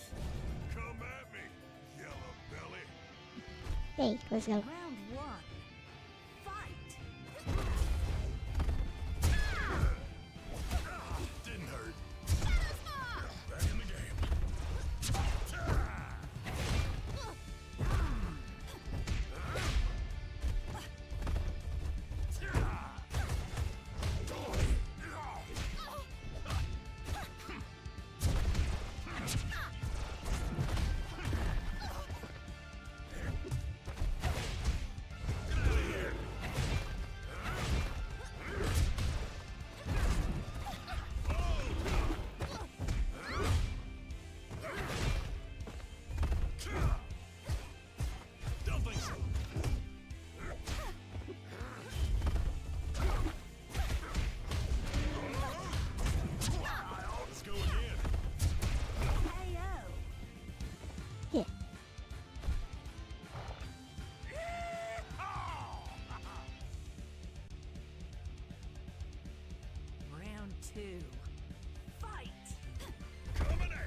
like old times. A weekend? This is a weekend. I don't want to hurt you, but I really have no choice. For the record, I Do want to hurt you. Round one. Fight. Coming at you. Don't think so.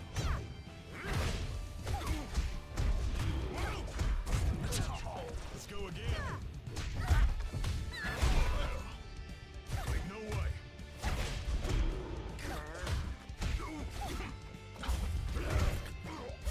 Back in the game.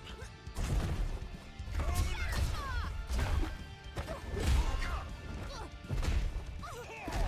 A minus.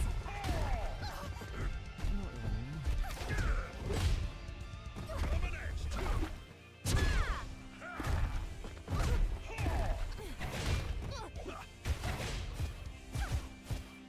Heyo.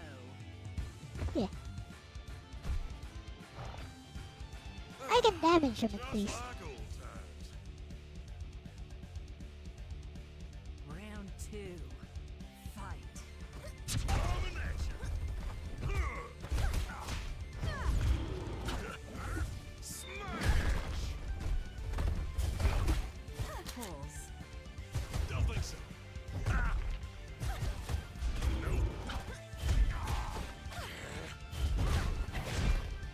Coming down.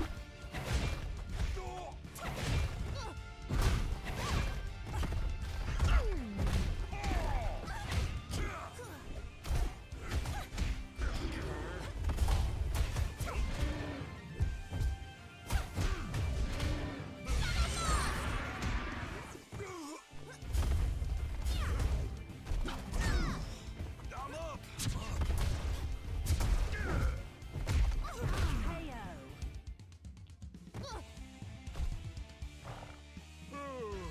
Time to hit the hay. That was close. Yeah. I have trained years for this. You will not dissuade me. Go get 'em, Let's Molly. go. Round one. Fight.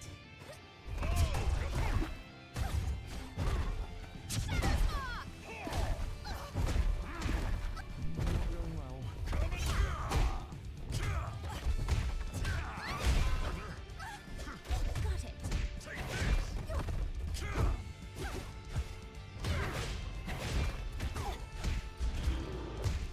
Coming at you.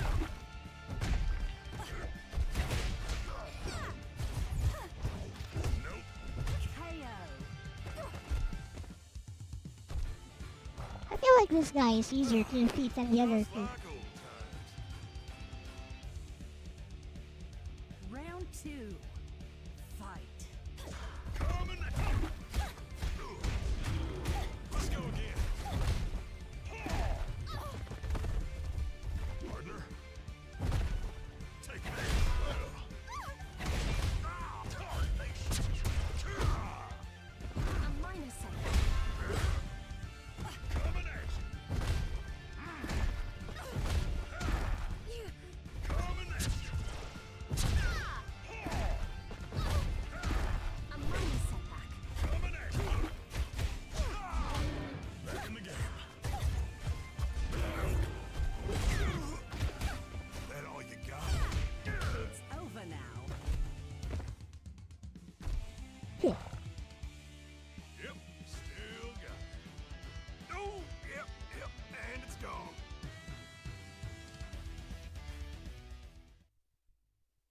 Fine, but let's make it quick. Let's go. More fun for me. Round one. Fight. Coming at you.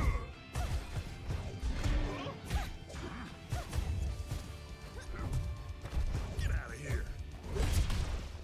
Oh, coming at you. Got him.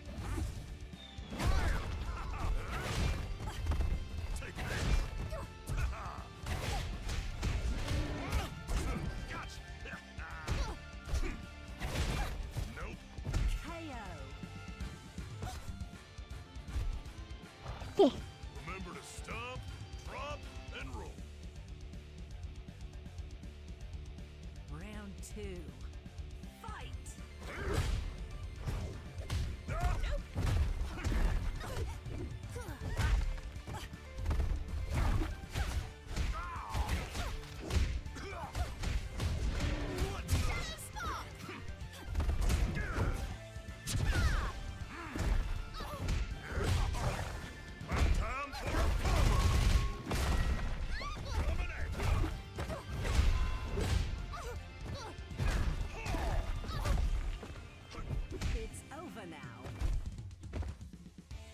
Okay, I've had enough of this. Yep, still got it. Oh, yep, and it's gone. One more try. Red, look alive. Of course. Come at me, yellow belly. Round one. Fight. Get out of here.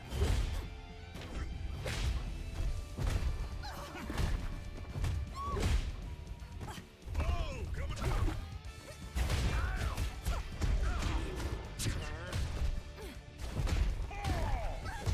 I need more.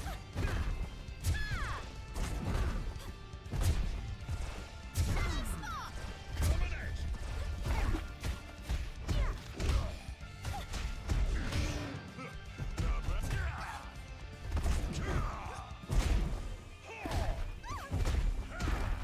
Not yet.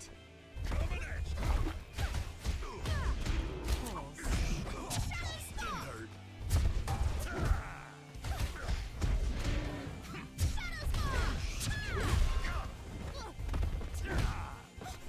This is a KO. I found this one punishable move. Just like old times. When he charges at you, after you block it, he's immediately Round two. vulnerable. Fight. Oh, come on. Back in the game.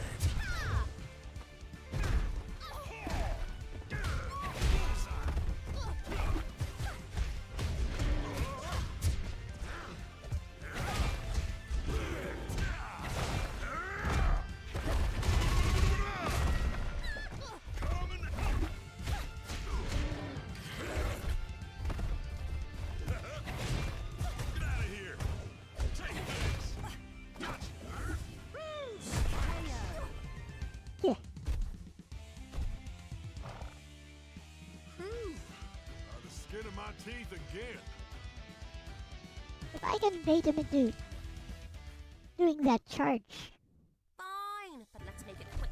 Slow works too. More fun for me. Ready? Fight.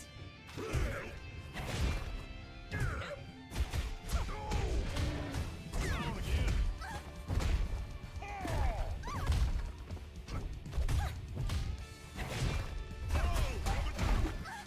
Need more.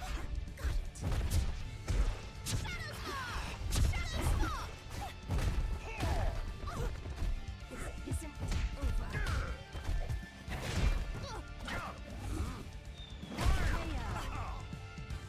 That grab does a lot of damage. Yep, still got it. Oh, yep, and it's gone. Round two. Fight. Take this.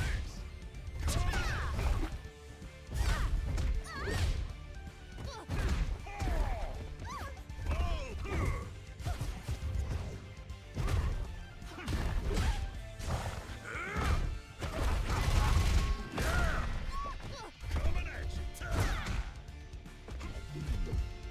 Take this.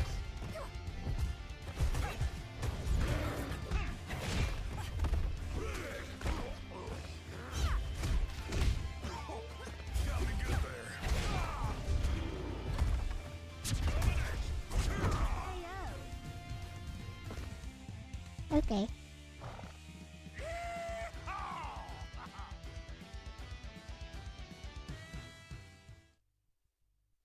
Fine, but let's make it quick. Slow works too. More fun for me. Ready? Fight. Take this.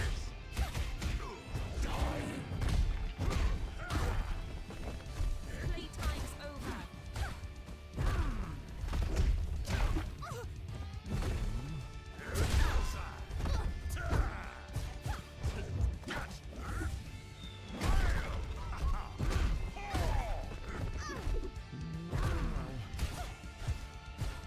Get out of here.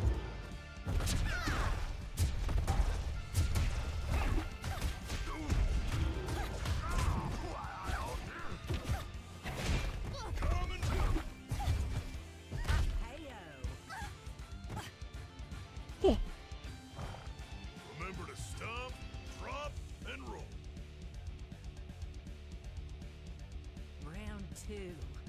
Fight.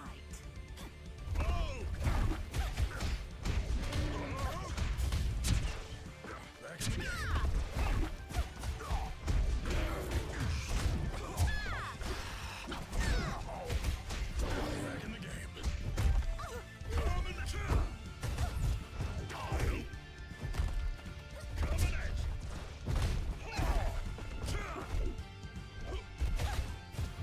Don't think so. Coming at you.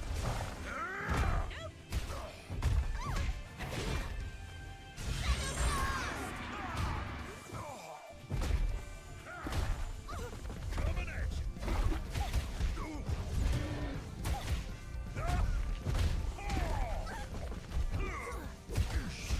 Get out of here.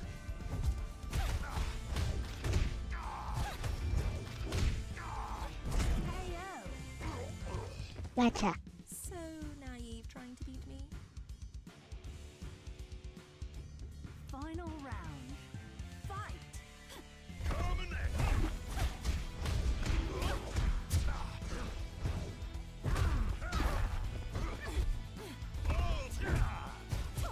Get out of here.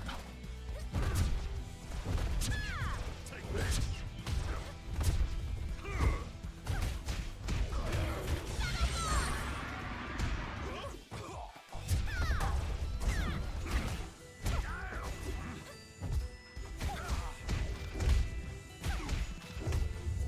No way. Coming at you.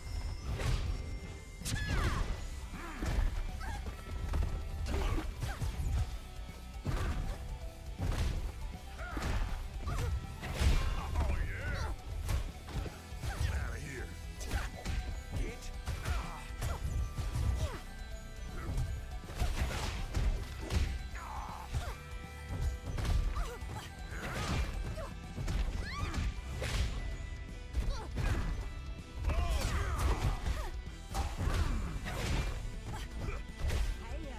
Oh, come on. Better luck next time, partner. It was close. I think I can beat this guy.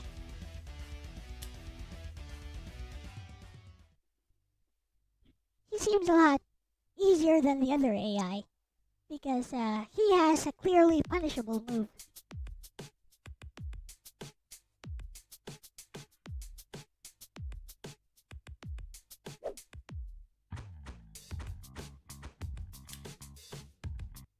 Take your pick. Velvet. Savings you world never look.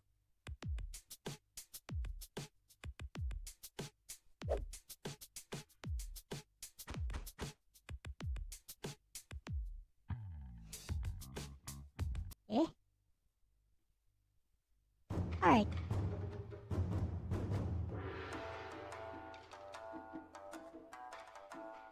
So I'll be back tomorrow for drawing with Elle. We'll see what we'll do. For now though, thanks for watching. This has been Elle-C, my bestie Alexis, and we're out of here. Bye. Bye.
誰かの背中を追いかける君、私は少し立ち止まってた。繋いだ糸がほどけそうでも切らないように握りしめた。